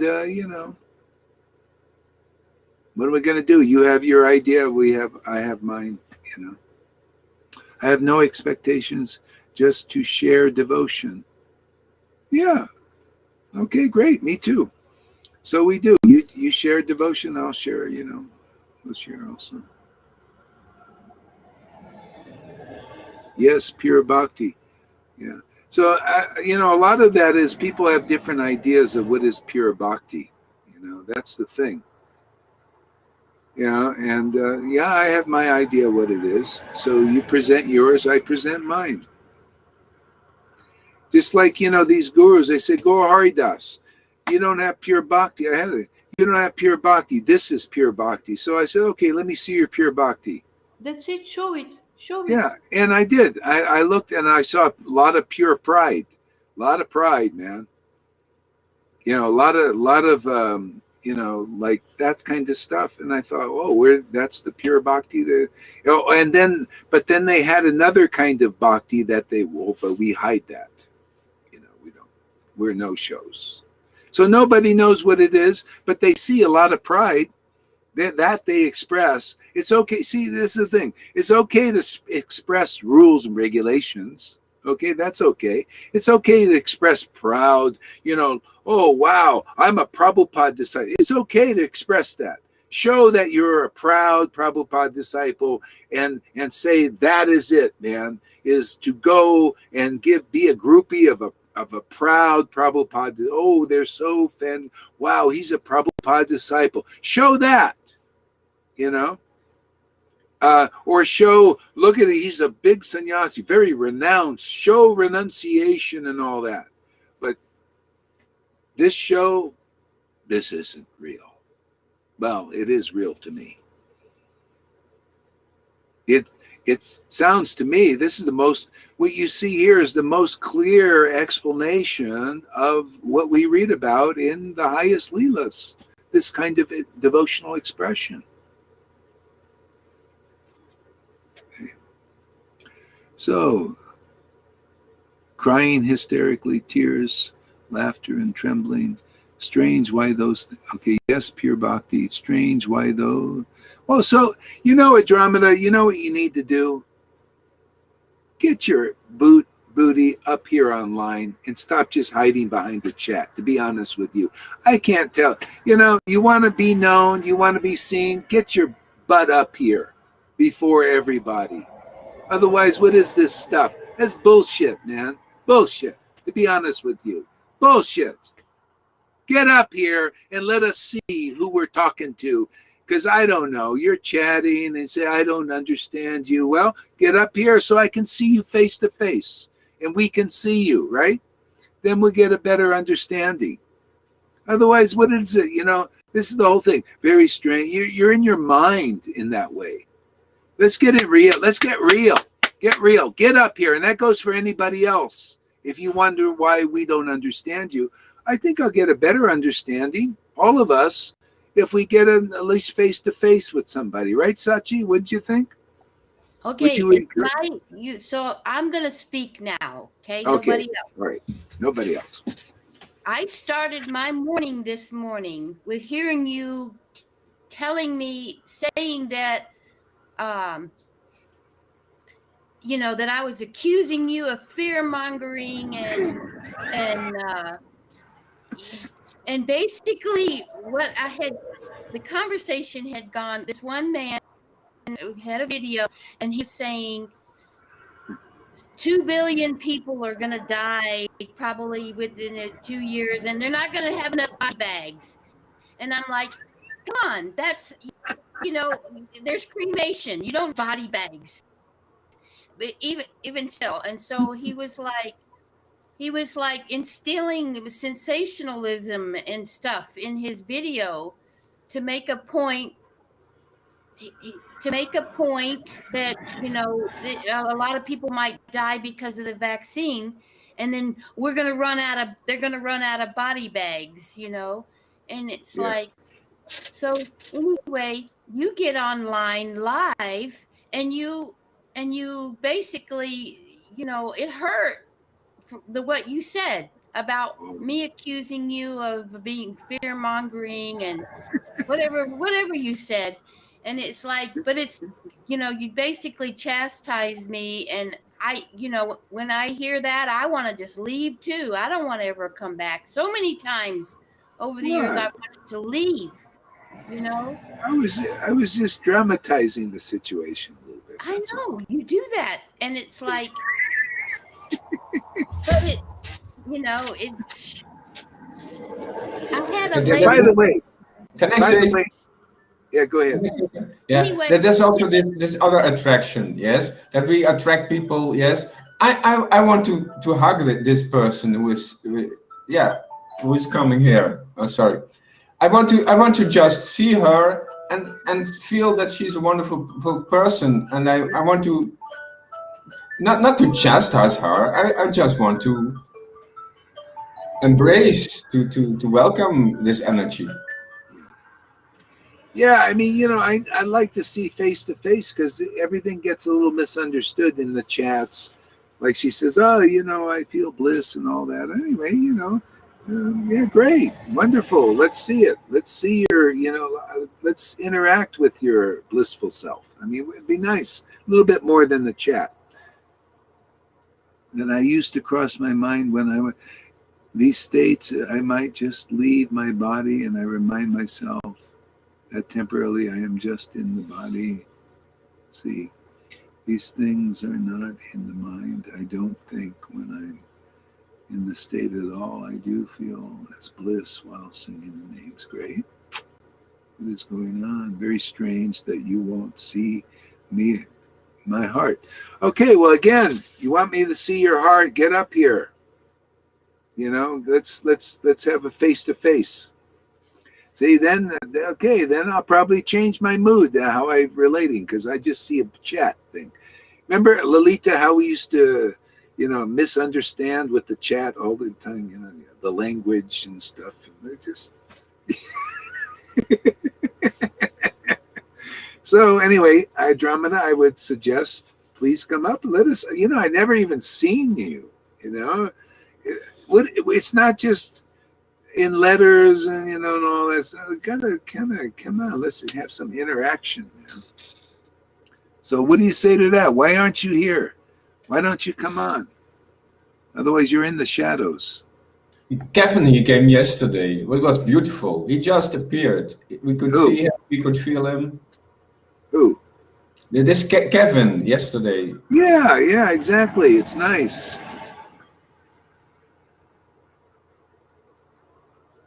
There you go. If you need some warm fuzzies, go to Bhakti Tom. I'm a bit raw. Sorry about that. Everybody's got their faults. I got mine. He's got his. He used to like to merge with everybody. Sometimes we need some opposites that are working together. Yes.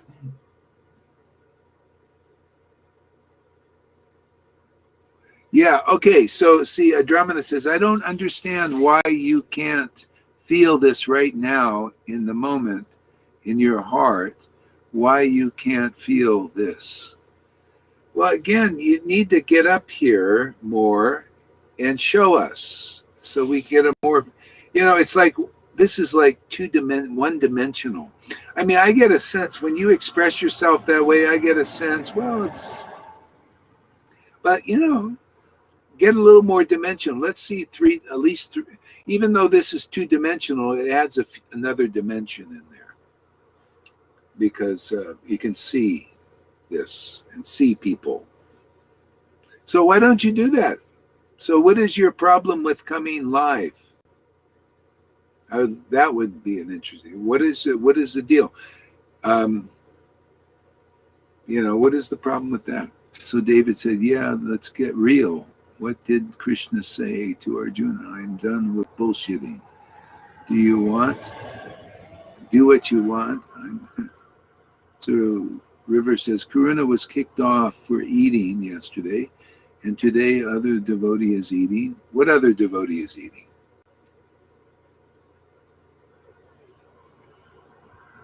Yeah. Yeah, and you know, well, that's another thing too. You got to see the context. When I'm sitting there, when we're chanting, you know, like we're like kind of talking and stuff like that. That's another thing. Yeah, it's another thing.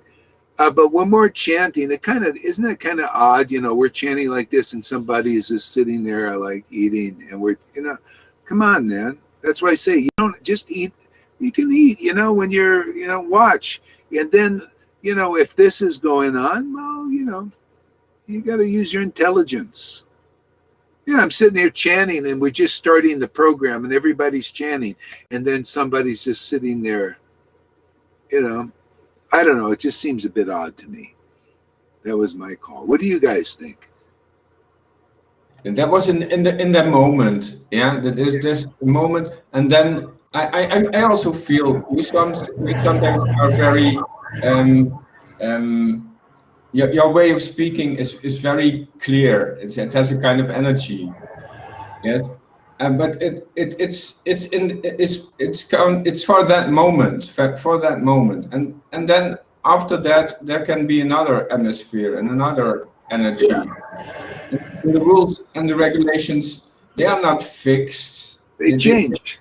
Yeah, we are spontaneously, and sometimes it comes out very rough, and sometimes it comes out very merging and soothing. It's spontaneous. Yeah. So Andromeda says, Andromeda says, turn the stones into loaves of bread. We do that all the time. See, these are stones for most people. These are now loaves of bread for us. See, that's the miracle. People are looking for external material miracles. Turn the stones into bread. No, well, we turn the stone. We take the words that are like stone for the hearts of people in the world, these scriptures, and turn them into bread of life. See, that's the miracle. That's what we do. So we do that. Thanks for a reminder there.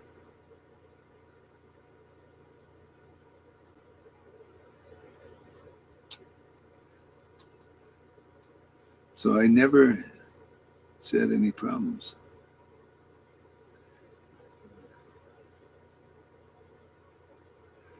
I, for one, am trying to maintain the body, and I have to eat at times you do, eat at the times you do the class.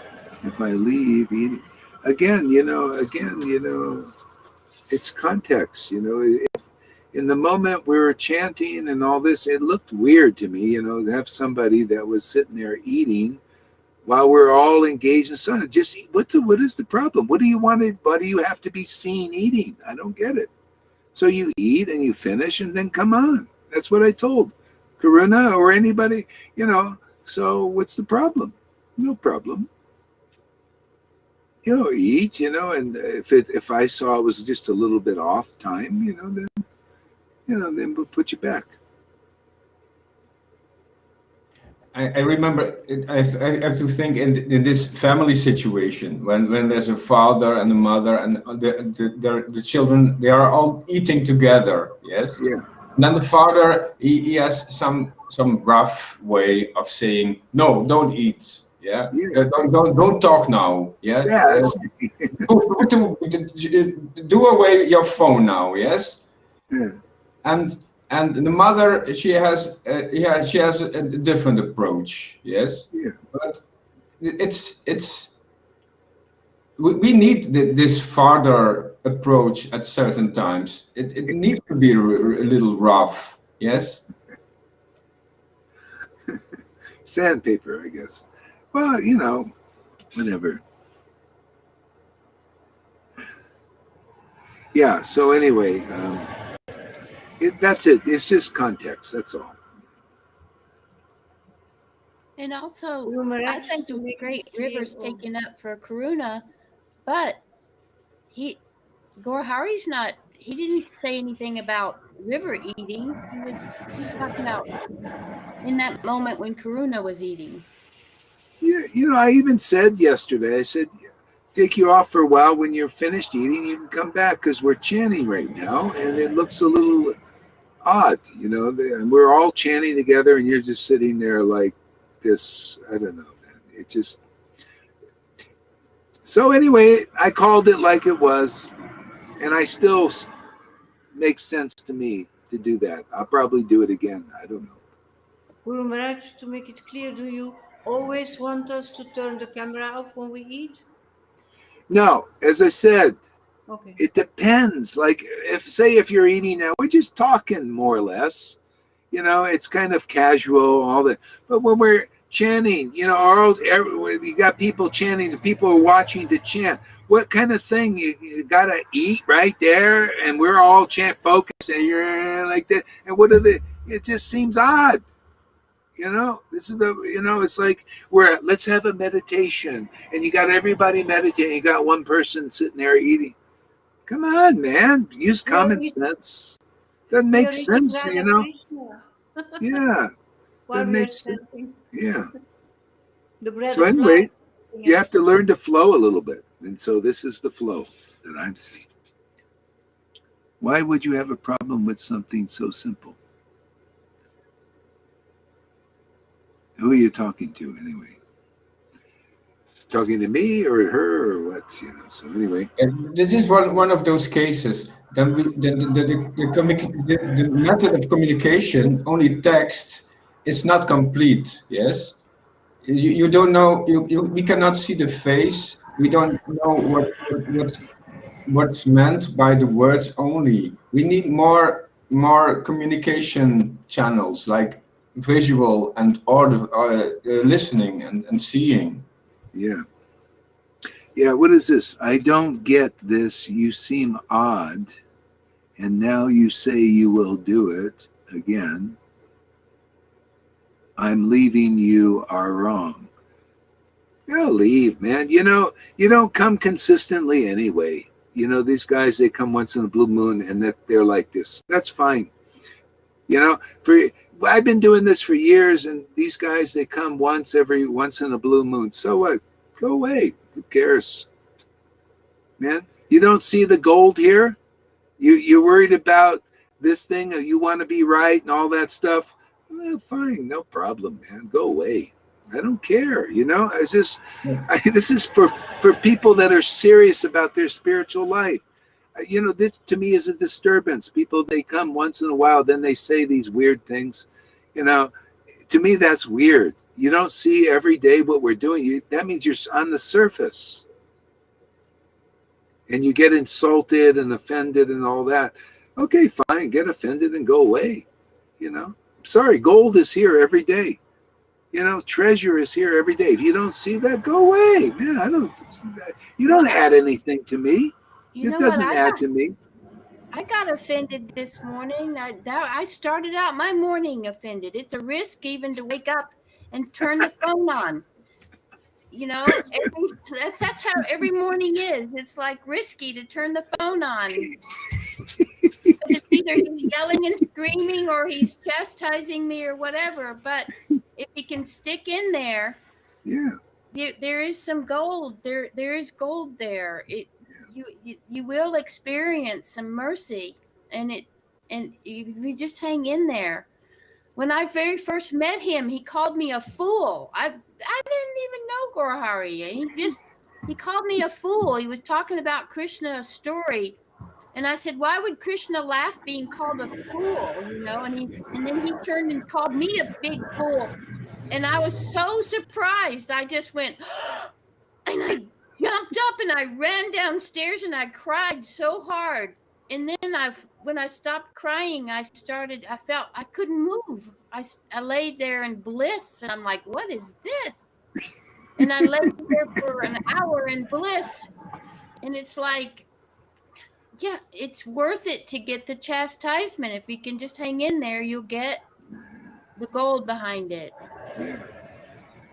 Yeah, I tell you, the verses, they say, not even the greatest scholars can understand the mind, the intention, the plans of devotees who are absorbed in prema bhakti. It's so spontaneous, and so it rubs the false ego the wrong way because I'm not holding back. I just let it go, man. Anything comes to I just let it out. So the purification is very intense. And the point is, if you're offended, there you go. It's just, that's it. It's like, why are you against me? See, it's that me thing. I'm not into me's. I don't care about me's. I don't even think about me's, but you do. And this comes up in the conversation. And if you're offended because I'm not treating you or me or I so well, because, that's not a factor in how I relate to stuff. I'm just into the big me. Big me is Radha and Krishna. That's all. It's just like, okay, you put your thing in there about this is the way love is, and I say, that ain't the way love is for me, in my experience of love, and I just put it out. And you go, why? You don't like my love? Yeah. Oh, it's about you having to be acknowledged in your love. I just love the way I do. I don't like it or not. It doesn't matter to me. I'm just so enraptured by it. It's so great to me. See, and then finally some people are coming and saying, yeah, you're right. I like this also. This is the difference. The difference between a mature, pure devotee, and he has this. How to explain? This is a mature devotee. He mature, pure devotee. He has this way of communicating. Yeah, it's just how it is. I mean, that's why you got to come regularly and everything, and you're purified, and then you're not reacting. Like here, say, I'll give you an example. It didn't offend me. I just couldn't understand why you reacted that way to my comment. Okay, well, that's part of understanding as gradually comes. I would never use the term, or if I didn't feel that Lalita seems to be expressing most of all. I don't know what that means. I won't even comment anymore if it triggered you. So triggered me. So this is the thing. To me, that's, if you think I was triggered, it's not that I'm triggered, I'm responding. Triggered usually is like an emotional, like, oh, you're being offended and all that. A lot of, just anyway, don't do anything to make your brother stumble. Don't do anything to make your brother stumble. Well, see, that's the thing. The very thing, see, that's, St. Paul, if you want to use the Christian preaching there, St. Paul said Jesus was a stumbling block for the Pharisees. It caused them to stumble. Automatically, you're here, you're getting close association with the spiritual energy. You're going to stumble. You're going to stumble over this.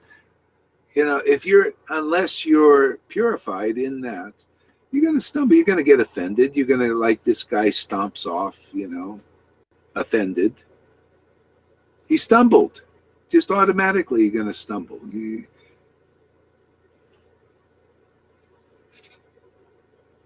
You would refer a false. Anyway, the bottom line is, to be honest with you, enough of the blah, blah, blah, and get your butt up here and let's communicate. Otherwise, this stuff, I can't really feel you, I don't know. I like to be face to face. So what is your problem with that? Why don't you answer that question? Why don't you answer a direct question? Why are you not here? If you want to talk so much and be understood and everything, come here. I think we'll understand you better and relate to you better. What do you guys think? Do you think she would be good for her to come here? Watch the replay. I cannot even see her comments on Facebook. So you can't. Oh, yeah. She's only visible for friends. Yes, maybe she has some issue with that. She doesn't want to show herself. No. I think She's there's a lot of mode of goodness. I think there's a lot of mode of goodness in there. I think that she's got a lot of, wanting, being a good person and stuff like that, and don't harm your fellow man, and that's all well and good mode of goodness stuff. But it comes to a point where if the person's doing wrong, you got to call them on it. It's not easy though. Like if the other night we had an elder devotee give a talk, and he talked about purification, and he never said anything about the guru helping with the purification, because he probably didn't know any guru that could help with the purification. And I could have gone to him later in private and said, what I thought, and I didn't, because of the mode of goodness is really strong with me, and I'm having to overcome that. It would be, I can't tell people about Krishna as much. I can't correct people as much. I'd make a terrible parent. Kids would run wild, because of the mode of goodness is so strong. It's a fault. I can't keep up with my right duty, which is to help others. It's not good. Done. Anyway, everybody has their little struggles, So Andromeda says, if you can't feel this, I don't feel right about being on screen. Sorry, I won't. I'll disassociate from the live streams, or I won't comment. I don't know, man. It'd be kind of nice to see people. I mean, God, you can comment all you want. I don't care, but well, you can do it too, but I'll just say this in this way. But don't expect me to understand you perfectly with just this, like this. No, I want a little more substance here. So don't expect perfect communication here or there, Andromeda. It's in that sense your fault for not coming up here. See, because everybody will misunderstand you simply because you won't reveal yourself more fully. Revealing yourself means come up here and face to face. Then I can see your eyes, not just this thing going on, and whatever is, murky in there. It's not clear. I know it's always better, face to face. I mean, look at me every day. At least, you may not agree. Maybe I don't understand you, right, and everything. At least you see me. See me talking here every day. So you also come, we communicate. What do you think God wants to do with you and everybody else? He wants more of a face-to-face, doesn't he? He wants some more clarity. Then get a more clear bead on who you are and what you are. So and so that he can also be clear. Communication, that's all. Just bhakti, don't care about the modes. I've spoken to numerous devotees and chatted numerous times with the devotees. They know what I express. I don't have a desire to just be a good person. Okay, well, good. So, keep coming back to it. At least you come regularly. That's good. If she focuses on the faith, yes, she can do a next step. If she focuses on faith in Guru, faith in Krishna, she can do another step. Yeah, that's good. Anyway, everybody's in their own place. So why don't we, I think we probably should end this now. Okay. So thank you very much, everybody. It's been a nice morning. Sachi, the queen of the offended. Dear Gurudev, you are right. Because of conclusively preaching from Srila Prabhupada's books, just like you say, people come and people go again. All that counts is the ones coming regularly every day. They are sincere. I mean, that's really the bottom line is if you come regularly, show your sincerity. If not, you come and you go, all right, well, there's something. But usually I see that, not like you there, Andromeda, but some others, they come once in a very big blue moon and think they know everything. You know, we got to go through, this is a fire here. 4 hours and 40, no. Eh, holy mackerel.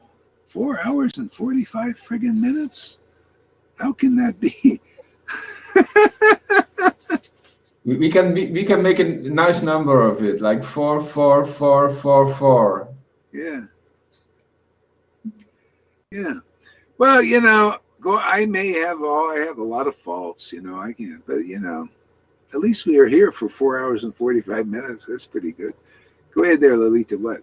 Yeah, I wonder how I can contact Andromeda. I asked her before a long time ago. She was on Facebook, but now I don't know how to reach her to have a decent talk with her. Yeah. Why is she not on Facebook anymore? Why can't we see her face? I also would like to have an open talk with her. Yeah. I mean, this is a devotional community, man. You know, it's nice to have some interactions here. All right, guys.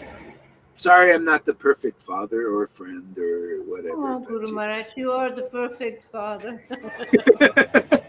Oh, yes. Yes. Sometimes I'm through a mirror darkly. Dark Krishna. Andromeda is on Facebook and Messenger. Okay, great. All right, yeah, I didn't know she was on there. I thought she went off and I had this thing. I don't go on Facebook anymore. Then she came back. That's great. Okay. Oh, that's good. All right, so communicate a little bit, do some face-to-faces. Yeah, You know, this is not impersonalism. Okay, Haribo, everybody. We'll see you later. Sometimes soft, sometimes heavy. Yeah. Sometimes I'm a prick.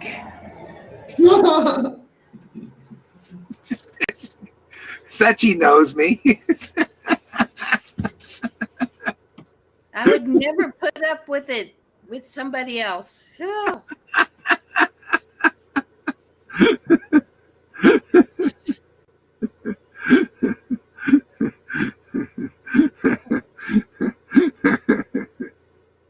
Trippy, huh? Okay, guys, have a great day. We'll be back for more after a little bit.